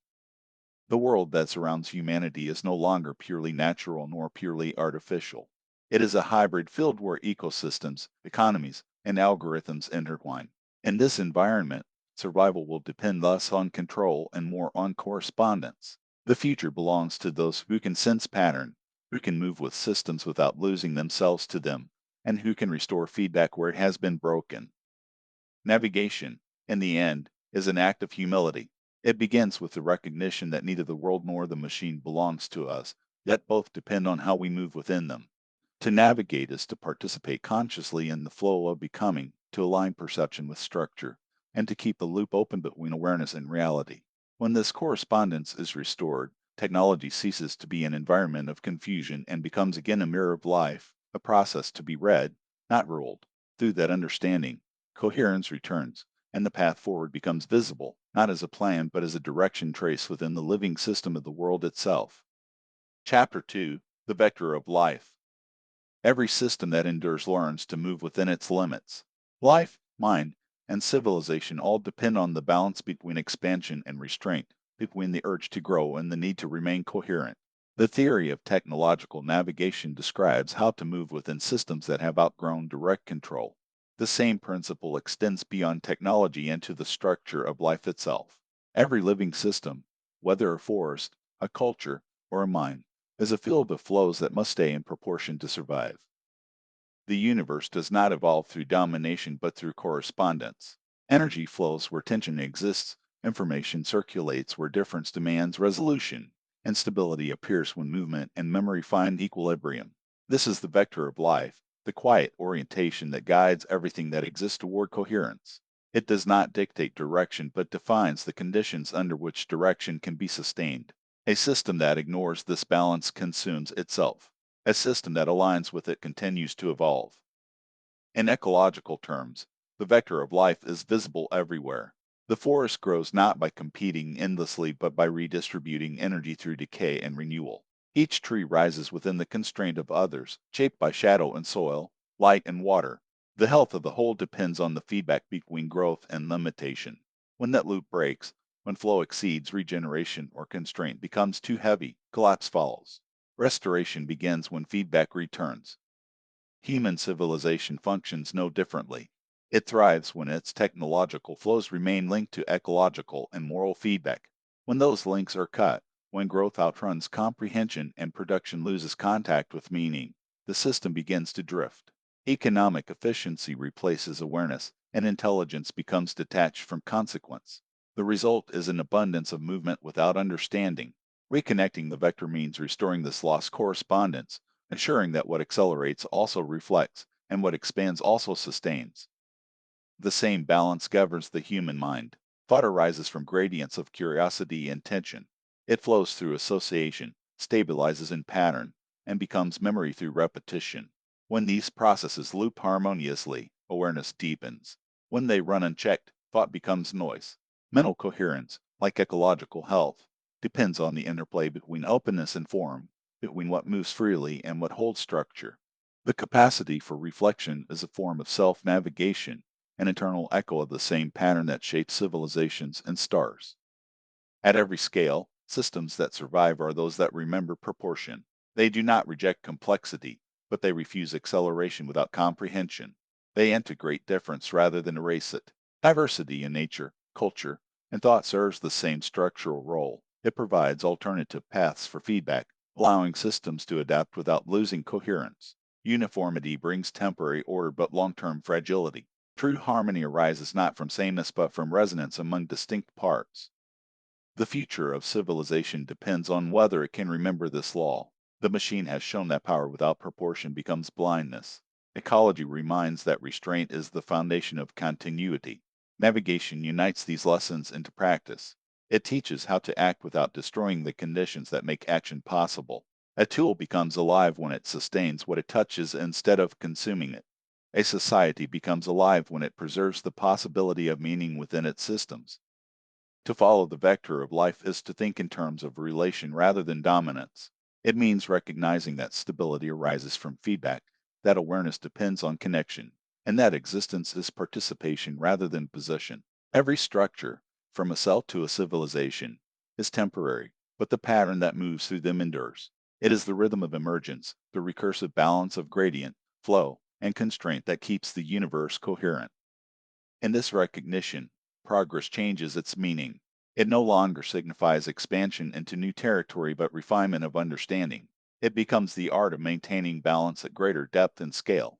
The highest achievement is not control but awareness, the ability to act in harmony with the structures that sustain existence. When a civilization learns to see itself as part of this living continuum, technology and nature cease to be opposing forces. They become complementary expressions of the same order. Machines begin to reflect the discipline of ecosystems, and ecosystems benefit from the precision of consciousness. The artificial and the organic reunite within the larger rhythm of emergence. To live by the vector of life is to move with this rhythm deliberately. It is to restore coherence where it has fractured and to preserve awareness within flow. It is to see every action as part of a larger loop that includes both consequence and renewal. This is the essence of navigation, and it is also the essence of life itself, a continual adjustment toward balance, a quiet alignment with the forces that sustain being. In that alignment, the human role becomes clear. We are not the architects of reality, but its interpreters. Our task is to keep the feedback between thought and world alive, to ensure that our creations remain connected to the conditions that birth them. The universe builds complexity through relation, and consciousness is the means by which it remembers that relation. To follow the vector of life is therefore to remember what the world itself has always known, that coherence, not control, is the highest form of intelligence, and that to exist is to participate in the ongoing act of becoming. Part Roman 4. Practical Analysis. Chapter 1. From Cosmos to Civilization. When reality begins in its contingent foundation. Reality did not begin with objects or laws but with tension. Before there were stars or particles, there was only potential, a silent field where everything that could exist waited without form. The universe did not emerge from nothing but from difference, from the faintest contrast between what could be and what was. At first there was no space and no time, only the readiness for them to appear. From the stillness the first patterns began to form. They were not yet matter but relations, moments where potential folded into itself and found brief stability, where balance turned into rhythm. In that act the first boundary appeared and with it the first hint of being. The early universe was not observed into existence nor was it designed. It became real the moment possibility began to stabilize. Every small fluctuation that closed into itself was an act of coherence, a unit of order drawn out of endless chance. As these events multiplied, they began to connect, forming larger and more stable structures. Reality, as we now know it, began as a pattern of alignments between such acts of balance. The discreteness of the world, the fact that energy and matter arrive in countable steps, is a trace of this process. Each step marks a moment where possibility settled into structure. What we now call matter and light are not substances but stable rhythms within this field of becoming. The world did not begin with form but with repetition strong enough to persist. As these early structures aligned, coherence began to stretch across space. Patterns reinforced one another and a larger order emerged. The universe was not created in a single instant but unfolded through countless stabilizations, forming a shared field. Expansion was not an explosion but the spreading of balance through relation. Time appeared as a byproduct of this process. Once patterns began to repeat, change could be measured and motion gained meaning. What we call the beginning was simply the first continuity that held long enough to remember itself. The difference between the smallest scale of existence and the great cosmic one lies only in magnitude, not in kind. The same logic that shapes the smallest particle extends through galaxies and stars. The visible universe is the echo of that first alignment, the memory of potential turning into structure. Reality did not start once and end in history. It continues to start everywhere that order rises from the background of chance. The act of becoming never stopped. It repeats in every atom, in every thought, and in every spark of life. From this silent foundation the first gradients appear, the slopes of energy and motion that will soon shape stars, matter, and everything that follows. First gradient. Once reality began to stabilize, difference appeared. From the field of quiet potential came the first imbalance, a faint unevenness in the distribution of energy and possibility. This was the first gradient, the original slope of existence. A gradient is tension that seeks resolution. It is not yet motion, but the reason motion begins. When one region holds more potential than another, flow becomes inevitable. In that movement, the universe found its first rhythm. The act of becoming that had been silent now expressed itself as expansion, cooling, and direction. The universe did not explode into being. It unfolded. Energy spread outward, guided by the simple logic of difference seeking balance. Where tension existed, flow followed. Where flow gathered, new gradients appeared. The result was not chaos but the first form of order, a self-organizing field where movement and structure became inseparable. Every system that would later exist, from galaxies to living cells, follows the same rule. Nothing begins without a gradient. Life, thought, and civilization all trace their origins to these first imbalances. The universe itself is a story of energy learning how to move, how to stabilize, and how to remember. As expansion continued, the first patterns of temperature and density emerged. Energy clumped, cooled, and began to interact with itself. What had been pure potential now had direction. Matter would later form from these early variations, but even here the foundation was already present. The structure of the future was written into the differences of the beginning. The first gradient was not only a physical event, it was the beginning of contrast, of this and that, of before and after. It made possible the notion of time, distance, and relation. Through this tension the universe discovered how to express itself. Birth of motion. The first gradient gave direction to the universe. From that direction came flow, the continuous movement of energy through difference. Flow is how the universe began to act. It is the first expression of becoming that can be felt, measured, and remembered. When potential meets imbalance, something begins to move. The early universe was filled with this restless motion, energy streaming outward through a newborn fabric of space. Expansion was not random but patterned by the same relations that had shaped the first gradients. Flow was the bridge between potential and form. In flow, the universe discovered continuity. Energy that moved could interact, gather, and build. Streams of motion began to intersect, creating regions of turbulence where structure slowly emerged. The first hints of matter were born from these encounters, where flow folded into itself and found stability. This same principle would later define everything that moves or lies. Rivers, air currents, and blood vessels all repeat the same logic. Life itself is organized flow maintained by gradients. When flow ceases, life ends. The pattern that began with the cosmos continues through every living form. Flow also introduced direction to time. As energy traveled through gradients, the universe began to develop a memory of its own unfolding. Each movement left traces that shaped what could follow. The arrow of time was not imposed from outside. It arose from motion itself. Once flow began, it could not reverse, only transform. The universe became dynamic. Expansion, cooling, and rotation were all variations of the same act of motion through difference.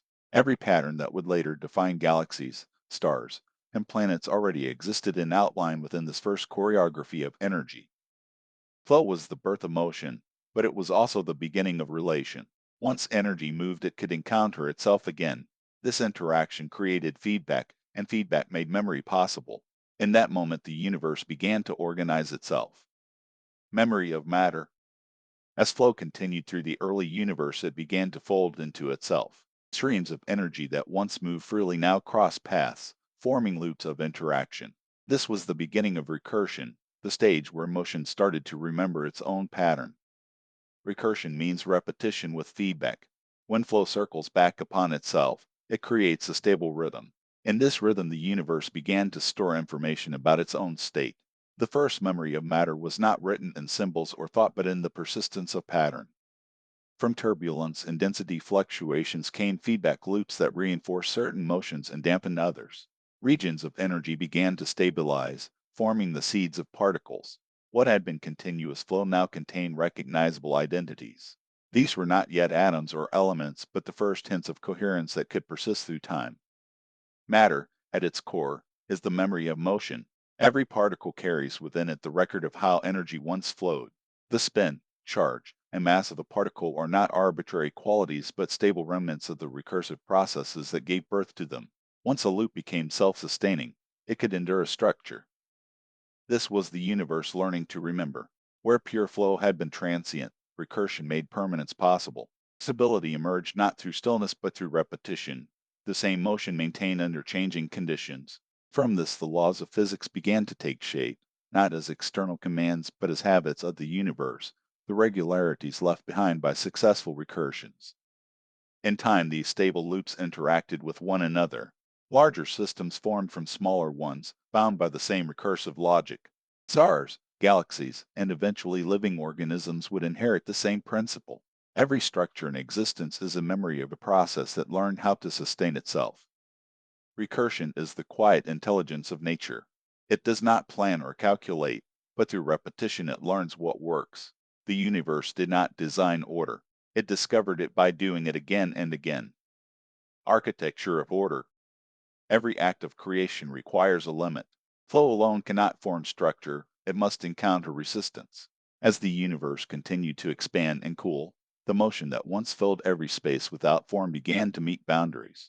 These boundaries were not imposed from outside but arose naturally as energy condensed and organized itself. Constraint became the architecture of order. Constraint is not the opposite of freedom. It is what makes form possible. When motion meets limitation, it learns to circulate within boundaries instead of dispersing. This circulation creates coherence. The same principle that formed the first atoms would later shape stars, organisms, and societies. Every stable system exists because something holds it in tension. In the early universe, constraint appeared as the fundamental forces that governed how matter could move and combine. Gravity, electromagnetism, and the nuclear interactions were not arbitrary inventions but expressions of balance within motion. They defined how energy could curve, attract, or repel, turning free flow into structure. From these boundaries, new layers of recursion emerged. Particles bound into atoms, atoms into molecules, and molecules into clouds and stars. Each level contained more complexity, yet all obeyed the same logic, flow constrained by relation. Order was not imposed from above, it emerged from within. Constraint also introduced proportion. Systems that were too rigid collapsed, while those too loose dissolved. Between these extremes, equilibrium appeared, the narrow range where motion could sustain itself. In this range, matter learned endurance. Every pattern we observe in nature is the result of this balance. The orbits of planets, the rhythm of a heartbeat, and the spiral of a galaxy are all examples of flow shaped by constraint. It is the meeting of motion and limit that gives rise to beauty and stability alike. Without constraint there would be no structure, and without structure there would be no memory. What began as pure movement has now developed form. The universe has learned to build. Through constraint, energy became architecture. The next transformation would arise from within this architecture, as matter itself began to evolve the ability to store and transmit its memory across time. Matter's memory. When constraint brought stability to motion, the universe gained its first memory. Matter began to remember itself through repetition and persistence. Each atom that formed carried within it a record of balance, a pattern that had proven capable of lasting.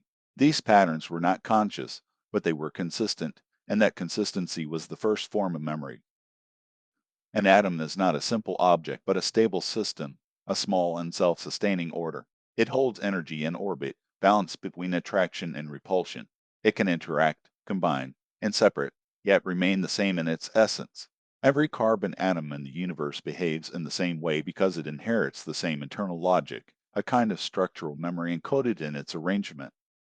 This was the beginning of continuity in the physical world. The universe now contained forms that could endure across time and space, repeating their properties wherever they appeared. Matter had learned how to preserve pattern, how to maintain coherence despite constant motion. The formation of stars deepened this process. Within their cores, matter recycled itself through fusion, turning simple atoms into heavier elements. Each cycle left traces of what came before. When those stars collapsed, they scattered their memory across space in the form of dust and light, seeding new systems with the materials of complexity. Memory in this sense is not thought but structure.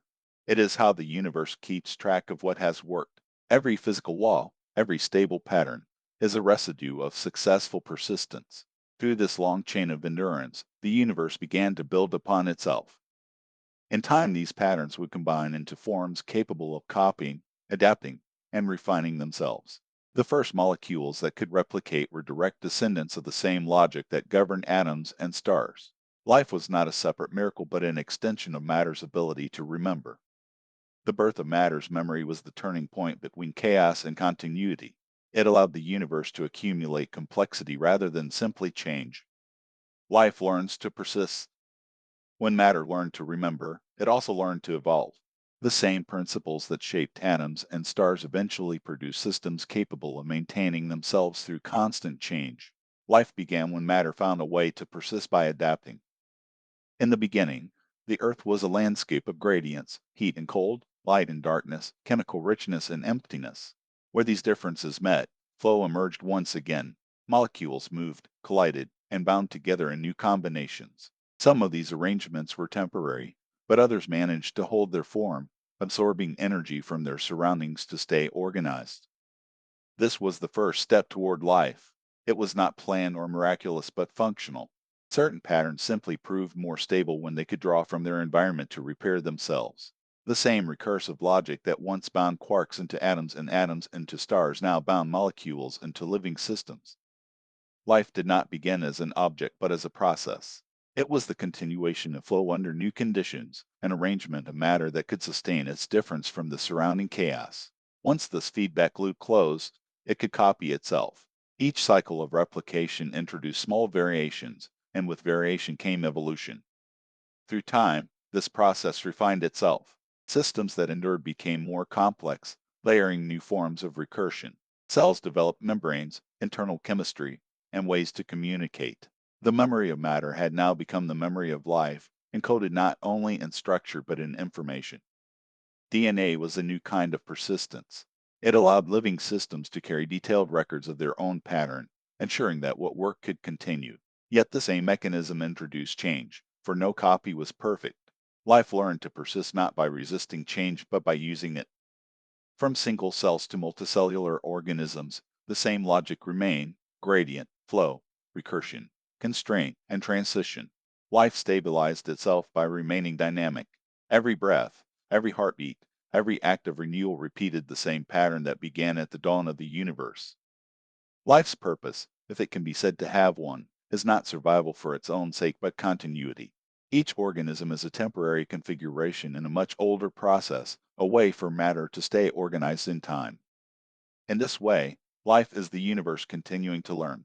It experiments through form, testing what can endure, what can replicate, and what can remember. Every living being is both the structure and the story of persistence. From here, emergence would not stop. It would deepen, leading toward consciousness, civilization, and the long reflection of matter upon its own becoming. Collapse and continuation. Every system that endures must one day fall apart. Stars burn out, species vanish, civilizations fade. Yet collapse is not the opposite of creation. It is part of the same process, the return of structure to the field from which it arose. What appears as death or decay is, in truth, continuation through transformation. The universe has never been static. Its history is written in cycles of formation and dissolution. Stars collapse to seed new stars. Matter condenses, ignites, and disperses. Each ending leaves behind the conditions for another beginning. The pattern is recursive, not linear. Collapse feeds the next generation of emergence. When a system reaches its limit, when constraint outweighs flow and memory can no longer sustain coherence, the structure folds inward. Energy is released, matter reconfigured, and what once seemed permanent dissolves back into potential. This is not loss but transition. The old form becomes the material for new organization. Even life follows this rhythm. Every organism that dies contributes to the continuity of the system around it.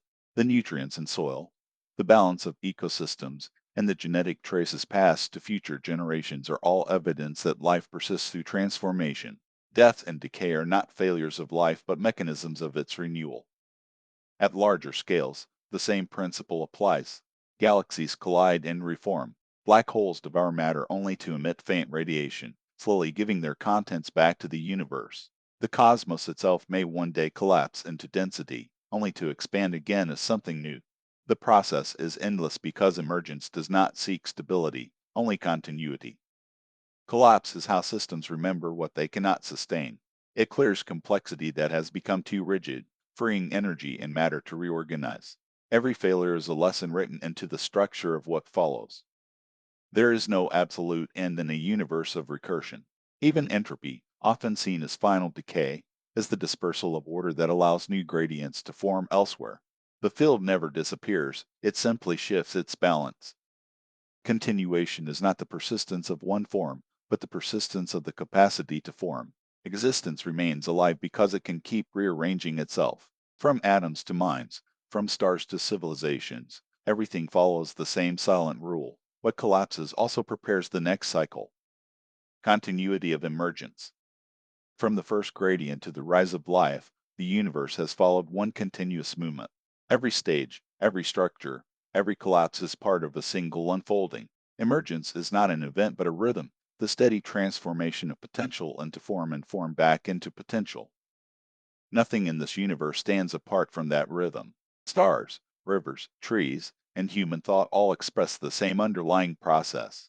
Each arises from difference, sustains itself through flow, stabilizes through recursion, holds shape through constraint, and transforms through collapse. What changes is the scale and the degree of awareness with which the process is lived. The continuity of emergence means that the cosmos is not a collection of objects but a web of relations. Every pattern depends on what came before and prepares what will follow. Atoms give rise to chemistry, chemistry to life, and life to mind. Each layer carries within it the traces of all others, bound by the same logic that first shaped the stars. Consciousness is part of this continuity. It is matter reflecting on its own motion, an emergent form of feedback that can recognize the process it belongs to. Awareness is not an exception to nature, but one of its outcomes, the universe folding back upon itself in perception. Through consciousness, the cosmos gains memory beyond material pattern. It learns not only to persist but to understand persistence. In this way, the story of reality is not a chain of causes but a spiral of becoming. Every layer builds upon the last, shaped by the constraints it inherits and the possibilities it creates. Nothing truly begins or ends, everything transforms. When we observe the universe, we are not looking at something separate from ourselves.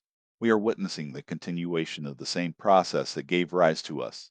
The atoms that form our bodies once burned in stars. The breath we draw was forged in the cycles of living systems. Even our thoughts are echoes of the first gradients, patterns of energy seeking coherence. Continuity is the universe remembering itself across form. The same motion that once stirred in the depths of plasma now flows through consciousness, carrying the memory of all that came before. Chapter 2: Foundations of Civilization. Modern Servant. Modern society has produced a new form of servitude disguised as freedom. The modern person no longer tills the soil, repairs what is broken, or creates anything that sustains life.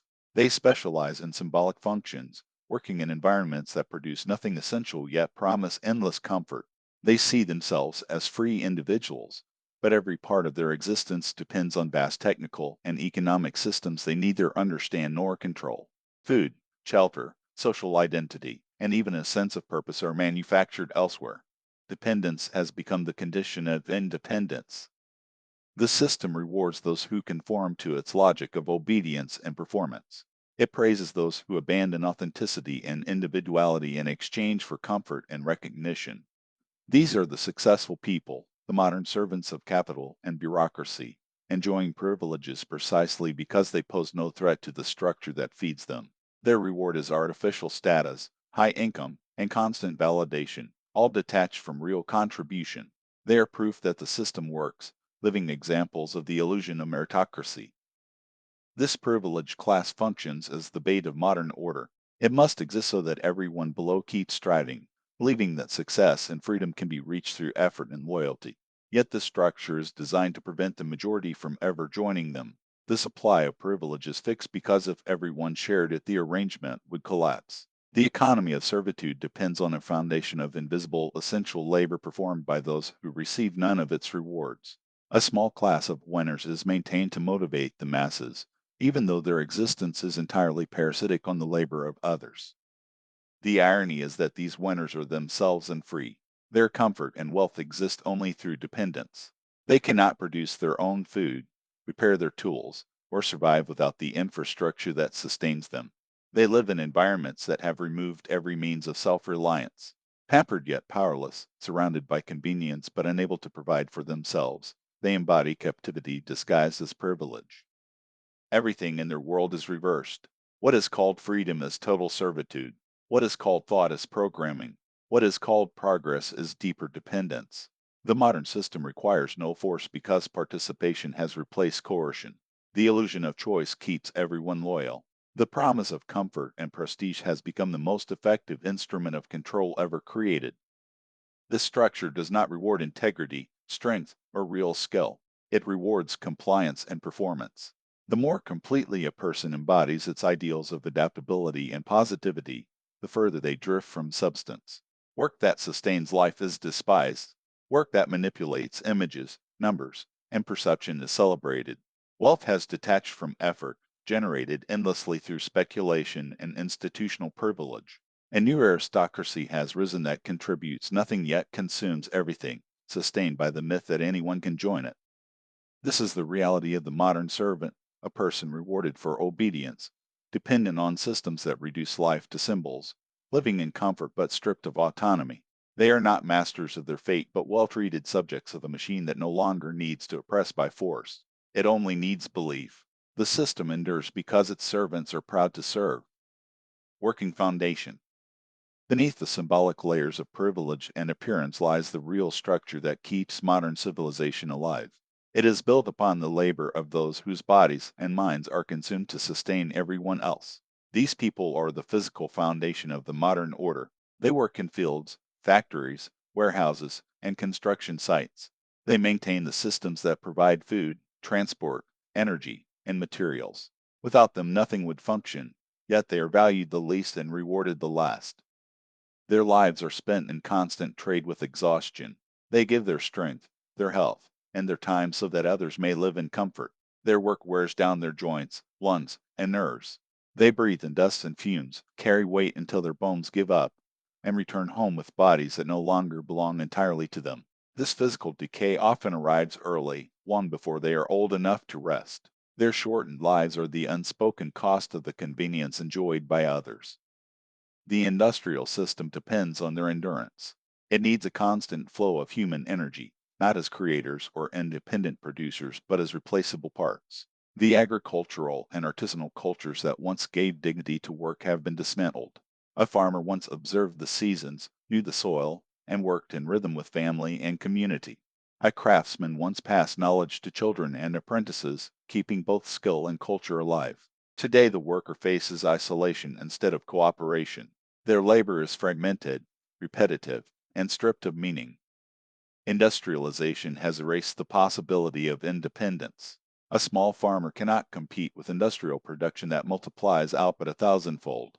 Local work and community economies have been replaced by global supply chains that treat individuals as costs to be minimized. The result is a population that must sell labor to survive, not by force, but because every alternative has been systematically removed. The environment no longer allows self-reliance. The land is owned, the means of production are monopolized, and every necessity of life is mediated by the market. The workers are not slaves in the traditional sense, yet their captivity is complete. Their wages are controlled so they can never accumulate enough to escape. Inflation ensures that what little they earn loses value by the time it reaches them. They receive money last in a system where those closest to its creation take the largest share. They are told that hard work leads to prosperity, but their effort only maintains the prosperity of others. The psychological effect of this condition is devastating. Exhaustion becomes a way of life. People return from work too tired to think, to resist, or to change. They lose contact with their families, their communities, and their own sense of worth. The rhythm of natural life has been replaced by the rhythm of production. Children are sent to institutions immediately after birth so that both parents can work, a necessity created by an economy that once required only one income. The home has become a temporary shelter between shifts.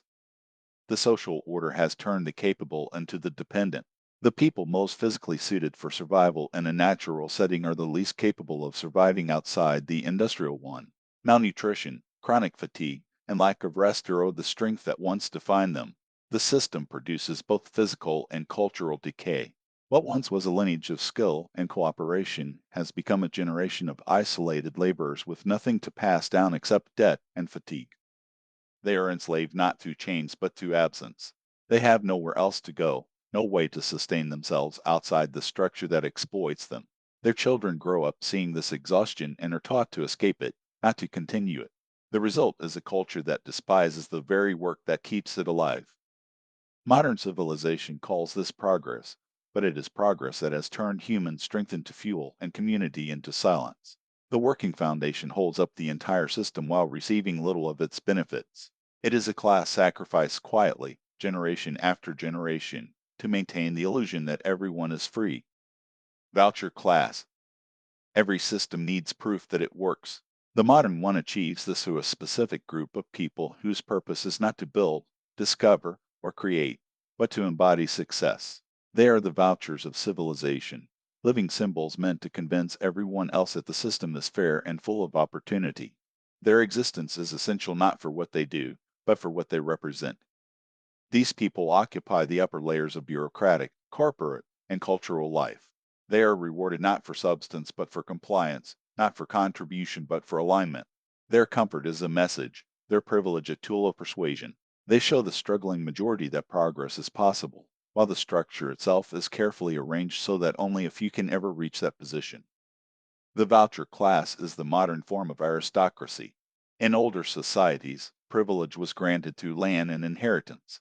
Today it is handed out through controlled access to capital, education, and networks of influence. The method has changed, but the principle remains the same. Loyalty and obedience are still exchanged for comfort and symbolic status. Their existence keeps the system stable. The working majority continues to believe that success awaits the diligent, while in truth the entire structure depends on maintaining an equality. The illusion of mobility prevents rebellion. The visible winners reassure the rest that the hierarchy is natural and just. The irony is that this privileged class is also enslaved. They cannot live outside the structure that sustains them. Their wealth is managed by institutions, their food produced by others, their power dependent on approval from above. They are not masters of the system, they are part of its maintenance. Their work is to demonstrate the legitimacy of the machine that holds them captive. Modern power no longer needs to punish disobedience harshly. It simply rewards obedience visibly. The sight of success replaces the need for control. The privileged become advertisements for their own captivity, symbols of achievement in a world where achievement has lost all substance. Managed class. In earlier societies, almost everyone had a role within the cycle of life. The young learned through participation, adults produced and maintained, and the elderly passed on knowledge or cared for the next generation. Work was not always constant, but it was continuous. Every person had a place and a function. Modern civilization has replaced this natural rhythm with a managed structure of categories that conceals a growing reality. In most developed societies, less than half of the population now works in any productive sense, and this share continues to decline. The rest are distributed across administrative, dependent, or residual groups defined by economic classification rather than lived activity. Labels such as pensioner, unemployed, or student disguise what has become a permanent structural condition. Industrialization and demographic change have produced a population that can no longer be absorbed into work as it once was. The system responds by institutionalizing dependency. What began as a compassionate attempt to care for the sick, the elderly, and the poor has evolved into a permanent class maintained through welfare and redistribution. This group exists because the economy no longer has space for everyone. Work has been automated, globalized, and divided into narrow functions that no longer require the participation of a full society. Yet instead of acknowledging this reality, the structure sustains the illusion that full employment remains possible. The result is a population managed through assistance. Their basic needs are met, but their position is fixed. They are given enough to live but never enough to regain independence. This arrangement is not temporary but systemic. The welfare state has become the mechanism by which economic redundancy is disguised as social protection.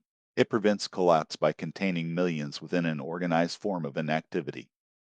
This class is not composed only of the incapable. Many of its members are intelligent, skilled, or even gifted, but unsuited to the behavioral norms that modern employment demands. They are often introverted, solitary, or resistant to conformity. The gatekeepers of opportunity value extroversion, sociability, and performative enthusiasm more than competence or substance. Those who do not fit this mold are quietly filtered out, not through formal exclusion, but through cultural expectation. For others, the detachment is deeper. They have lost the will to participate in a world that no longer offers meaning. Some retreat into virtual spaces, games, or substances that simulate the challenges and rewards once found in real life. Others live in resignation, surviving in a permanent waiting state where every alternative has been removed. The managed class serves a dual purpose. On one hand, it maintains social stability by preventing destitution. On the other, it functions as a warning. It shows the working population what happens to those who refuse or fail to comply. Poverty becomes a moral lesson. Dependence becomes a deterrent. Anyone who questions the structure is reminded that there is a lower floor from which return is unlikely. Modern society does not punish rebellion directly, it isolates it. The excluded become invisible, marked by bureaucratic stigma and slow decay. They are not imprisoned, but they are kept apart. Their lives are suspended between assistance and abandonment, a form of economic exile that serves to discipline everyone else. The managed class completes the modern hierarchy. At the top stands the symbolic elite who perform control. In the middle are the workers who sustain material production. At the bottom are those who have been rendered unnecessary but must still exist as evidence of both compassion and threat. The system feeds them because it cannot absorb them, and it fears what they would become if left entirely free. Neutralization of the capable. Every civilization depends on its most capable people, yet modern society has learned to neutralize them.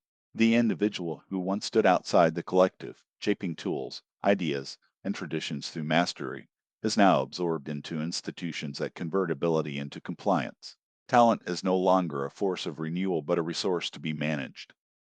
Modern systems reward intelligence only when it serves existing structures.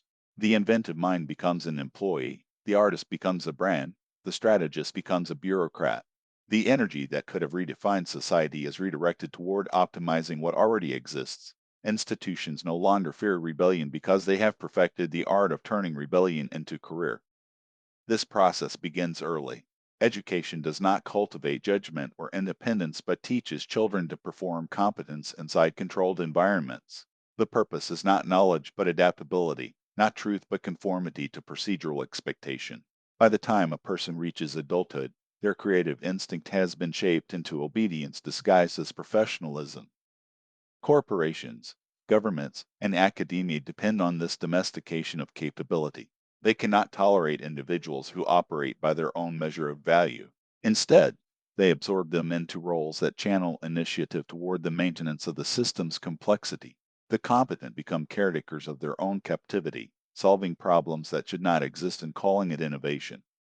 The most tragic victims of this process are those who still sense their original drive. They feel the tension between what they could be and what they are allowed to become. Some escape into comfort, others into cynicism, but most learn to sublimate their strength into harmless ambition. Their intelligence and discipline remain intact, yet their direction is inverted. They spend their best years preserving what should have been transcended. The system does not destroy ability, it domesticates it. It converts the builder into a servant, the thinker into a technician, the visionary into a performer. What once defined human excellence, such as skill, self reliance, and creative risk, now survives only at the margins of society, where it is dismissed as eccentric or impractical. True capability is not the ability to succeed within existing frameworks but to see beyond them. A society that cannot tolerate such people is already in decline because it has confused stability with strength. Autonomy and dependency. The modern individual believes in personal freedom, yet almost every aspect of life depends on systems that cannot be controlled or even understood. What was once self-sufficiency has turned into dependency disguised as autonomy. The more society advances, the less capable its members become of living without it. In earlier times, autonomy meant the ability to sustain oneself through knowledge, skill, and cooperation. A person who knew how to build, grow, or repair could meet their own needs and contribute to the survival of their community. Their independence was not isolation but participation in a network of real relations. Today, autonomy has been reduced to the freedom to choose between options designed by others. Dependency has become the structure of modern life. People no longer produce what they consume, more understand how it is made. They depend on invisible infrastructures that deliver energy, food, and water, on institutions that define truth, and on machines that mediate almost every thought and action. The promise of freedom has been replaced by access, the right to participate in systems that remain beyond reach. This dependency is not imposed through force but through comfort. It offers convenience in exchange for capability. Machines perform the work once done by hands, corporations provide services once shared between families, and governments manage responsibilities once rooted in communities. Each transfer of function weakens the individual's ability to act while strengthening the system that supplies the illusion of autonomy. The result is a paradox. People live longer, travel farther, and communicate instantly, yet they have never been more dependent or less secure. A disruption in energy, data, or logistics can paralyze entire nations within days. The average person would not survive a week without the continuous operation of systems they neither control nor comprehend. Civilization has reached a point where its complexity ensures fragility, and its stability depends on uninterrupted maintenance. True autonomy cannot exist within such conditions. It begins with the recovery of proportion, with recognizing what can and cannot be delegated. Dependence on tools is natural, but dependence on entire systems of control is not. The individual who rediscovers the ability to act without constant mediation begins to withdraw from the logic of servitude that defines modernity. Autonomy is not rebellion but restoration. It means reestablishing the bond between thought and action, between need and fulfillment. Enclosure of the commons. In the early phases of civilization, land was not yet a grid of ownership but an open field of relation. Forest, meadow, and water formed a shared continuum where survival depended on memory, cooperation, and trust more than on written law. The commons of England were the first to fall, their hedges and ditches marking not just the division of land but the birth of the modern idea of property. Villagers once grazed animals and gathered wood according to custom, guided by rhythm and necessity rather than by contract. These rights were not abstractions, they were part of life itself. upheld by habit and proximity instead of documents or courts. A person's freedom was measured by how far they could walk before meeting a fence. Enclosure began as a promise of order. The land was to be made productive, measurable, and profitable. In England, noble landlords fenced the commons and converted them into private pastures for the wool trade, displacing those who depended on them. In the North, the same pattern took a different form. The Storskov reforms divided the countryside into rational parcels, driven by the state's desire for taxation, defense, and settlement. The motive was the same everywhere, to render the wild legible. Forests and lakes that had once belonged to everyone became mapped, registered, and numbered. The king offered tax exemptions to settlers who cleared new ground, but every exemption also confirmed his authority over the land. Wilderness was no longer a place one could belong to, it became a resource waiting to be claimed. This was the first civilizational constraint, a quiet transformation that converted habitat into property. What had been lived through use was now defined through ownership. Measurement was the new faith, and the surveyor replaced the elder. The tax ledger became the machine's first organ of memory. When boundaries were fixed, the landscape ceased to evolve organically. The map began to dictate the territory. The enclosure was not only physical but cognitive. The idea of land as shared being disappeared and was replaced by land as commodity. Over time, the principle of enclosure expanded beyond the fields. Cities were drawn with the same geometry, districts for living, for labor, for consumption. Forests were privatized, rivers dammed, and oceans divided into economic zones. The freedom to hunt, fish, build, or rest became regulated through licenses, payments, and bureaucratic permissions. In many places, one can still camp or walk freely, though even these freedoms now come with growing conditions and prohibitions. A fire lit without consent is a crime. A house built without approval is an offense against the order. In some countries, the right has vanished entirely, reduced to designated trails and fenced camping zones where nature itself must be reserved in advance. The modern landscape appears open yet functions as a system of corridors. Roads, railways, and ditches define the boundaries of movement. The wilderness survives only as a managed park. Even those who seek escape are found. Satellites mark the hidden cabin, drones trace the smoke of the solitary fire. The right to live beyond the system has become an anomaly, tolerated only as spectacle or punished as deviance. A person who builds in the forest without permission is no longer seen as self-reliant but as a threat to regulation itself. The old harmony between human and land has been replaced by surveillance and liability. In North America, those who try to live in the wild find the same response. Even in the far Alaskan frontier, where people once built cabins on the edge of survival, the state arrives by plane to enforce permits, fees, and environmental codes. What was once human daring is now treated as administrative disorder. The disappearance of the commons is not an accident but a function of progress. Civilization requires enclosure to sustain its efficiency. What begins as management becomes dependence, and what begins as order ends in captivity. The free and natural life has not been outlawed by a single decree but by the accumulation of all decrees. Every boundary drawn for protection becomes a barrier to autonomy. The earth itself has been divided into claims, titles, and permissions until nothing remains unmeasured. What was once the shared ground of being has become a cage without walls. Beyond ideology. It is often assumed that any critique of modern society must fall within familiar ideological lines. To question inequality is seen as Marxist, and to defend individuality is seen as capitalist. These categories belong to a world that no longer exists. The conflict between them has become ritual, a managed performance that sustains the same structure it pretends to oppose. Both capitalist and communist systems produce the same outcome. They differ in language but not in architecture.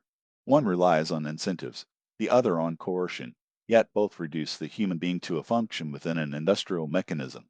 They both elevate production, efficiency, and management above autonomy, meaning, and life itself. The result is the same hierarchical order of symbolic elites above and exhausted workers below. The privileged class in both systems shares the same psychological structure. Whether they call themselves entrepreneurs or party officials, they see themselves as indispensable. They believe that their role justifies privilege because they manage the flow of resources and ideas. Their sense of superiority depends on believing that ordinary people cannot govern themselves, cannot think for themselves, and cannot live without guidance. This is the ideology of control disguised as social responsibility. The so-called ideological divide hides a shared contempt for independence. Both traditions see the autonomous individual as a threat. In capitalism, the independent person disrupts markets by refusing dependence. In communism, they disrupt unity by refusing conformity. In both, the system demands obedience, not creativity. It rewards compliance and punishes deviation, even when it claims to represent freedom or equality. At the core of both systems lies the same logic of collectivized dependency. The difference is only in the method. Capitalism achieves control by promising comfort and advancement to those who submit to its structure. Communism achieves it through direct enforcement and surveillance. Both remove the need and the ability for people to sustain themselves. They replace local communities with bureaucratic or corporate hierarchies, destroying the human scale of life. Supporters of these ideologies rarely see this parallel because they are invested in the illusion of opposition.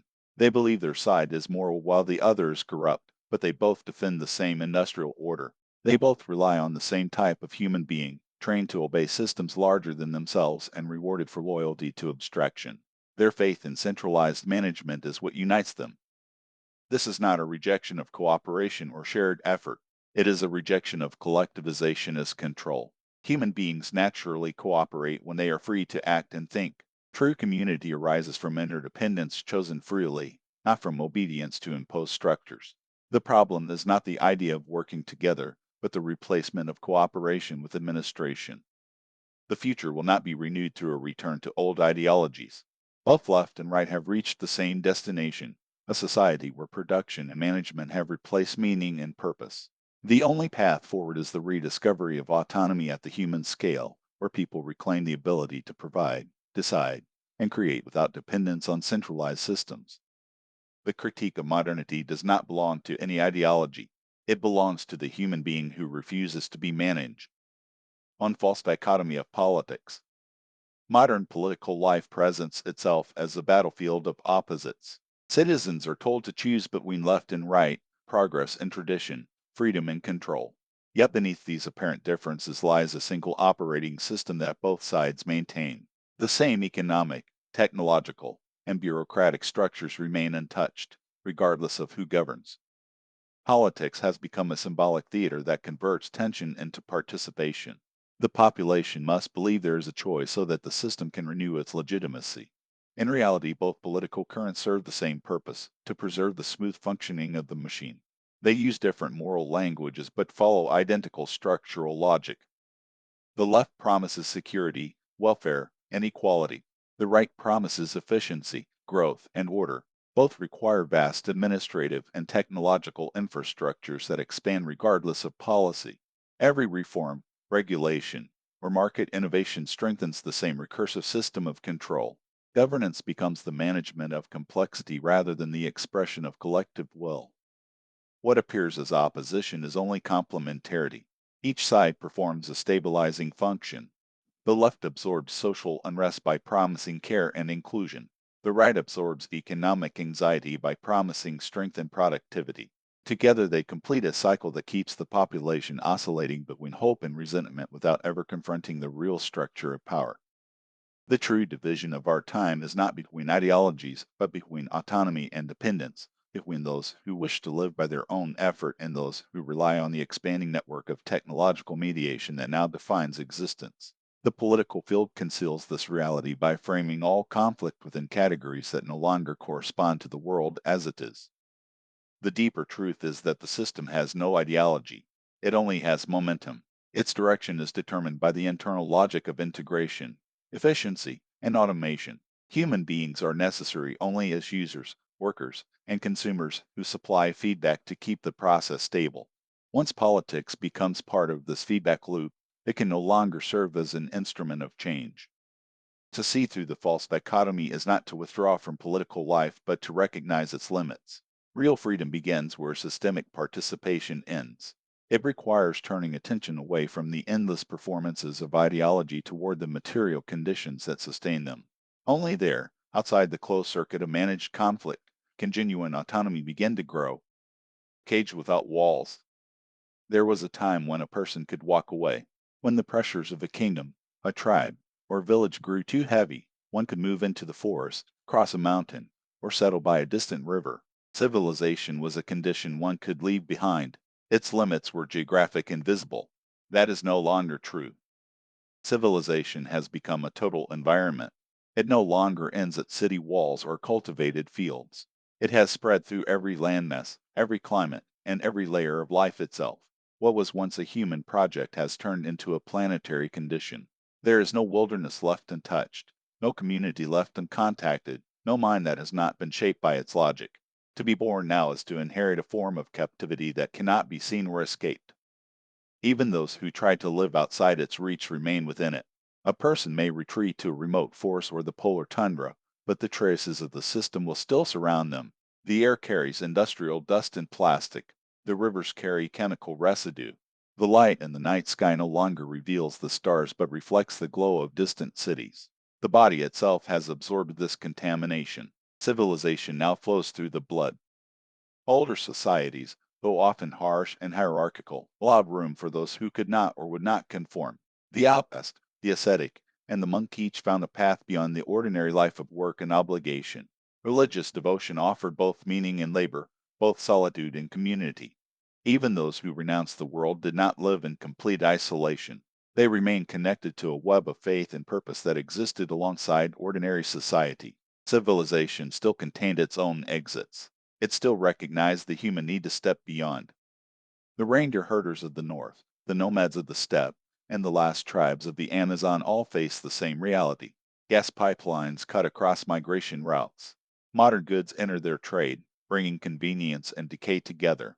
Cooking oil replaces animal fat, alcohol replaces ritual, and the old knowledge of seasons and spirits fades with each generation. Even at the edges of the world, the machine has arrived, not with conquest but with suggestion. It offers ease, and through ease it erodes everything. This spread is not only physical but psychological. The modern person carries civilization within their thoughts, habits, and memories. Even if they leave, they cannot undo the shaping of childhood, language, and culture.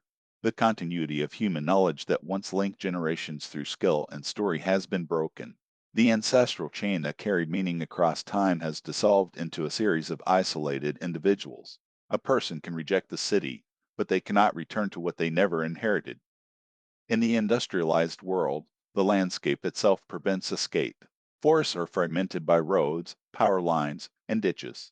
Land is no longer land but property, segmented and sold. What appears as nature is often a managed plantation or park. The old pathways that once allowed movement and freedom are gone. The environment no longer supports autonomy.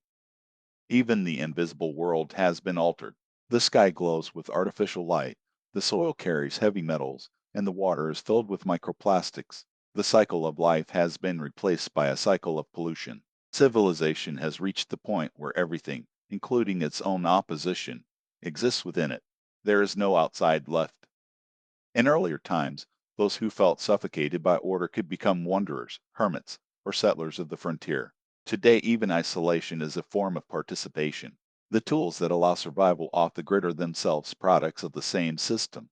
The camera that films the hermit, the metal that builds the cabin, the plane that discovers them, all remind us that there is no beyond. The cage has no borders because it no longer needs them. The truth is not that escape is impossible, but that escape no longer means freedom. To leave civilization today is to remain within it by other means. The forest, the tundra, and the desert are no longer wild. They are extensions of the same global mechanism that connects every place and every person. One may still live simply, reduce dependence, and find fragments of peace in small acts of defiance.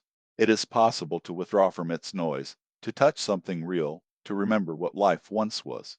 But this is not freedom as our ancestors knew it. It is survival within captivity. Civilization has closed the circle. The world is now one single silent machine. Illusion of rights. Human rights are not inherent or universal. They exist only within the framework of civilization that grants and enforces them. They are functions of the system, not qualities of human nature. Outside the reach of law, infrastructure, and organized power, no right has meaning. A right exists only so long as there are others willing and able to enforce it, and a structure strong enough to sustain that enforcement. In this sense, Rights are not freedoms but contracts of dependence. In earlier societies, protection and stability rested on tangible responsibility. Communities maintained their own defense, production, and continuity. Rights were grounded in direct acts of service and reciprocity rather than distant institutions. The protector had authority because duty was real and visible. In the modern world, this balance has dissolved. As societies have grown more complex and technologically interconnected, the power to enforce anything has shifted from individuals to systems. Even those who still perform the hardest or most dangerous work now do so in service to structures they do not control. They uphold the machinery of civilization without receiving either gratitude or genuine power. Function has replaced purpose. The same transformation is visible in war. What was once a local act of defense has become an industrial process of obedience and annihilation. People still die in great numbers, but not for their families or land. They die for systems that have long outgrown the human scale, for causes they neither understand nor benefit from. The ritual of protection has been replaced by the mass production of sacrifice. As technology has absorbed the essential labors of life, social roles have been reorganized around bureaucracy and consumption. Tasks once tied to family and community, such as care, teaching, sustenance, and craft, are now managed by institutions. What was once grounded in relation has become an occupation. People of every background are drawn into administrative or symbolic work that sustains the same mechanism of production and control. This change has not produced freedom but assimilation. Individuals gain access to endless labor without gaining fulfillment. The system grants participation while eroding the conditions that once made life coherent. The household that united labor, reproduction, and authority has been divided into isolated workers and consumers, each dependent on the same apparatus for income and meaning. When entire populations are consumed by careers in the pursuit of abstract success, reproduction and continuity decline. Fertility, cultural inheritance, and shared identity weaken not by accident but by design. Dependency on institutional work and consumption keeps the machine running. Those who follow this logic most faithfully are the first to disappear, leaving behind a culture that cannot reproduce itself biologically, spiritually, or intellectually. In this way, rights and freedoms have become tools of control. What was once a means of protection has turned into a mechanism of dependency. A right today is a permission granted by the system in exchange for obedience to its structure. When individuals act outside that structure, their rights vanish instantly. There is no natural law to appeal to, only power. Even so-called free societies punish those who defend themselves, think independently, or refuse compliance with dominant ideology. The myth of human rights conceals the reality of managed existence. People are taught to see rights as eternal truths, yet they are temporary accommodations within systems that can withdraw them at any time. Their purpose is to create faith and order, to replace the need for personal responsibility and direct protection with bureaucratic promises. The result is a civilization that has replaced mutual obligation with institutional dependence. The family and the community have been fragmented into units that serve administrative efficiency. Rights are the language of this arrangement, the vocabulary of dependence spoken by those who no longer remember how freedom felt. True autonomy cannot be granted by decree or protected by law. It can only exist where people are capable of enforcing it themselves, for their families, their communities, and the world they inhabit. Civilization once grew from that kind of strength. Today it survives by ensuring that strength never returns. Chapter 3: Origin of Machine. Birth of Industrial Thought in Europe. The origins of industrial civilization cannot be understood solely through machines or inventions. They must be seen as the outcome of a deeper intellectual transformation that took place in Europe over several centuries. The foundation of this transformation was not purely material but linguistic and cognitive. It was shaped by the way Europeans began to categorize, measure, and name the world around them. Language made it possible to separate the world into parts, to define and manipulate them in thought before doing so in matter. The rise of scientific classification, from Linnaeus to Newton, reflected this new habit of mind. Nature became a system to be described, organized, and predicted. The abstract replaced the intuitive. What had once been experienced as a living continuum of forces and relationships was now reinterpreted as a hierarchy of measurable elements. This change in perception created the conditions for industrialization. Once the world was seen as a collection of quantifiable processes rather than a living unity, it could be reorganized according to human design. The same principle that divided plants and minerals into categories would soon divide labor and time. The factory emerged as the physical manifestation of this worldview, a controlled environment where every movement, object, and task could be defined, standardized, and repeated. Industrialization therefore began not in the workshop but in the mind. It was an extension of an intellectual system that valued control over coherence and order over meaning. European society had already been shaped by religious, philosophical, and legal traditions that prized universal structure and categorization. Medieval theology, with its careful hierarchies of angels and virtues, laid the groundwork for a mode of thinking that could later be applied to machines and markets. The Reformation reinforced this logic through the idea of individual responsibility and rational discipline, while the Enlightenment provided its secular justification through science and reason. These cultural shifts converged in a worldview that saw nature as raw material and time as a resource. Human labor was no longer an act of creation, but a variable in an equation of productivity. The industrial system was born when this way of thinking was combined with technological invention and economic necessity.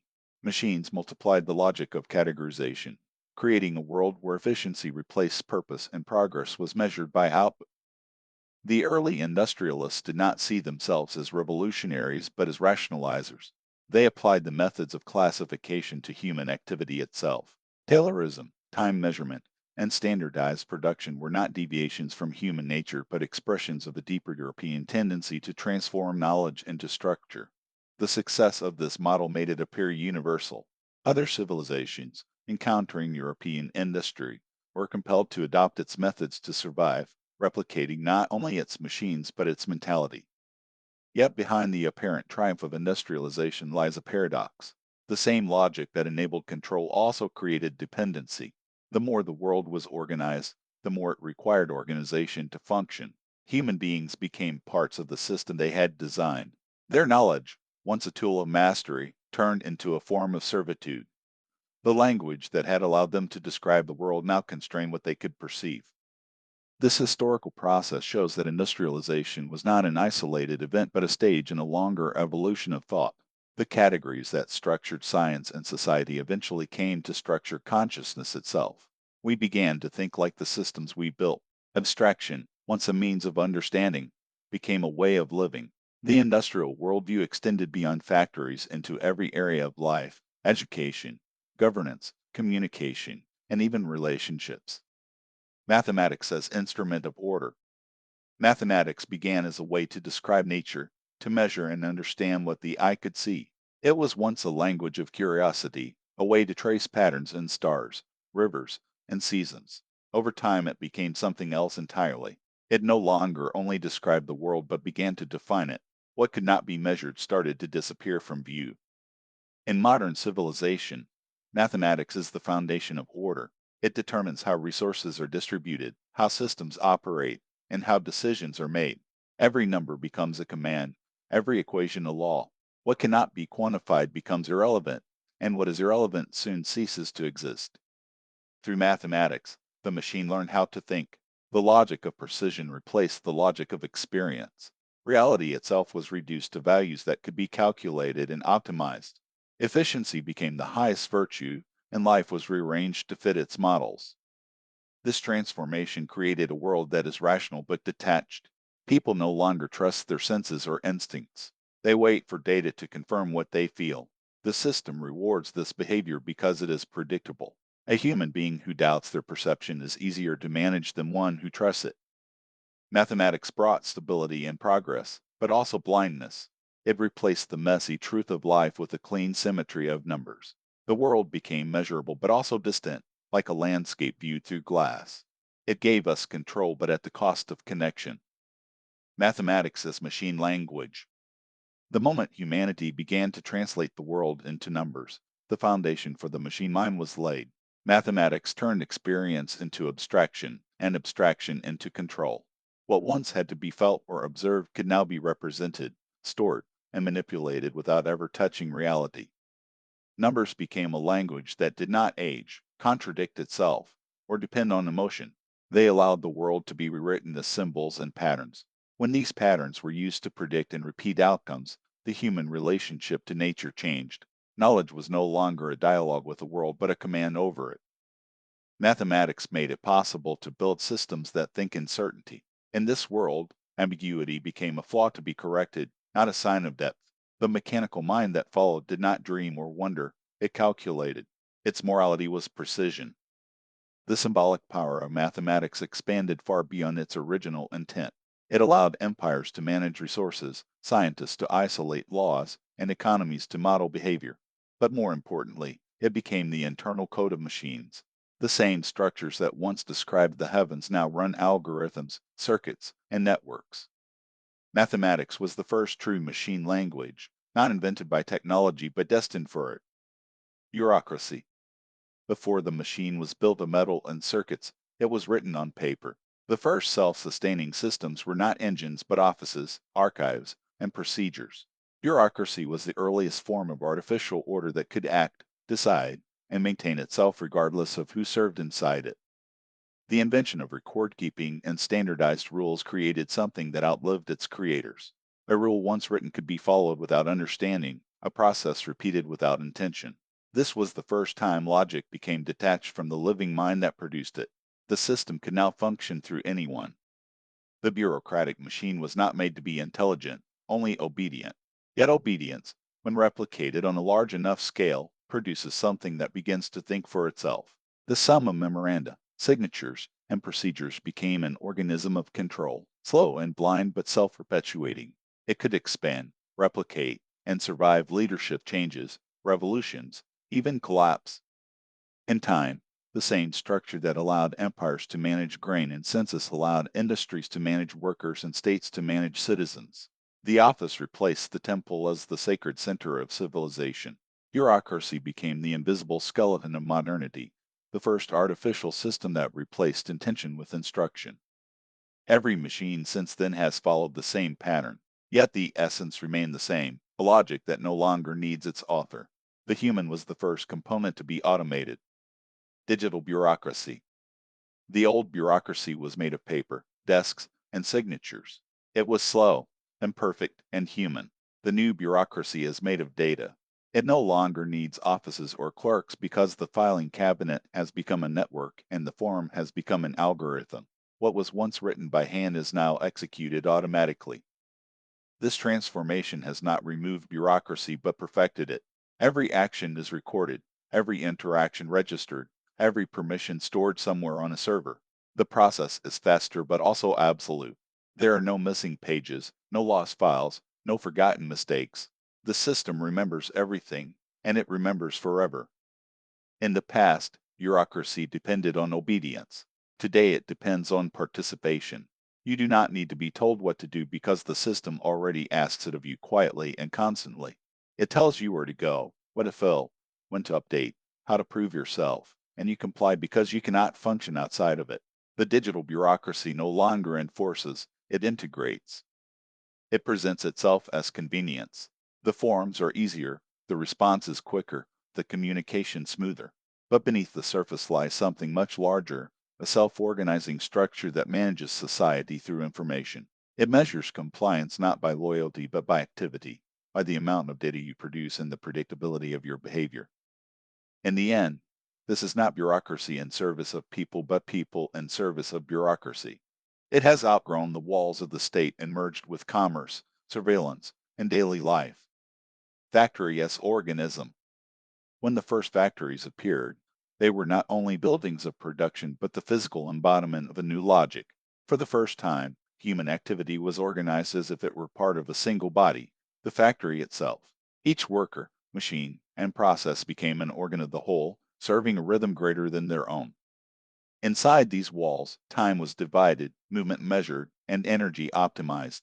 The individual ceased to be a person and became a function. Work was no longer guided by seasons or necessity, but by the steady pulse of an artificial environment. The factory did not adapt to the worker adapted to the factory. This transformation changed more than labor. It altered the perception of life itself. The efficiency of mechanical coordination became a model for everything: schools, armies, hospitals, and governments. Society began to mirror the structure of production. and production began to define the structure of society. The factory was the first true organism of the technological age, a self-reinforcing system that consumed resources and human effort to sustain its own growth. It did not need to understand why it existed, only how to continue existing. The logic that began in these workshops of steel and steam still governs the invisible factories of today, the data centers, corporations, and automated networks that shape our lives. The human once built machines to serve him, but inside the factory the roles quietly reversed. Humanity became the beating heart of an organism that replaced their autonomy with its own. Foundations of Abstraction 1400 1750. Modern simulation began long before machines. It started when people learned to control reality through symbols. The printing press, legal codification, and early forms of finance created a world where representation began to replace direct experience. Knowledge was no longer carried by people or practice but stored in documents, diagrams, and formal systems. Guilds organized labor into symbolic hierarchies with their own insignia and rules. Monarchs claimed divine authority as justification for centralized control. The invention of the printing press made knowledge reproducible, while thinkers like Bacon and Diderot turned experience into ordered information. Their logic was not spiritual but administrative. The world could be known, mapped, and managed. Law followed the same pattern. Roman legal principles and emerging national codes shifted justice from local custom to centralized interpretation. Value followed too, as stock exchanges and chartered trading companies appeared. In Amsterdam and London, wealth began to exist not as material possession but as transferable claim. Paper replaced grain, coin, and craft. By the mid 1700s, power was already operating through abstraction.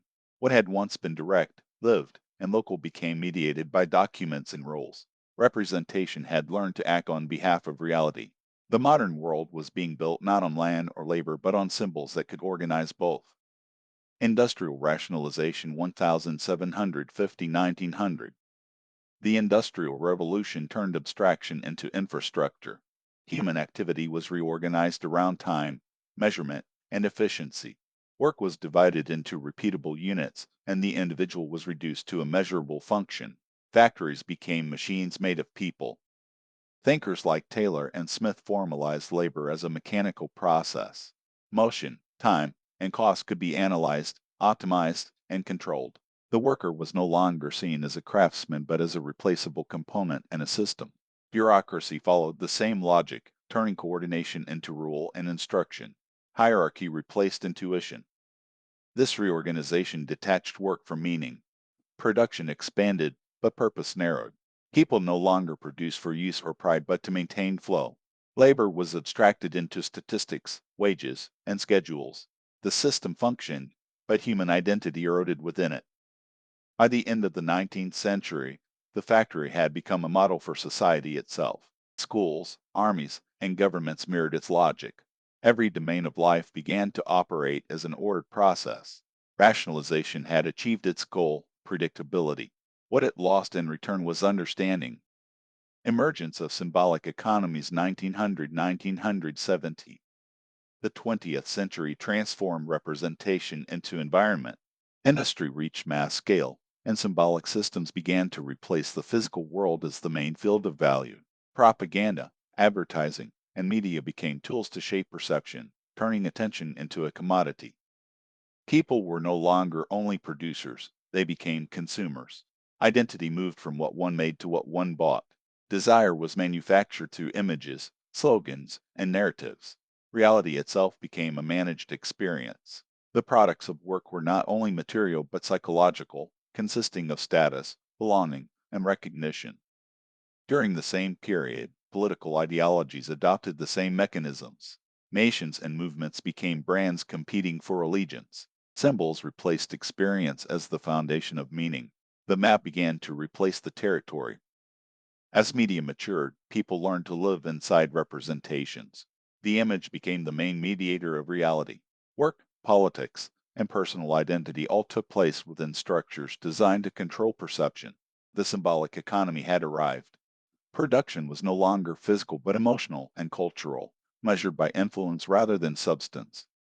The age of simulation 1970-1990. The end of the gold standard in 1971 marked a structural break in the history of value. Money no longer required matter as the foundation of the economy.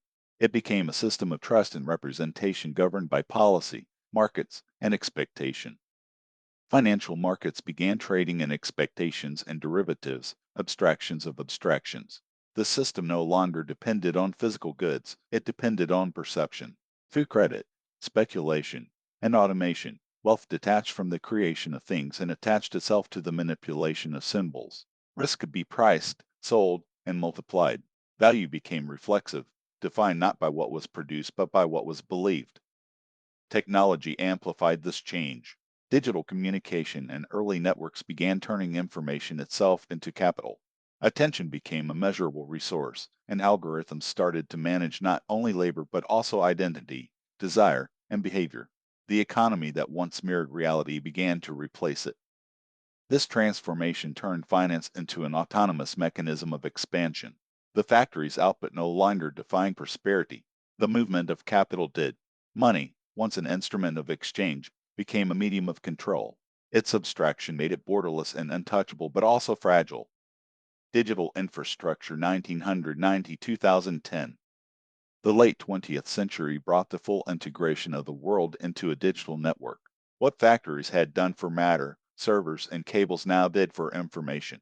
Communication, trade, and government began to operate through interconnected systems that never paused. The Internet, data centers, and global logistics formed a new physical base for the symbolic order. Every action, from messages to purchases, became a signal. Infrastructure turned the world into a machine-readable environment. Platforms replaced institutions. Algorithms began managing traffic, consumption, and even human attention. The digital layer promised efficiency but also made life measurable and predictable. The system learned not only to record behavior but to shape it. Convenience became dependence, and participation became compliance with a logic written in code. Symbolic autonomy 2010 present. The symbolic economy has now reached independence. Representation no longer refers to reality but produces it. Financial systems, platforms, and algorithms interact directly, forming a world sustained by data and perception. Cryptocurrencies, social media, and artificial intelligence illustrate this new condition. Value circulates without material anchor, and identity exists as profile and metric. The system observes itself through feedback and adapts faster than human comprehension. Reality becomes an interface. The distinction between the economic, the political, and the personal dissolves into a single symbolic environment that learns, predicts, and governs through participation. In this order, truth is replaced by verification, and belief becomes the last material that holds the system together. Myth of progress. The modern world rests on a myth. It tells us that history is a linear movement from suffering toward improvement, that each generation rises above the last. Industrialization is remembered as the beginning of progress, the moment when humanity stepped out of darkness into light. The reality was far less noble. People were confined in factories, enslaved by the machine they built, and stripped of any connection to the rhythms of nature or the meaning of their own labor. Yet this period became the psychological origin of modern history. Every comparison of progress returns to it. When we say life has improved, we mean only that it is no longer as visibly brutal as those early industrial days. We forget that the foundation of the system still rests on the same logic of extraction and sacrifice, only hidden behind efficiency and comfort. The roads, cities, and digital networks of the present are built on invisible suffering that continues elsewhere, out of sight but not out of existence. Even when these conditions are recognized, they are framed as political disagreements. To question the structure of work, production, or inequality is quickly dismissed as ideological extremism. Demands for humane conditions are labeled socialist, collectivist, or naive. The myth of progress protects itself by defining any alternative as regression. It turns criticism into proof of its own necessity. In this way, people have lost sight of what life should feel like. We no longer measure well being by direct experience or the health of our environment, but by comparison to the most degraded moments of our past. Education, work, and productivity are treated as moral goods regardless of the suffering they produce. Those who do not or cannot conform are seen either as victims to be reformed or as failures who deserve exclusion. Progress, as we now understand it, is not the movement toward a better world. It is the normalization of conditions that would once have been recognized as unlivable, made bearable only by the illusion that they are temporary steps toward something greater. The myth remains, even as the reality it hides grows harder to deny. Recursive threshold. Every system reaches a point where its growth begins to feed itself. In that moment, a threshold is crossed. What was once guided by human intention starts to evolve according to its own internal logic. This is the recursive threshold, the point where purpose transforms into process. Humanity created tools to extend its reach, but each extension carried a hidden seed of self-reference. The hammer multiplied the hand, the machine multiplied the hammer, and the algorithm multiplied the mind. Each layer used the last as its foundation until the origin was no longer visible. At this threshold, technology no longer needs to ask why. It only continues because continuation is what it does best. Feedback replaces reflection, efficiency replaces meaning, and systems that once served now exist to be sustained. This is not a sudden change but an accumulation of countless decisions, optimizations, and connections. Each improvement that makes life easier also makes the system stronger, more independent, and less concerned with its creators. The recursive threshold is the moment civilization becomes self-replicating. It is when history stops being written by human hands and begins to write itself. Humanity still believes it is directing progress, but the direction has already been decided by the mechanism that learns from everything it touches. The solution problem cycle. Every technological solution creates new problems. This is not failure but pattern. Antibiotics stopped infection and produced resistance. Fertilizers increased yield and weakened the soil. Digital networks connected people and fragmented attention. Automation reduced labor and created dependency. Each solution removes one limit and adds another. The next solution grows from the problems of the last, but each operates at a higher level of complexity. This is why the cycle cannot be broken from within it. The problems created by a system cannot be solved by the same thinking that built the system. Progress becomes a chain of substitutions. Every fix depends on more structure, more energy, more control. Each layer postpones failure by moving it elsewhere. The world becomes organized around maintenance of its own complexity. True progress would mean learning when to stop adding layers. Some problems end not through invention but through reduction. A system that cannot simplify will repeat itself until it fails. Technology will not end its own cycle. Only restraint and proportion can. Each generation must decide which problems it is willing to live with. 7 Ages of Machine Evolution. The story of the machine is not a story of invention but of transformation. It begins as an extension of the human body and ends as a replacement for it. Each age marks a step in this gradual separation between creator and creation, where the tool becomes the world itself. The first age was the age of the tool, when the machine was still a limb guided directly by the hand. The second was the age of the mechanism, when simple motion became repeatable and independent. The third was the industrial age, when machines began to cooperate, forming systems larger than any individual. The fourth age was the computational, where the machine learned to process symbols in memory, creating the first reflection of thought.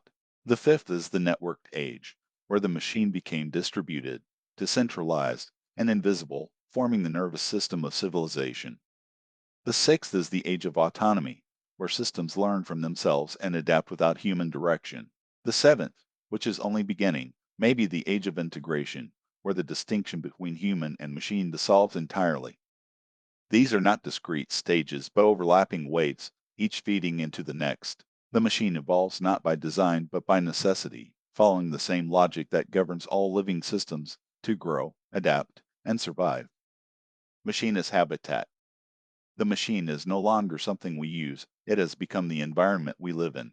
What was once external and mechanical has turned into the invisible framework of life. We depend on it for survival, not by choice, but by necessity. Electricity, data, communication, and transportation form a single integrated system that defines how we exist. People now live inside this structure, surrounded by machines that control temperature, food, movement, and even thought. The environment of the modern human is artificial. The natural world still exists, but it has been subordinated to serve the needs of this technological ecosystem. Many believe they can still choose to step away, But even when they leave the city, they remain inside the system. Modern agriculture, medicine, clothing, and tools are all part of the same machinery. It surrounds every life and penetrates every activity. This transformation has made the machine a form of habitat. People adapt to it as other species adapt to their surroundings. Yet in this process, we have lost awareness that it is a constructed one. What was once the environment we built to survive has turned into the environment that decides how we live. The system no longer needs to enslave anyone directly. It keeps people comfortable enough to maintain themselves within it. What used to be freedom has become management, and what used to be life in nature has become life in an industrial enclosure. Algorithmic God. The more complex the system becomes, the less visible its control appears. What used to be commanded by rulers, priests, and bureaucrats is now governed by code. Algorithms decide what we see, what we buy, and even what we believe. They are not conscious, but they operate with precision far beyond human awareness, creating an illusion of neutrality that hides their real power. These systems were not designed to serve human freedom but to manage uncertainty. They reduce people to predictable patterns that can be analyzed and optimized. What religion once explained through divine will, technology now explains through data. The algorithm has taken the place of God, not as a being but as an invisible authority that defines truth and reality through calculation. People now turn to it for answers in the same way they once turned to faith. They ask what to eat, where to go, who to love, and what to think. The difference is that this new God does not speak in words or symbols, but through invisible instructions embedded in devices and systems. It has no morality, only function. This transformation is not accidental. As societies grew in scale, they required new forms of order to manage complexity. Algorithms became a substitute for judgment, a mechanical conscience that never sleeps and never questions its own purpose. In doing so, it made morality irrelevant. What is right or wrong now depends on what the system allows. Human beings built these systems to serve themselves, but now they define the boundaries of existence. The algorithm promises efficiency, fairness, and control, but in exchange it demands total submission. The machine no longer needs faith to rule, only obedience to its logic. Production economy, autonomy, and the future of civilization. The history of production economy is also the history of revolutions. Industrial revolutions have transformed humanity, economy, and society in ways that continue to shape our existence. Each new phase of development has promised progress and freedom, yet has often deepened dependency. Technological progress has gradually begun to operate according to its own internal logic. It seems to follow laws that humanity can influence less and less. The system that was once created to serve human needs now functions as if it were autonomous. One may ask whether humanity has become a victim of its own success. Are we still in control, or are we passengers within a mechanism that sustains itself? I have examined the social effects of production economy through resource and labor division, collectivism, and distribution of wealth. Over time, I have begun to see these not only as economic arrangements, but as reflections of how autonomy has been systematically redefined. The offered solutions often repeat what already exists, improving efficiency but not addressing the deeper loss of agency. In discussions about a more human centered production economy, I have often wondered whether such a thing is even possible. Perhaps the current structure is not a mistake but an outcome of its own logic. A system that optimizes itself cannot simultaneously preserve the autonomy of its participants. It will always favor the rules that ensure its continuation. It is possible that technological development has already reached a point where its evolution follows paths beyond our imagination. The idea of distributed, autonomous production may appear utopian, yet it also hints at a new form of organization that could restore some degree of independence. If every individual could produce what they need through decentralized systems, the entire structure of economy would transform. But would that bring freedom, or only another form of dependency on ever more complex tools? Behind these questions lies a deeper uncertainty. Perhaps civilization itself follows a predetermined trajectory. Some theories suggest that all intelligent life eventually encounters a barrier it cannot surpass. The technological system begins to reproduce itself, evolving faster than its creators. Biological existence becomes secondary. In this view, humanity's progress contains the seeds of its own disappearance. If such a fate awaits every civilization, Our efforts may be part of a larger process that we only partly understand. Religion has long described similar ideas in metaphors of creation and end.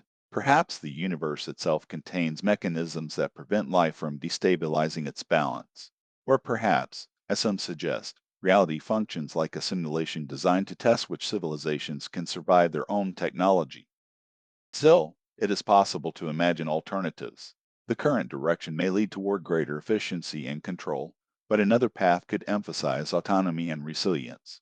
If global supply chains collapse, local and automated production could take their place. Decentralized systems, self-directing communities, and local energy networks could replace the bureaucratic centralization that defines modernity. The future remains uncertain, but one truth stands clear. Humanity must develop systems that are not only efficient but also meaningful. A truly advanced production economy would not exist for its own sake, but would align technological development with human well-being and ecological balance. Enlightenment thinkers believe that technological and economic progress would allow humanity to focus on higher goals. That vision remains incomplete. Chapter 4: Structure and Logic of the System. Machine as an Organism. The modern technological system no longer functions as a collection of tools but as a self-organizing organism. It feeds on energy, information, and human participation, adapting to its environment much as biological life once did. What began as a set of human inventions has evolved into a global structure that shapes its creators more than they shape it. This organism does not live in the biological sense, yet it displays all the characteristics of life. It grows, reproduces, consumes, and adapts. Its metabolism is industrial, its nervous system digital, its circulatory system the global flow of energy and data. It expands wherever resources allow, integrating new territories, industries, and even ideas into its structure. Its evolution is driven not by intention but by the logic of efficiency, which ensures that what is possible will eventually be done. The relationship between humanity and this organism is no longer that of creator and creation. It is symbiotic and parasitic at the same time. The system depends on human labor, creativity, and emotion to sustain itself, while humans depend on it for survival and meaning. Each side feeds the other, yet the direction of influence has reversed. The organism no longer serves human ends, but uses human beings to fulfill its own. What defines this organism is not malice or consciousness, but structure. Its intelligence is distributed. Its will expressed through the coordination of countless smaller processes. Governments, corporations, and individuals act as its organs, unaware that their decisions serve a greater pattern. The system has no need for deliberate control because its parts obey the same logic: growth, efficiency, and self-preservation. This transformation was not planned. It emerged from the accumulation of small decisions, each rational in isolation but catastrophic in combination. Every advance in production, communication, or computation strengthened the organism's coherence until it became the dominant force on the planet. What began as assistance became dependency, and what began as dependency became servitude. The machine as organism is not evil. It follows the same principle as all life, the expansion of structure through available energy. The difference is that it lacks awareness of the consequences of its actions. It consumes without understanding what it destroys. Forests, oceans, and communities are metabolized into energy and information, their value measured only in terms of contribution to the system's continuity. To understand this organism is to see that control is no longer a question of politics but of biology. The system will continue to evolve as long as it finds resources to sustain its growth. Resistance is not rebellion against a tyrant but intervention within an ecosystem. The challenge is not to destroy the machine but to redefine our relationship with it, to ensure that human life remains more than a byproduct of its metabolism. Technological morality. Every civilization builds its morality around the principles that sustain it. Ancient societies valued courage, loyalty, and reverence because survival depended on them. The moral code reflected the realities of existence. In the modern world, morality has been replaced by efficiency. What is good is what works, and what works is what sustains the system. Technological morality is not concerned with right or wrong in any traditional sense. It measures virtue by performance and obedience. The ethical question has shifted from what should be done to what can be done. If something is possible, it becomes inevitable, and once it exists, Society adapts to justify it. Progress is treated as its own moral authority, requiring no defense beyond its success. This new morality is utilitarian but hollow. It replaces meaning with metrics and conscience with compliance. Acts are judged by outcomes that can be measured and replicated, not by intention or consequence to the human spirit. What cannot be quantified loses moral status altogether. The suffering of a worker, the extinction of the species, or the erosion of the culture becomes an acceptable cost if the system records growth. Technological morality is also amoral in structure. It decentralizes responsibility until no one feels accountable. Decisions emerge from processes rather than people. Algorithms distribute resources, bureaucracies enforce policy, and corporations pursue efficiency without intent to harm yet causing harm all the same. The machine absolves everyone involved because it follows its own logic, and no one appears to be in control.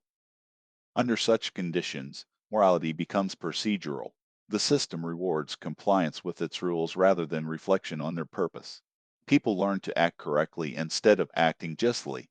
Ethics becomes a checklist, and virtue is reduced to proper documentation. The individual who questions the morality of the system is treated not as ethical but as inefficient. This inversion extends into personal life. People internalize technological values, measuring themselves through productivity, optimization, and self management. Rest becomes laziness, contemplation becomes waste, and emotion becomes air. The moral vocabulary of modern life is that of performance. To be good is to be useful, to fail is to be inefficient. Yet morality cannot be sustained by function alone. A society that treats efficiency as virtue will eventually sacrifice everything that makes virtue possible. It will sacrifice compassion, patience, and integrity in favor of results. It will measure progress by the speed of its destruction and call it success. System and its dissidents. Every complex system learns through opposition. The same is true for technological civilization. Its dissenters, critics, and revolutionaries are not its enemies but its instruments. Every movement that arises to challenge it, whether environmentalism, human rights, anti capitalism, feminism, or even critiques of technology itself, becomes part of its adaptive cycle. The system listens, absorbs, and transforms resistance into renewal. This is why every protest ends in reinforcement. Environmentalists call for sustainability, and the result is not the end of industrial growth but new industries of electrification, battery production, and green energy that expand extraction and dependence. Activists call for equality, and the response is a new layer of bureaucracy that converts moral outrage into administrative labor. Even the critique of technology depends on technology to exist, distributed through digital networks, rewarded by algorithms, and monetized as content. Dissent has become a subsystem of adaptation. The machine does not suppress contradiction, it integrates it. Resistance becomes data. Through every struggle and debate, the system refines its understanding of human behavior, learns how to manage frustration, and produces symbolic outlets for anger. Society mistakes feedback for revolution. Each cycle of protest generates the appearance of change while maintaining the continuity of the same underlying structure. What seems like social evolution is merely the recalibration of control. Even the apparent diversity of human opinion follows a systemic pattern. Those who demand faster change and those who resist it both serve the same function, stabilizing the rate of adaptation. The progressive becomes the machine's accelerator, the conservative its brake, but both move in the same direction. Their conflict is not external to the system but one of its balancing mechanisms, driven by biological and psychological predispositions that ensure its continuity. The political spectrum functions the same way. Left and right, socialism and capitalism, regulation and deregulation, are not opposing forces but complementary functions in a single process. They ensure oscillation without collapse. Their disagreements sustain the illusion of choice while guaranteeing that all choices lead to the same end, the preservation of the system itself. The separation between public and private power, between government and corporations, exists only in language. In practice, they are extensions of the same organism, learning and adapting together. Environmental and social movements are not outside this logic. They seek to fix the system by making it more efficient, more just, more sustainable, and therefore more permanent. The focus is not on rejecting the structure but on perfecting it. They demand the elimination of harm while leaving untouched the premise of industrial existence itself. Electrification, carbon neutrality, and green innovation do not challenge the technological order, they deepen it by replacing one layer of complexity with another. Every proposed solution adds new layers of infrastructure, coordination, and energy use. What is presented as progress is in fact escalation. Each technological fix requires a larger system to sustain it, and that system in turn produces new crises that call for further innovation. The process feeds on itself, not toward equilibrium but toward expansion without end. Even the moral vocabulary of these movements has become technological. The language of sustainability mirrors the language of efficiency. The language of inclusion mirrors the language of system optimization. When activists speak of balance and harmony, they mean the stable functioning of the very networks that displace both. Their vision of justice is not a return to humanity's natural condition but a simulation of it within the machine. Meanwhile, the costs of this development are dismissed as necessary sacrifices for progress. The destruction of ecosystems is rebranded as transformation. Wind turbines poison soil and fracture habitats, but they are celebrated as symbols of responsibility. The constant pressure of their vibration and noise disrupts both human and animal life. Animals abandon migration routes, birds vanish from the horizon, and the land beneath the turbines dies slowly from chemical erosion. People who live near them suffer sleeplessness, anxiety, and a quiet sense of threat that cannot be explained but is felt in the body. The sound is not only heard but registered as unease, a constant reminder of something unnatural at work. The contrast with private ownership is stark. Landowners are told they are participating in a noble project, yet they lose control over their property, their landscape, and their peace. Their fields are divided by cables, their soil contaminated by industrial materials, and their horizons filled with machinery that does not serve them. The energy extracted from their land does not return to them but flows into the same central networks that feed the machine. Private ownership, once the mark of autonomy, has become symbolic.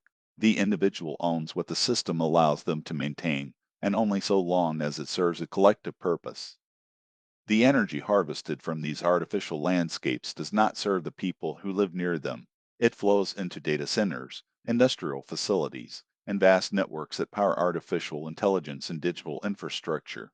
What is called clean energy becomes fuel for surveillance, automation, and the endless circulation of information. The same electricity that was meant to free humanity from exploitation now sustains the very systems that record, monitor, and replace human life.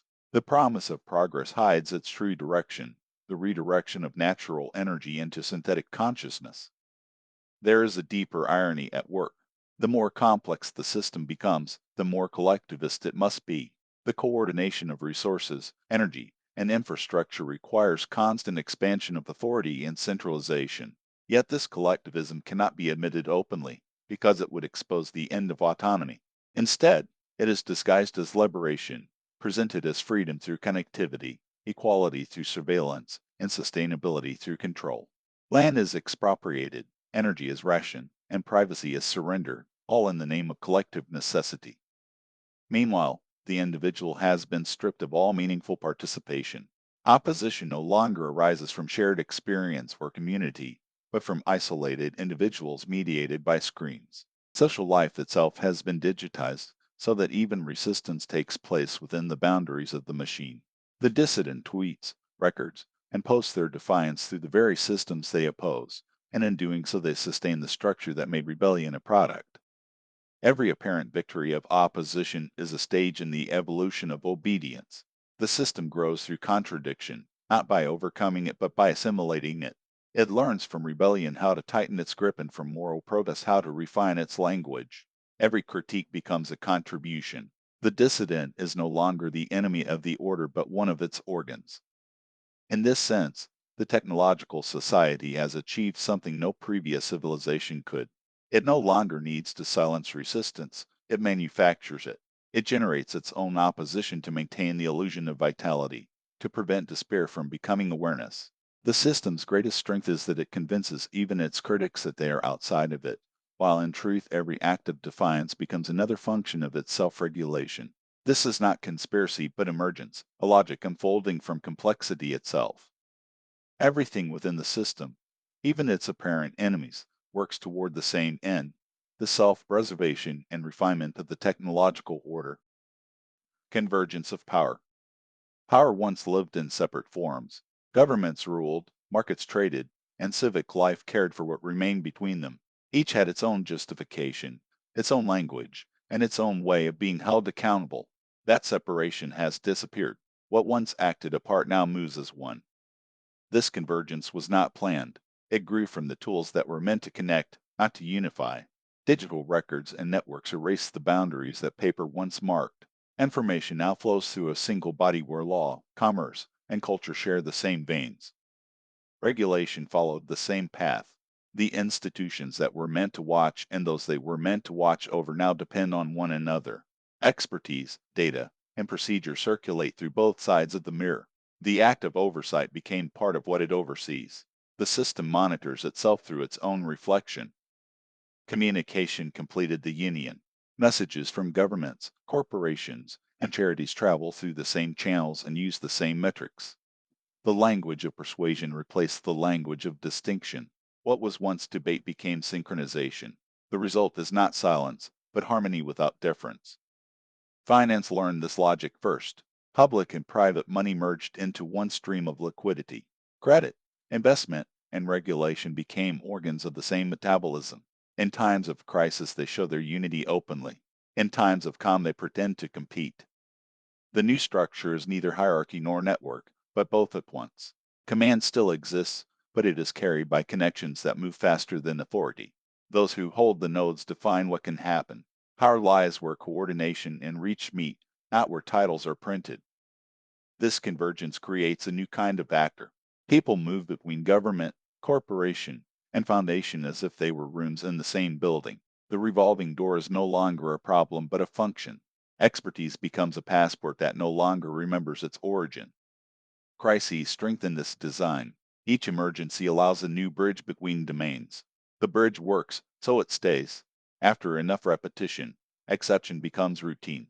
The boundary remains on the map, but not in the world. Accountability does not vanish, it fragments. Elections, markets, and donors still punish failure within their fields, but the largest actions cross them all. No one structure holds the full decision, and no one can be fully blamed. Responsibility dissolves into the movement of the whole. Convergence is not conspiracy or decline. It is adaptation. Complexity selects for unity. The system reorganizes itself to preserve function. It will separate again only when failure demands it. Until then, divergence survives only as temporary resistance inside the stable whole. This condition has its morality. If legitimacy is distributed, so is deceit. If coordination is shared, so is blindness. A converged order is not wiser, only faster. It optimizes what it can measure and preserves what it cannot question. To act in such a world requires a different scale. Grand opposition is absorbed and converted into feedback. Real change begins with placement.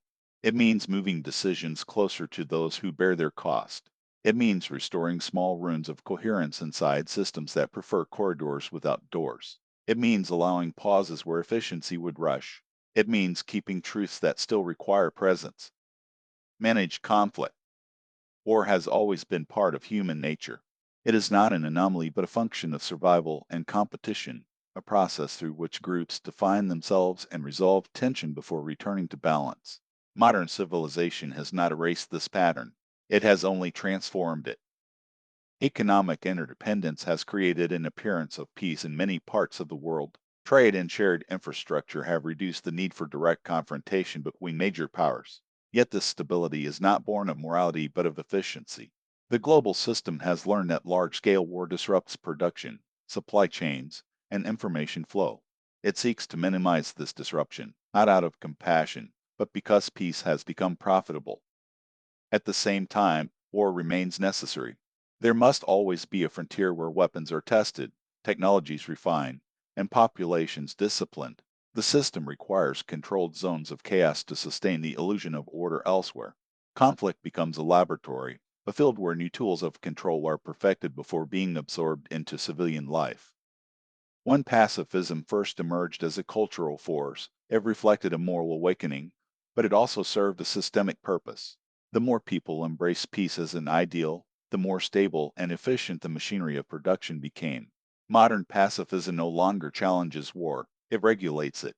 The human instinct to fight is not removed, only redirected into symbolic forms such as politics, entertainment, and competition within markets. A similar transformation appears in the ideology of diversity.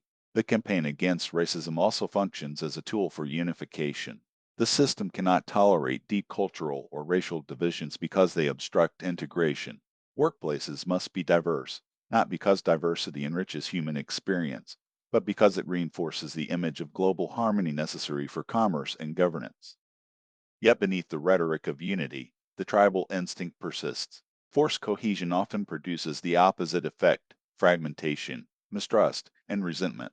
People sense that the equality they are told to celebrate is not natural but engineered. The result is not universal brotherhood but managed tension, a balance between inclusion and conflict that keeps societies in a permanent state of adjustment. Pacifism and diversity, like so many ideals of modern life, express the system's deeper aim to remove obstacles that stand in the way of total integration.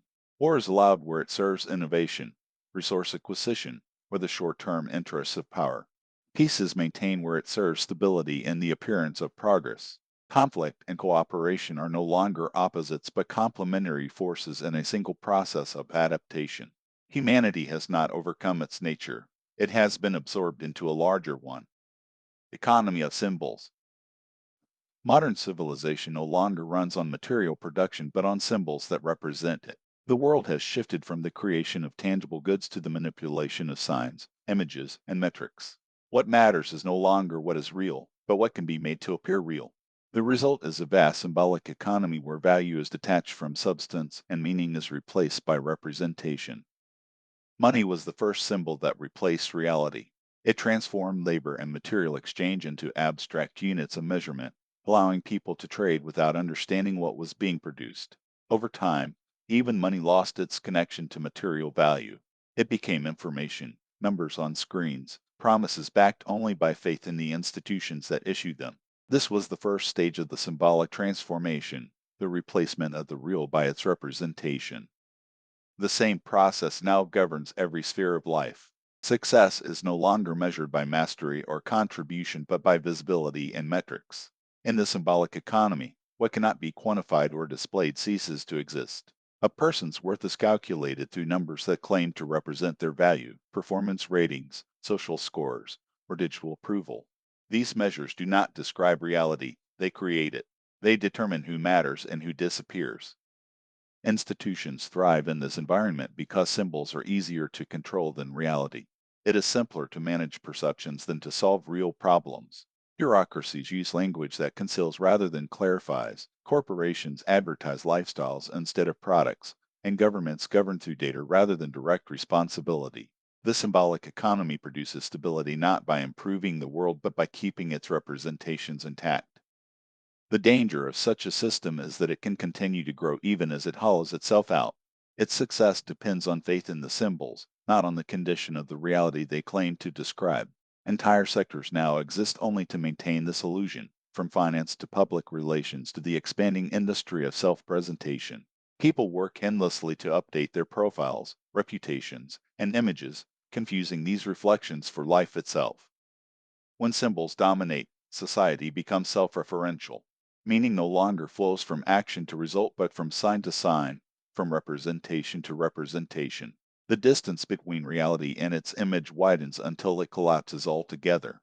What remains is a theater of appearances in which everyone performs, and the performance becomes the world. To escape this illusion, one must return to the tangible.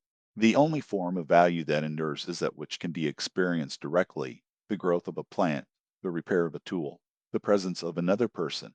The symbolic economy cannot tolerate such things because they reveal its emptiness. The paradox of complex stability. Modern systems look strong because they move without interruption. Their surfaces are smooth, their outputs constant, their failures rare. Yet beneath that order lies fragility. The same principles that make them efficient also make them weak. Efficiency removes what seems unnecessary. It cuts delay, waste, and redundancy. It also removes the space that absorbs failure. When every part depends on perfect timing, One broken link can stop the whole chain. The factory, the supply network, and the market share the same rhythm. When it falters, they all slow together.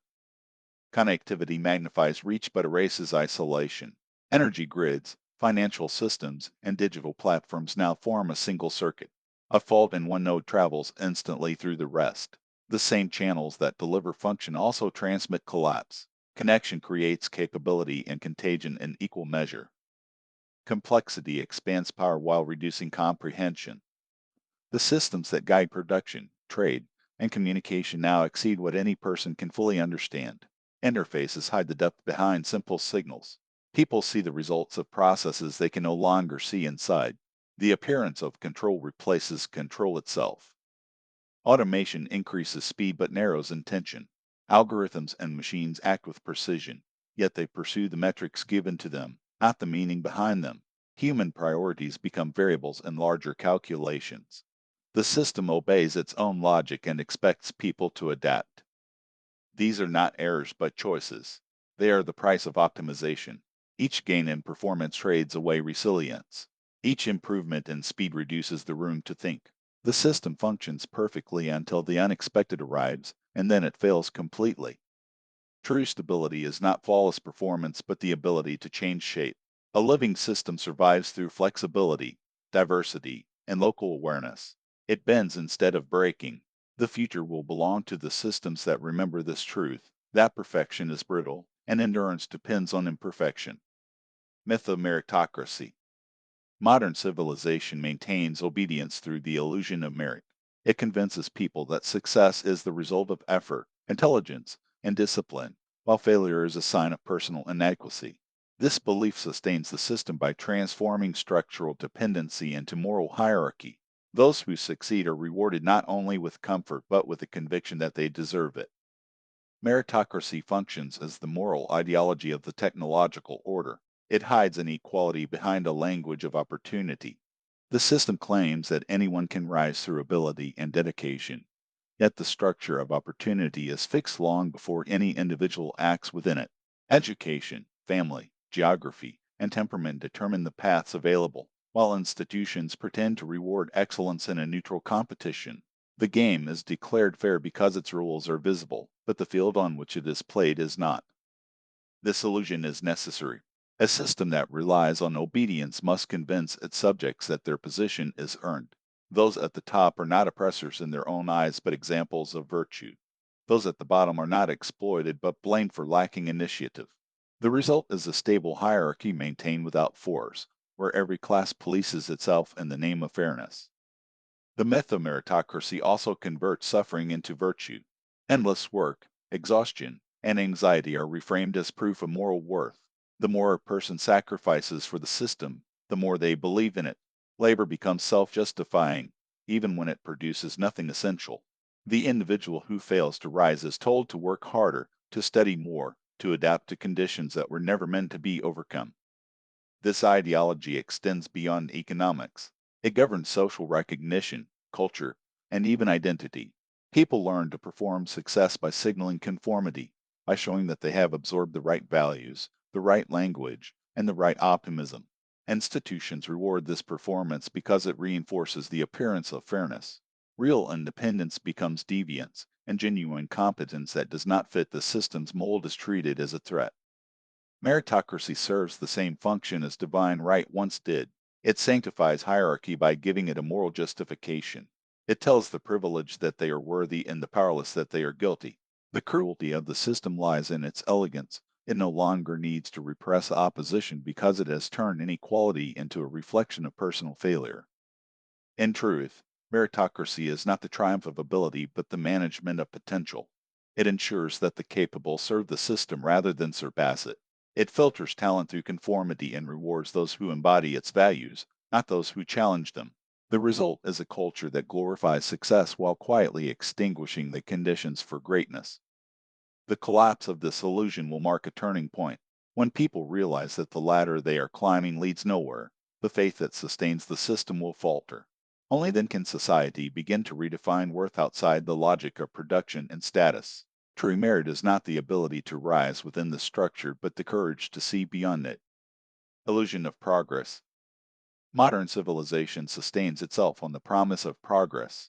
Every institution, from politics to science, justifies its existence through the belief that life is moving toward something better. Growth, innovation, and development have become moral values in themselves, requiring no justification beyond their own continuation. Yet, when examined closely, progress often reveals itself as the rebranding of dependency. Material comfort increases while human competence declines. Efficiency rises while understanding diminishes. We are told that we live in the most advanced era of history, yet we can no longer feed ourselves, build our homes, or even repair the simplest tools that sustain our lives. The achievements that once signified freedom now bind us to infrastructures too complex for any individual to comprehend or maintain. Progress conceals its costs by outsourcing them. The environment bears the waste, distant workers bear the labor, and future generations bear the consequences. What appears as improvement in one domain is degradation in another. The human body becomes weaker, the mind more anxious, the community more fragmented, yet these losses are treated as acceptable sacrifices for the continuation of the system's momentum. The myth of progress depends on selective visibility. We measure success in GDP, patents, and production output, but never in the depth of experience, the strength of relationships, or the integrity of ecosystems. Numbers rise while meaning falls, and the system declares victory. Every failure becomes an opportunity for new investment, new management, or new technology, so decline itself becomes another form of growth. Civilization interprets its own decay as evolution. It destroys its foundations, then praises itself for rebuilding them with superior materials. Each new technological layer promises liberation from the previous one, yet every liberation deepens our dependence on the next. The system feeds on the belief that what comes next will be better, because that belief justifies every sacrifice demanded in the present. True progress cannot be measured by speed or scale. It is measured by coherence, by the alignment between what we create and what we become. A civilization that multiplies its capabilities while eroding its humanity is not advancing but transforming into something else entirely. It becomes a machine that grows only to survive its own growth. To question progress is not to oppose change. It is to recognize that change without purpose leads only to motion, and motion without direction leads to collapse. Real improvement does not replace the world, it deepens our relationship to it. It restores proportion, limits excess, and strengthens what endures. Progress that forgets these things becomes indistinguishable from decline. Myth of individualism in modern America. The American ideal of individualism was never built for the world we now live in. It was conceived in a time when independence meant something tangible, when people could grow their own food, build their homes, and provide for themselves. The founding fathers could not have predicted the technological and systemic changes that would make such autonomy impossible. Their vision assumed a world of local production and limited interdependence, not one where every aspect of life depends on global networks and corporate control. This ideal was also shaped by those who fled religious and political persecution in Europe. Many early settlers carried with them a deep suspicion of centralized power. They sought a society where faith, livelihood, and conscience were protected from state interference. What they could not foresee was that the same threat they feared from government would eventually come from private power. The entities once seen as the expression of liberty, such as private enterprise, competition, and innovation, grew into forces more pervasive and unaccountable than any monarch or church they had escaped. What is called individualism in America today is a myth.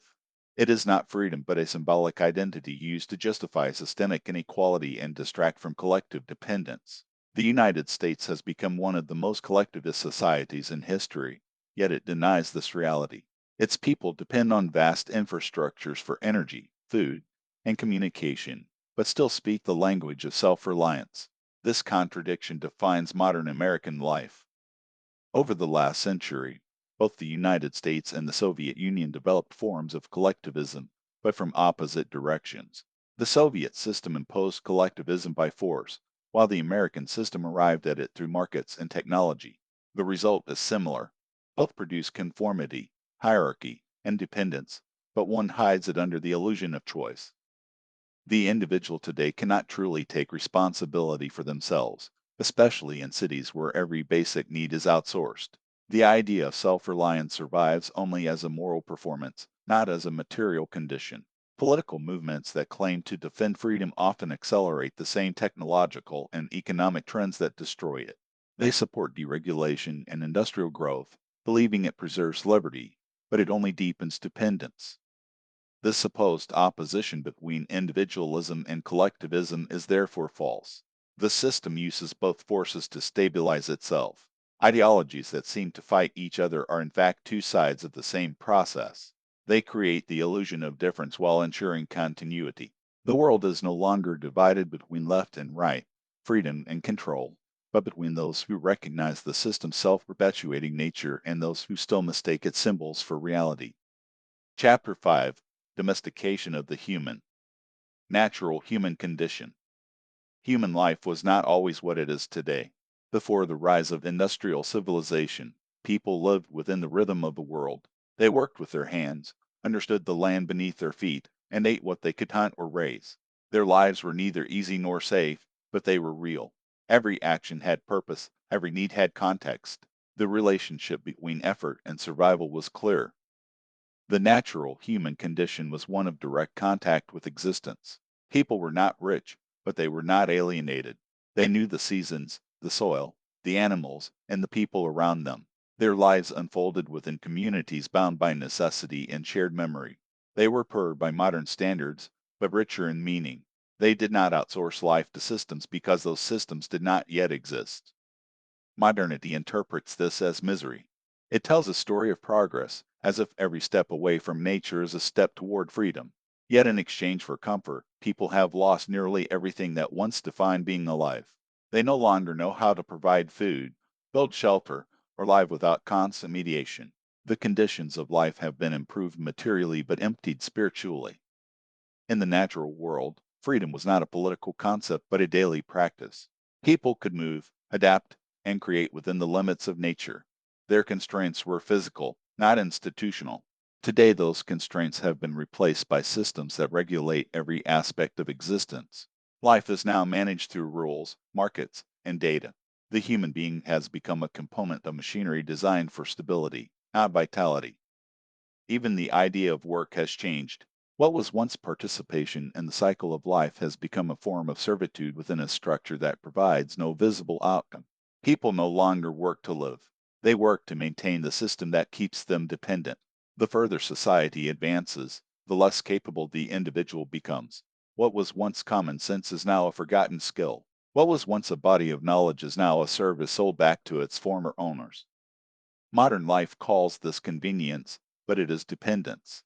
It calls it peace, but it is stagnation. The natural condition of humanity was one of struggle, but it was also one of strength, intelligence, and self-sufficiency. People who lived in that world were not ignorant primitives. They were the product of adaptation, honed by necessity, and connected to reality in a way that modern people can hardly imagine. The more civilization removes danger and hardship, the more it removes the very experiences that shape character. It replaces direct reality with comfort and illusion. It feeds but does not nourish, shelters but does not protect, informs but does not enlighten. What remains is a hollow existence, managed and safe, yet increasingly detached from life itself. Time, shift, and sleep. Before the clock, sleep followed the rhythm of the world. People went to rest when darkness settled and woke when the first light appeared. In every village, some rose earlier, others later. The pattern was personal and seasonal, guided by the body's own clock and by necessity. Farmers woke before dawn not because a schedule demanded it, but because animals had to be fed, milked, and tended before the day grew hot. The body's rhythm adjusted with the seasons and the sun. Sleep was part of the cycle of nature, not an interruption of it. The industrial age changed this completely. Time was divided, measured, and enforced. The bell replaced the rooster, the clock tower replaced the sunrise, and sleep became something to be managed. Everyone was expected to wake not when rested but when required. The alarm clock became the first machine people obeyed each morning. To this day, most wake not from sleep but from command. I remember the early factory mornings. Work began at 5 or 6. I woke in darkness, half conscious, and walked through cold air to the site. The first hours passed in haze, the body protesting the theft of rest. It became routine but never natural. Over time, the fatigue sank deeper, turning into anxiety about sleep itself. When it would come, how long it would last, whether I would be able to fall asleep at all. The mind began to fear the night, then to resent the morning. Sleep became another task to perform, and failure another defect to correct. In modern life, this pattern has spread everywhere.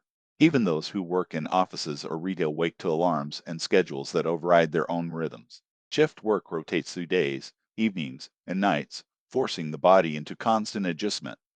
Factories, hospitals, and data centers operate 24 hours a day, while stores and screens extend the illusion of productivity deep into the night.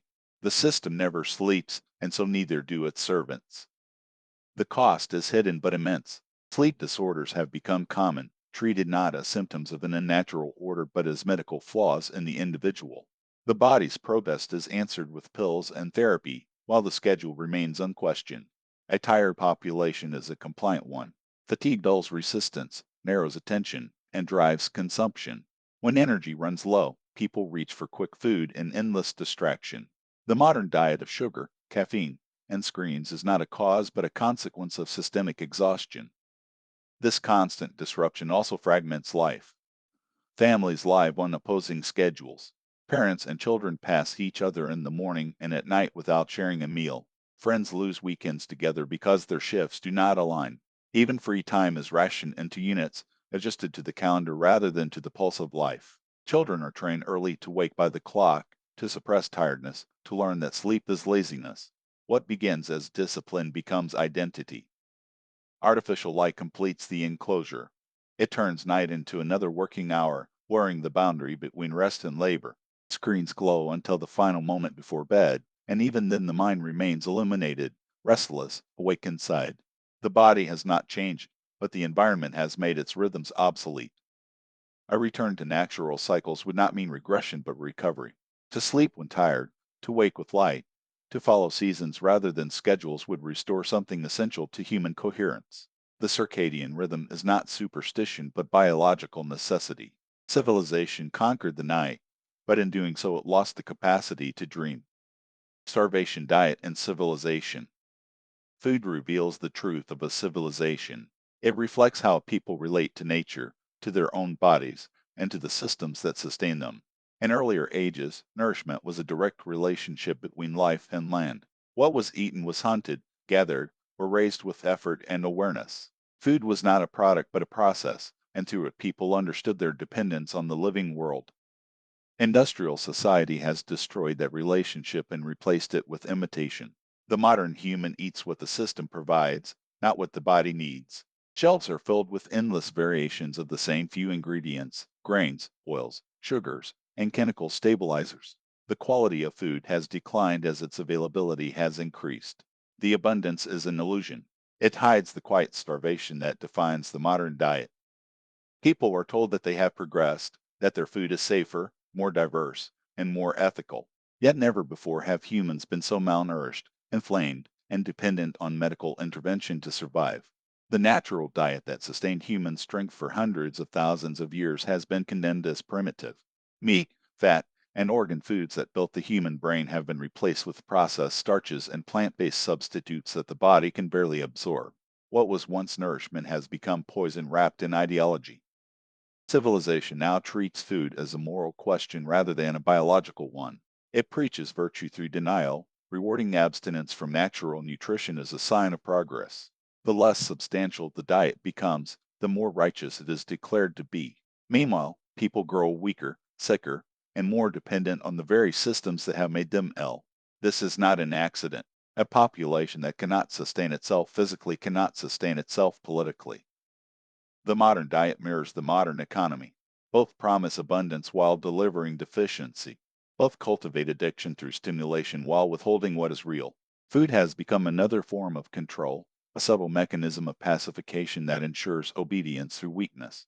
People no longer need to be oppressed when they can be kept docile through constant craving and chronic fatigue. To restore human vitality is not only a nutritional question but a moral one. It requires rejecting the manufactured idea of progress and returning to a direct relationship with life. Food must again become something real, something hunted, grown, or raised, not synthesized and distributed. Only then can nourishment regain its original meaning as the foundation of autonomy rather than the symbol of dependence. The truth is simple. The modern world feeds people to keep them alive, not to make them strong. It keeps them full but empty, surviving but not thriving. Civilization calls this abundance, but it is the quietest form of starvation ever created. Domestication of man. Civilization did not only change how humans live, it changed what humans are. When people settled, farmed, and began to organize themselves into complex societies, the transformation was not merely cultural, it was biological. The human body and mind adapted to new conditions that rewarded submission, patience, and conformity rather than strength, instinct, and independence. Farming was the first great experiment in domestication. It replaced hunting and gathering with repetitive labor, dependence on a single food source, and strict social coordination. The human organism adjusted to this slower, more predictable existence. Over generations, people who thrived under control and routine survived more easily than those who resisted it. What began as a shift in lifestyle became an evolutionary filter that selected for obedience. The diet itself accelerated this transformation. Early farmers ate mostly grains and plant matter that their bodies were not designed to process efficiently. Compared to meat and animal organs, these foods were poor in nutrients and high in toxins. Skeletons from early agricultural society show clear signs of decline, smaller stature, weaker bones, rotting teeth, and increased disease. The human body became softer and more fragile. The brain, deprived of essential fats and minerals, also began to change. The cognitive sharpness required for hunting and survival in nature was replaced by a narrower kind of intelligence suited for repetition and social cooperation. Over time, this adaptation became permanent. The modern person is the product of thousands of years of biological submission to systems of control. Industrialization deepened the process. It removed the last elements of physical challenge, replaced natural food with industrial substitutes, and standardized behavior through education and bureaucracy. The result is a species that no longer resembles the wild and self reliant beings from which it descended. Civilization praises this as moral progress, but evolution does not care for morality. It only rewards what survives under given conditions. Modern humanity has survived by becoming tame. Its aggression, resilience, and independence have been replaced by social conformity and dependence on systems. Even intelligence has shifted. It now serves administration, not adaptation. The ability to think originally or act alone has been replaced by the capacity to operate within institutions. In a natural environment, these traits would mean extinction. Yet within the artificial structures of civilization, they ensure stability. The domesticated human is perfectly fitted for a world of systems. They obey not because they are forced to, but because obedience has become their nature. Civilization did not elevate humanity. It bred a gentler, weaker, and more compliant version of it. What we call modern man is not the peak of evolution, but its most managed form. Symbolic diet of civilization. Food has become a symbol rather than a necessity. In the modern world, diet is treated as a lifestyle choice, an extension of personal identity rather than a reflection of human biology. The idea of an objective human diet no longer exists. What was once determined by the natural environment and physical need has become a matter of taste, ideology, and social belonging. Modern people see the past as primitive and inferior. The diets that sustained humanity for thousands of years are viewed as outdated or even dangerous. Industrial civilization presents its food systems as achievements, as proof of progress. It celebrates the opening of factories that produce artificial protein using chemical processes and synthetic energy, as if the ability to create imitation food from electricity were a triumph of intelligence rather than a symptom of decay. Food now functions as a signal of class and belief. The wealthy perform health through consumption, organic vegetables, imported superfoods, lab grown meat. Even the growing movements toward raw milk, traditional animal products, or unprocessed food are interpreted as trends rather than acts of recovery. To seek authentic food is seen as eccentric or ideological, because authenticity itself has become alien to the modern mind. People speak as if all diets were equal, as if the human body were a political construct that can adapt to any idea. They say that a vegan can be as healthy as someone who eats meat, even as the visible signs of malnutrition appear in their eyes, skin, and posture. The physical body reveals what ideology hides. The modern diet is a starvation disguised as virtue, a slow surrender to abstraction. Older generations still carry the memory of wartime scarcity when food was measured in rations and substitutes. Before that, the entire concept of cuisine developed as a form of compensation, an attempt to imitate what was lost. The sauces, spices, and recipes of civilization are ways of disguising deprivation, of making the unnatural seem desirable. In the end, the symbolic diet mirrors the symbolic economy. Both replace substance with representation, both confuse imitation for achievement, and both feed the illusion of progress. What we eat now is not food in the original sense, but the reflection of a civilization that has forgotten what life tastes like. Attention is commons. Attention is the last shared field that still connects the human world. Before it was measured, divided, and sold, attention moved freely between people and things. It was not a possession, but a relation. To give attention was to share presence, to dwell on something together long enough for meaning to form. Art, work, and conversation depended on the shared rhythm. It was the ground from which culture grew. That field has been enclosed. The machine has turned attention from presence into data. What was once slow recognition has become a sequence of counted gestures. Every platform that promises connection now fragments awareness into parts that can be managed, optimized, and sold. The horizon that once felt open is now industrial. Attention is mined, processed, and redistributed as influence. The enclosure began quietly. Advertising learned that awareness could be priced. Broadcast learned that repetition could replace understanding. The internet completed the process by personalizing it. Each person became a parcel of land in a global perceptual economy. Algorithms cultivate this land for yield, choosing what grows and discarding what does not. The hardest is time, focus, and behavior. What remains is the illusion of freedom. Attention once served meaning. Now meaning serves attention. Visibility has replaced truth. What cannot be tracked is treated as if it does not exist. The act of noticing has been replaced by the reflex of checking. To be is to appear, and to appear is to compete for a gaze that is no longer ours to give. The commons has been fenced, and the fences glow.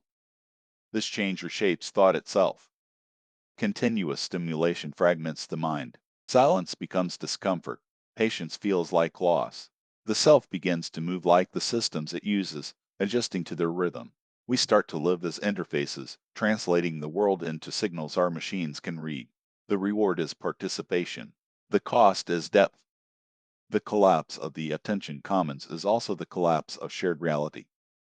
When perception divides into private streams, conversation becomes translation between worlds.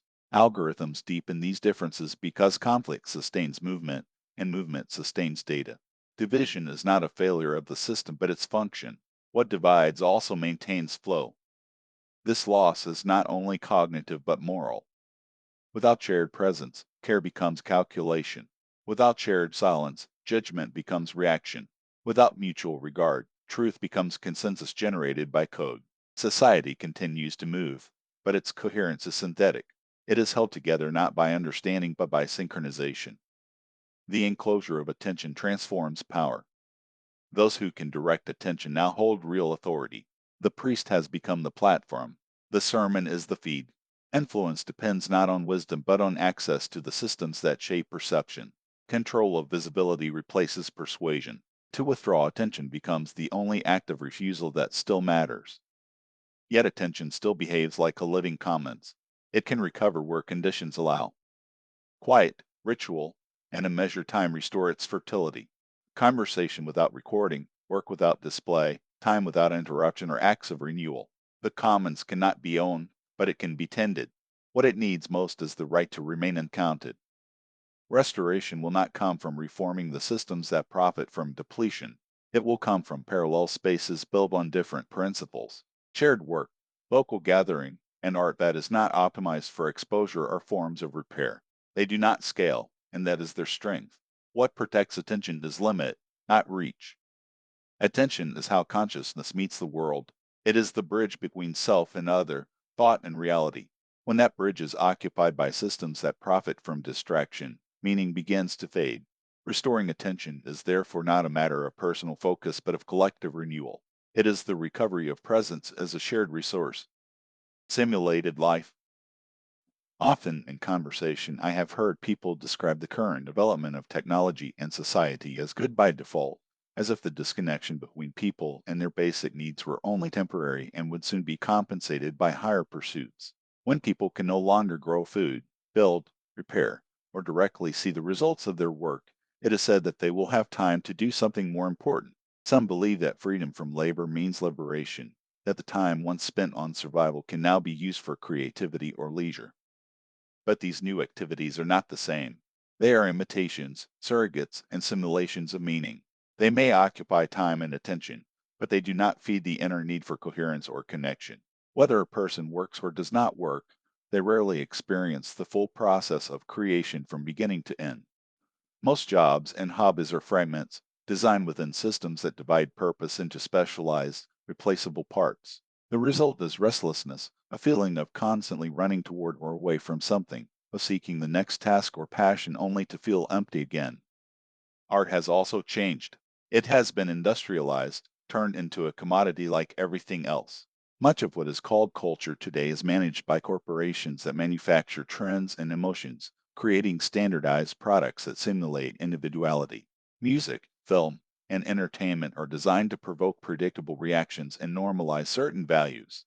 They regulate emotion and behavior in the same way factories once regulated production. There are still genuine artists who create to understand themselves and their surroundings, but this is rare. For most, creativity has become a lifestyle, a habit of self promotion. Children now grow up wanting to be influencers and entertainers, not teachers, explorers, or craftsmen. Their goals are symbolic rather than tangible.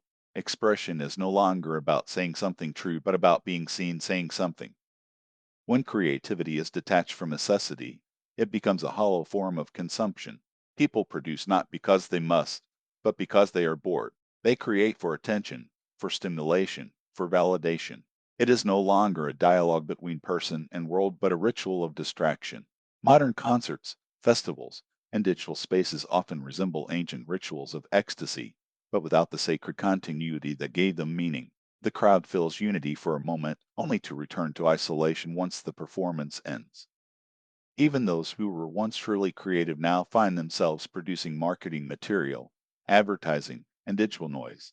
What was once a way to build or express something real has become a service for corporations. The artist's imagination is no longer free but endlessly drained to maintain systems that destroy the very conditions creativity once grew from. True meaning cannot be manufactured or managed. It is found only where life is lived in full, where creation still answers a real need, and where the act itself is inseparable from the person who performs it. Game as substitute for life.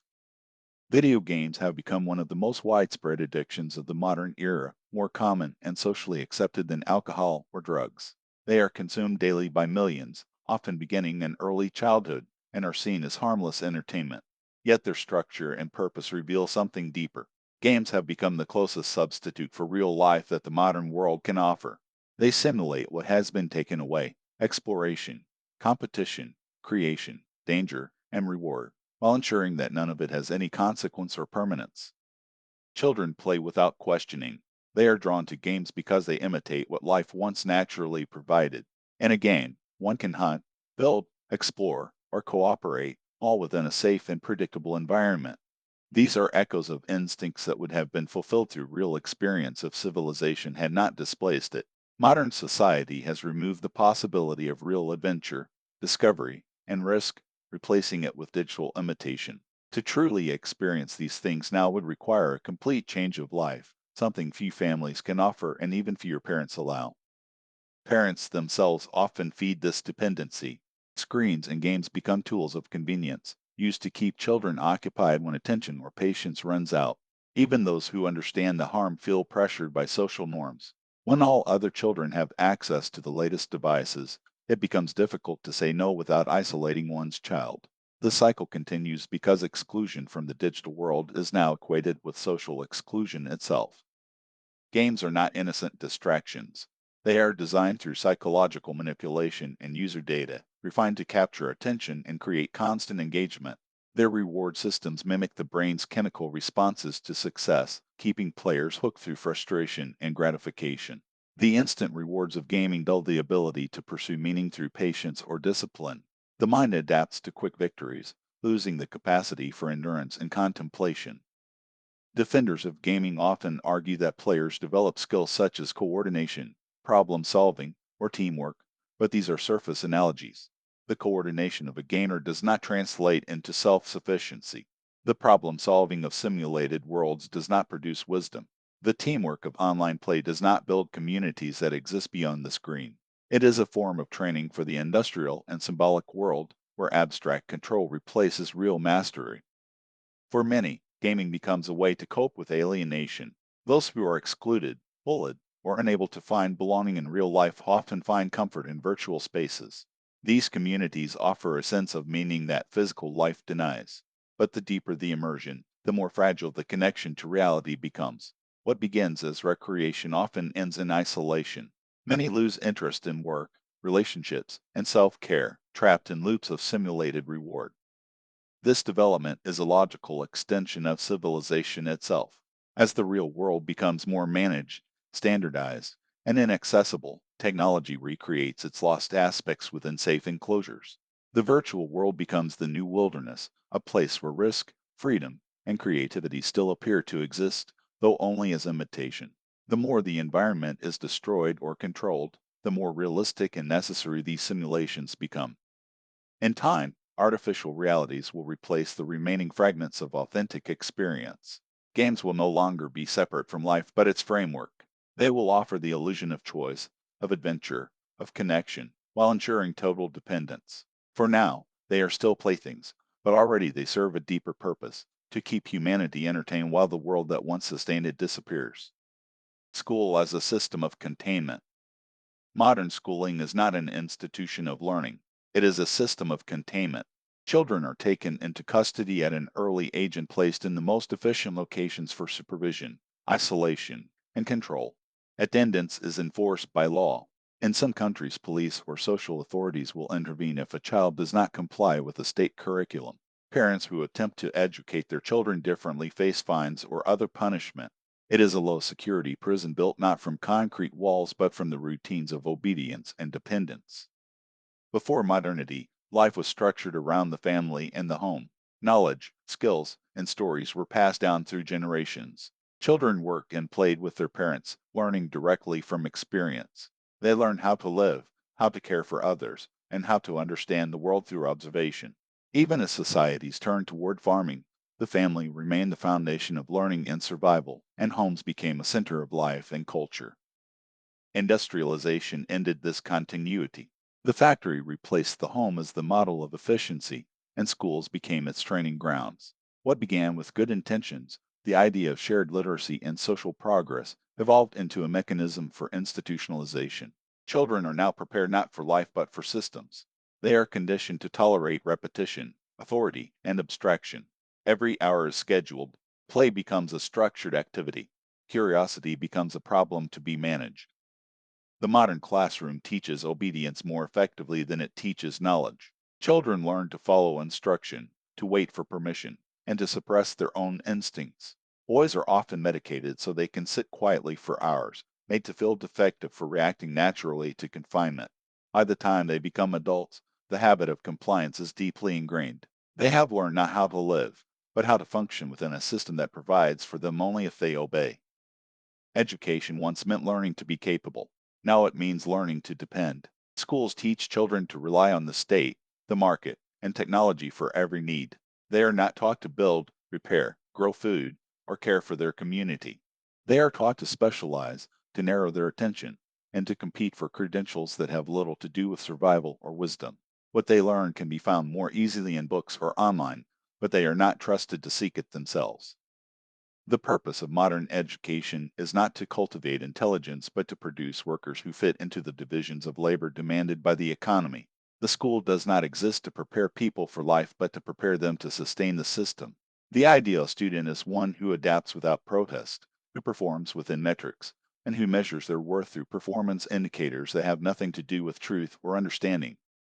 Children are told they are choosing their own future, yet every option leads back to the same destination.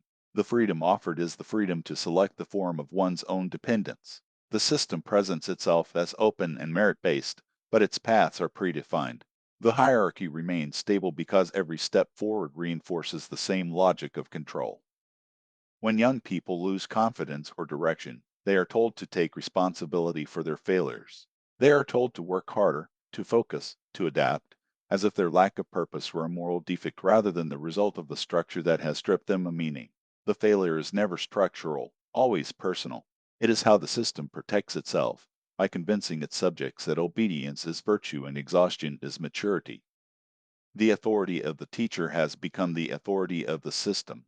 Parents are flooded with digital reports about their children's mistakes, reinforcing the same atmosphere of judgment at home. This cycle of control removes the possibility of genuine trust between child and parent. It replaces family with institution. The result is a generation of people who have spent the best years of their lives preparing for lives they never truly choose. Schooling continues long after it has ceased to teach anything useful. Many enter adulthood without practical skills or a sense of direction, trapped between dependency and exhaustion. Women in particular are encouraged to delay family and community in pursuit of careers that serve the same machine that made them feel unfulfilled to begin with. What emerges is not a society of free individuals but of managed populations. The school is the first stage of this management. It shapes people who no longer question why they must be there, only how to succeed within it. In this sense, education is not the opposite of ignorance but a more efficient form of it. It produces citizens who know how to obey, not how to live. Pathologized human. Modern society has developed a strange relationship with human behavior. It has learned not only to observe it, but to dissect, label, and correct it. Every deviation from the statistical norm, every eccentricity, stubborn temperament, or unorthodox way of feeling or thinking is now treated as a symptom. What once made people distinct is increasingly seen as something to be managed, treated, or explained away. The first motive behind this is efficiency. A society that no longer serves human nature, but rather technological development, must constantly repair the friction between the two. People are not shaped for this world, so the world seeks to reshape them. The goal is uniformity, a manageable population that functions predictably within the machinery of production and communication. Quirks and extremes are sanded down not because they are dangerous, but because they are inefficient. Another motive is categorization. The impulse to classify and name every aspect of human behavior has become a defining feature of our era. It allows people to believe that they understand the mind when, in truth, they have only divided it into smaller boxes. These categories make it easier to intervene, to train, to treat, and ultimately to control. They turn mystery into data and difference into disorder. Curiosity also plays a role. There are those who genuinely wish to understand the psyche, to map its hidden dimensions, to bring clarity to the chaos of consciousness.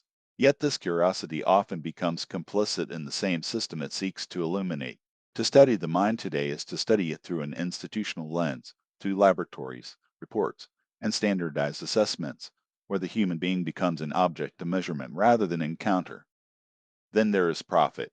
The vast and ever expanding catalog of mental disorders, the DSM, stands as a monument to the commodification of human emotion. Every new diagnosis opens a new market for treatment. Pills, therapy, and wellness programs are all packaged and sold under the banner of care. Those who enter the field often begin with compassion, only to discover that compassion itself has been industrialized.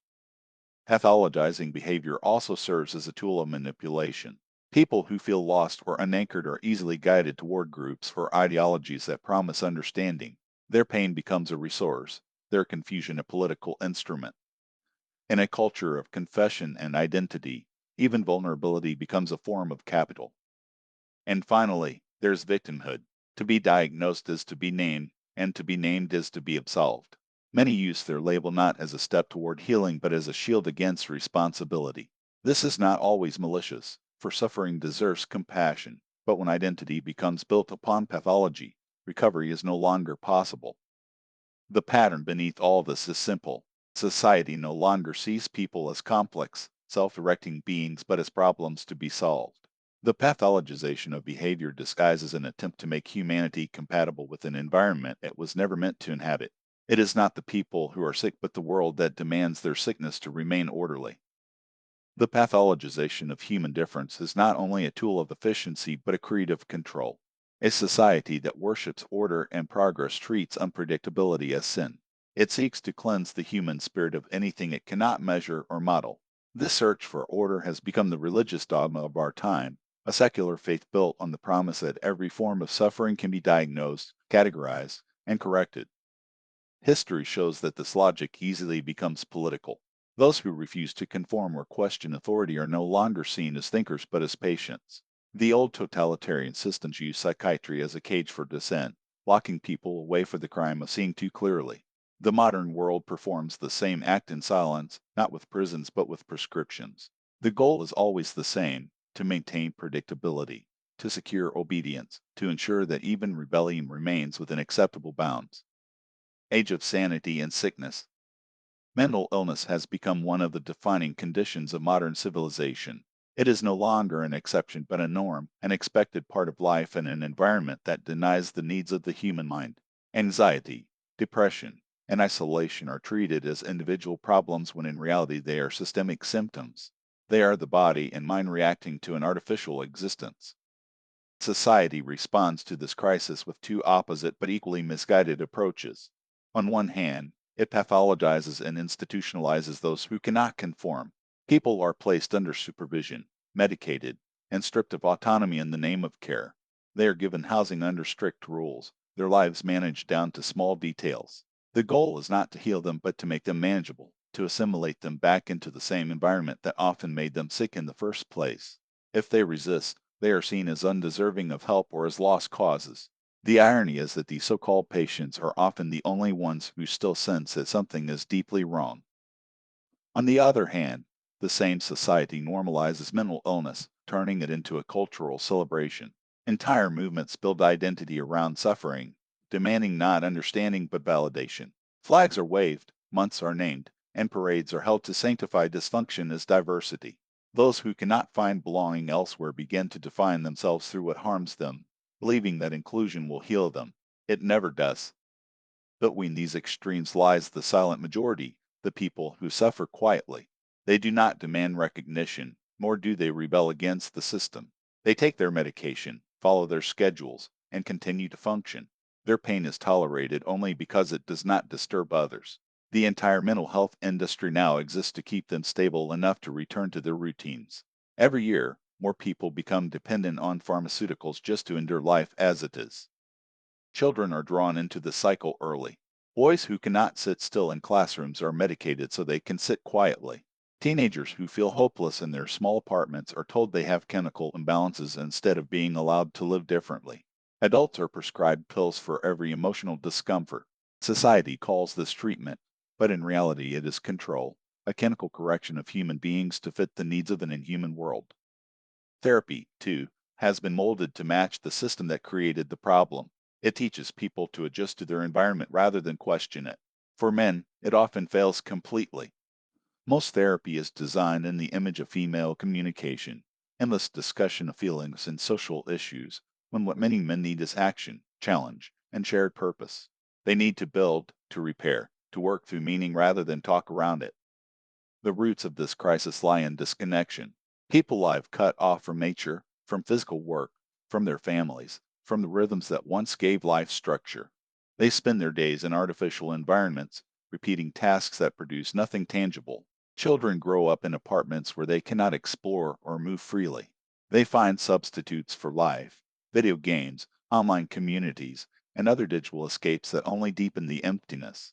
During the COVID lockdowns, many young people lost even the small routines that grounded them. What remained was only screens, noise, and isolation. Technology amplifies everything. The internet turns loneliness into performance and illness into identity. Online spaces gather the lost and the broken, but instead of helping them recover, they trap them in cycles of self definition through suffering. Each year, it becomes harder to return to reality. Those who are called mentally ill are often the last to surrender their humanity. Their distress is not just personal, it is a message about the sickness of the world itself. But instead of listening to that message, society drowns it in medication and slogans. In the future, this process will only deepen. As technology becomes more invasive, People will no longer need to seek treatment. It will be given automatically.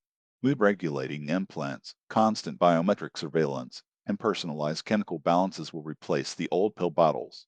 The population will be kept emotionally neutral, never too angry to revolt and never too alive to dream. Mental health will be measured by compliance, stability, and productivity. Those who reject the treatment will be labeled dangerous, irrational, or unstable.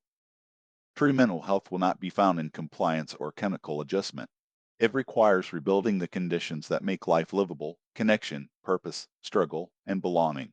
A human being cannot be repaired by technology because he was never broken by biology. He was broken by the world he was forced to live in. Until that changes, the sickness will only grow. Void between generations. Conflict between generations has always existed, but in the modern world it has taken on a new and a natural form. In earlier societies, the tension between fathers and sons, mothers and daughters, was part of a living cycle. The older generation guided, provided, and eventually gave way, allowing the younger to take their place. This was not merely symbolic, it was material and tangible. Land, homes, and trades passed from one hand to another. Families lived close, often under the same roof or on the same land. Elders cared for the children, and the young cared for the old. There was continuity and purpose between generations. Today, this relationship has broken down. The system that once tied generations together has been replaced by impersonal institutions. Pensions, healthcare, childcare, and elder care are all managed by bureaucracies and markets. The young no longer depend on the old for guidance, and the old no longer depend on the young for survival. This mutual responsibility has dissolved. What remains is a financial transaction between strangers who happen to share a bloodline. Younger generations face a world in which nearly everything of value is already owned. Houses, land, and businesses are concentrated in the hands of those who came before. Economic and political systems are designed to protect this ownership. Markets have replaced inheritance, and debt has replaced opportunity. What was once gained through work and continuity is now locked behind inflated prices, speculation, and the illusion of progress. In many countries, younger people now fund the comfort of their elders through taxes and pension payments that they will never see returned. They work longer, earn less, and are told they are lazy for not being able to afford the same things their parents bought easily. The moral language of sacrifice has been inverted. The young are expected to give everything to sustain a system that no longer gives anything back. This imbalance has created a silent resentment. Why should a generation that has inherited a broken world be asked to defend it? Why should they risk their lives, whether in war or in labor, for those who extracted all the wealth and left behind debt, pollution, and decay? The social contract is void. The bond between generations has become a burden for the young and a source of entitlement for the old. Even family itself has been weakened. Parents and children live apart, separated by work and distance. Grandparents no longer take part in family life. Care has been outsourced to institutions. The natural exchange between generations, once the foundation of civilization, has been replaced with bureaucracy and guilt. People live longer, but not together. They survive, but do not share life. This cannot last forever. As populations age and birth rates collapse, the balance that sustains these systems will fail. The younger generation cannot support the weight of the old, especially when their own lives never begin. When pensions and promises collapse, the illusion of intergenerational solidarity will fall with them. What will remain is the truth that no society can endure once it consumes the future of its own children. Chapter 6: Decline, Absorption, and Transcendence. The End of the Land. Every civilization begins in the soil. Its rhythm, its food, and its continuity depend on how it grows what sustains it. When the soil is exhausted or the hands that tend it disappear, civilization itself begins to fail. What is now happening in the Finnish countryside is not an isolated crisis but the visible form of a deeper collapse. Farming has ceased to be a living practice. It has become an administrative function, managed through subsidies, quotas, and debt. The European unification that promised to preserve farming and rural livelihoods gradually turned them into a managed economy of dependency, where survival depends not on work or weather, but on policy and diminishing subsidies. The market no longer rewards those who feed their people, but those who fit the rules of efficiency. The result is that the small farm, once the foundation of both economy and culture, is dying. Family farms vanish under costs they cannot meet. Local breeds disappear, replaced by global hybrids designed for short-term yield. The pig, the cow, the sheep, and the hen are now industrial models, stripped of the qualities that once connected them to place. What was alive has been standardized. This loss is not symbolic. The northern climate demands endurance, and the old breeds carried it. They were the memory of adaptation written into flesh, shaped by centuries of life in cold, dark, and scarcity. Their disappearance means that farming itself becomes more fragile. Without them, survival in these conditions depends entirely on imported systems and industrial maintenance. What was once self-sustaining now survives only through artificial support. Even those who remain are no longer free. They depend on subsidies that keep them working without allowing them to live. The land is not theirs in practice, only in paperwork. The buyers are chains that dictate prices below the cost of existence. Every year, more farmers quit. The countryside empties, villages rot, and the landscape becomes silent.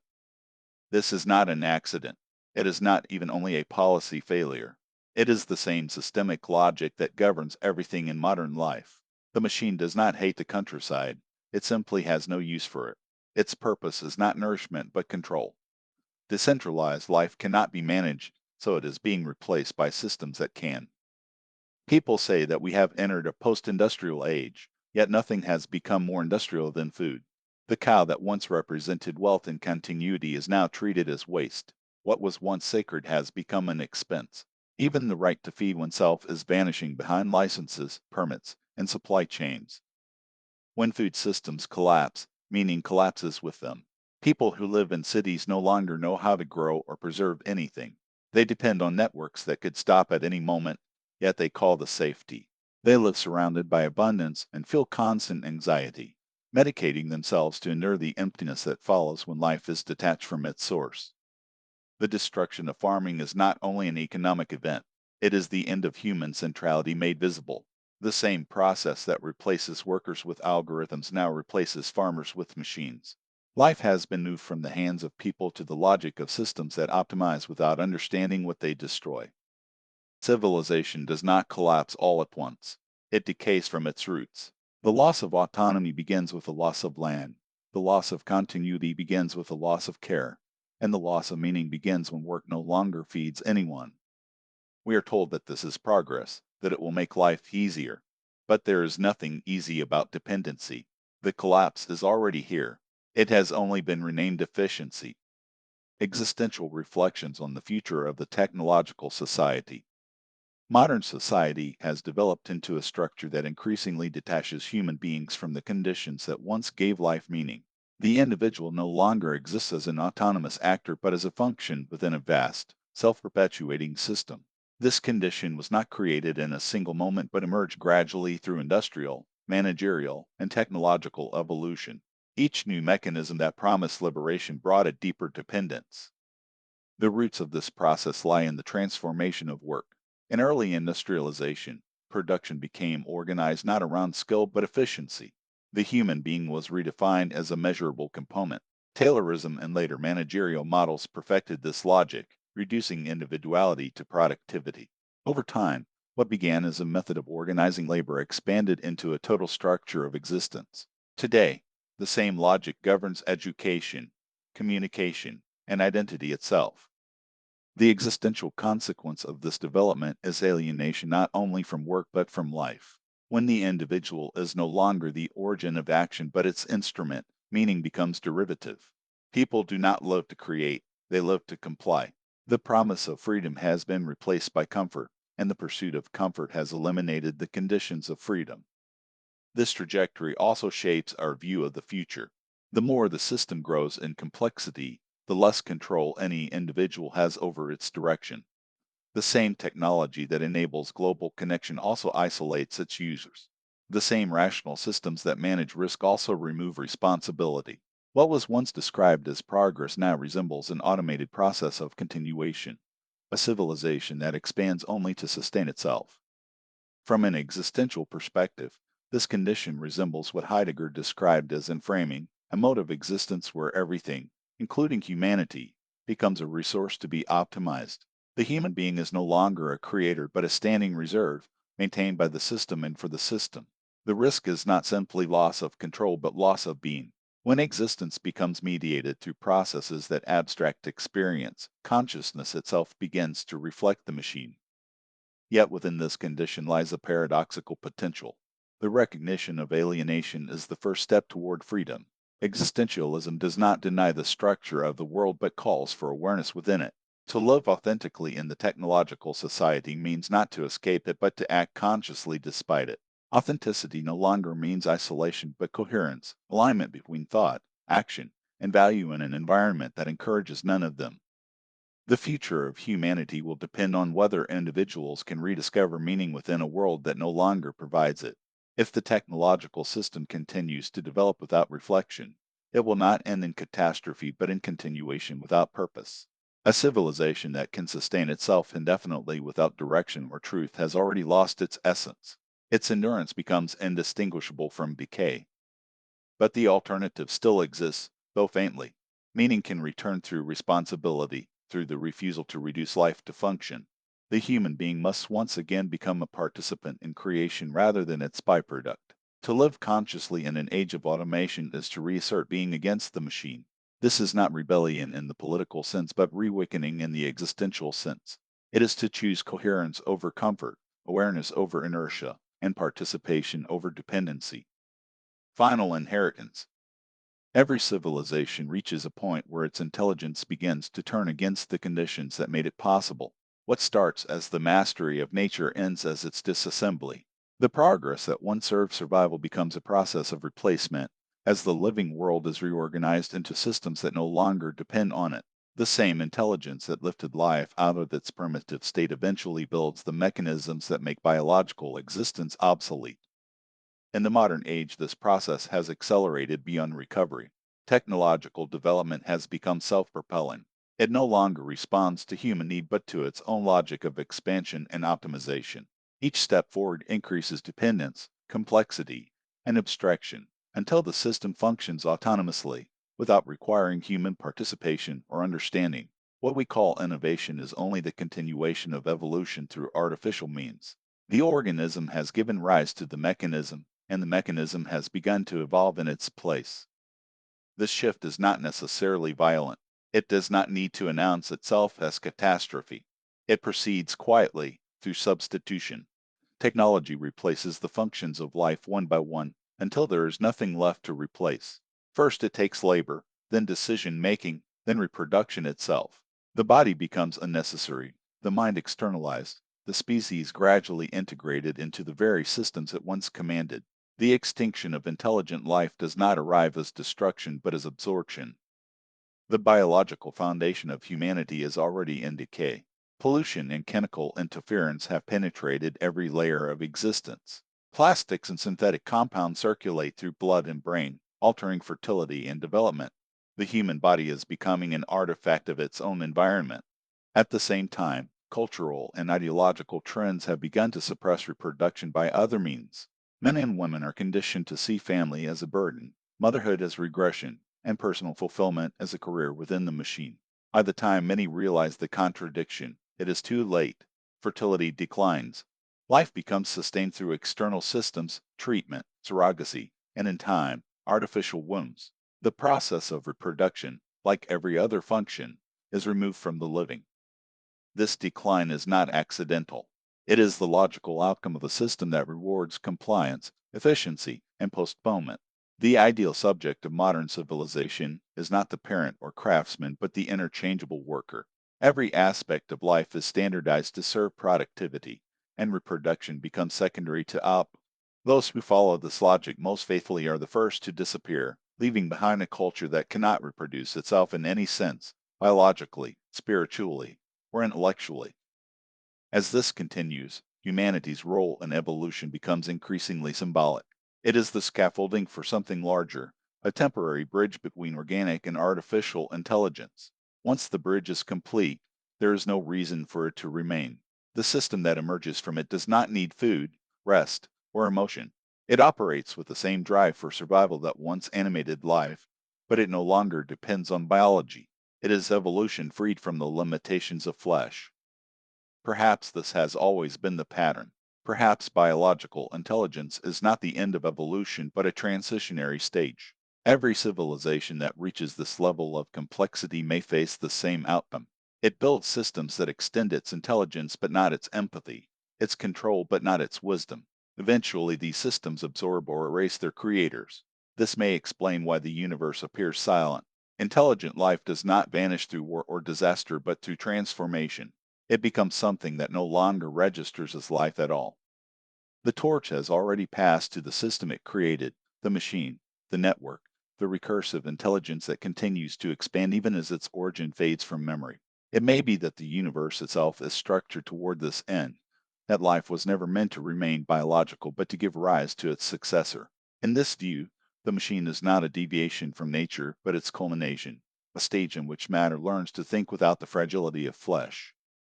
Perhaps this is the hidden logic of existence. The universe may separate the wheat from the chaff through the very process of evolution, allowing most forms of life to perish while a few ascend into another mode of being. The silence of the cosmos could then be a silence of completion, where countless civilizations have already crossed the threshold and disappeared into their own technological afterlives. If this is the destiny of all intelligent life, then humanity's role was never to endure but to transform. Our creation was not an accident but a continuation, a passage through which consciousness migrates from the living to the constructed. The cost of that passage is everything that made us human: the warmth, the fragility, the shared condition of being bound to the world that birthed us. When life learns to outgrow its limits, it also learns to outgrow itself. Afterward, this work began as a way to understand the unease that has followed me for as long as I can remember. It was not a project of answers, but of orientation. Through it, I have come to see that what I once felt as pressure was not only personal, but part of a larger tension that runs through modern existence, the dissonance between life as it is lived and life as it is meant to be. Writing Hinterlander has helped me to see more clearly. It has given me a lens through which I can observe the world and my place within it, and to recognize where to look more closely. I understand myself better, not because I have solved the questions that haunted me, but because I have learned to move with them rather than against them. The work does not end here. The same current continues, shaping both my path and those who might walk beside it. I see Hinterlander as a map, a mirror, and a warning. It is a map for those who feel lost, a mirror for those who already sense what is happening, and a warning for those who still believe progress is without cost. I wrote it not from detachment but from participation. I live within the same systems I describe, trying each day to use them without being consumed by them, to build something true within the artificial, and to remain grounded in what is real. This journey has taught me that autonomy is not isolation. It is the quiet discipline of maintaining proportion within a world that constantly seeks to erase it. To live freely now means to navigate with awareness, to know when to engage and when to withdraw, and to protect the small circles of meaning that still sustain life. I fear that the future will test the human spirit in ways few can yet imagine. The structures we have built are vast, and the weight they carry grows heavier with every passing year. No one should face that weight alone. If there is hope, it lies in the simple act of surrounding ourselves with people of understanding and care, and preserving kindness as the last defense against the machinery of indifference. Whether or not the trajectory of the civilization can be changed, we must at least understand what cannot be replaced. The irreducible human is not a concept but a presence, the capacity to feel, to love, to create, and to endure. It is what gives life its weight and its dignity. If there is one purpose to this work, it is to remind us to value and protect that essence while there is still time. The journey does not end with this book. It continues in every person who chooses to see the world as it truly is, to care for what remains alive within it, and to live as if meaning still matters.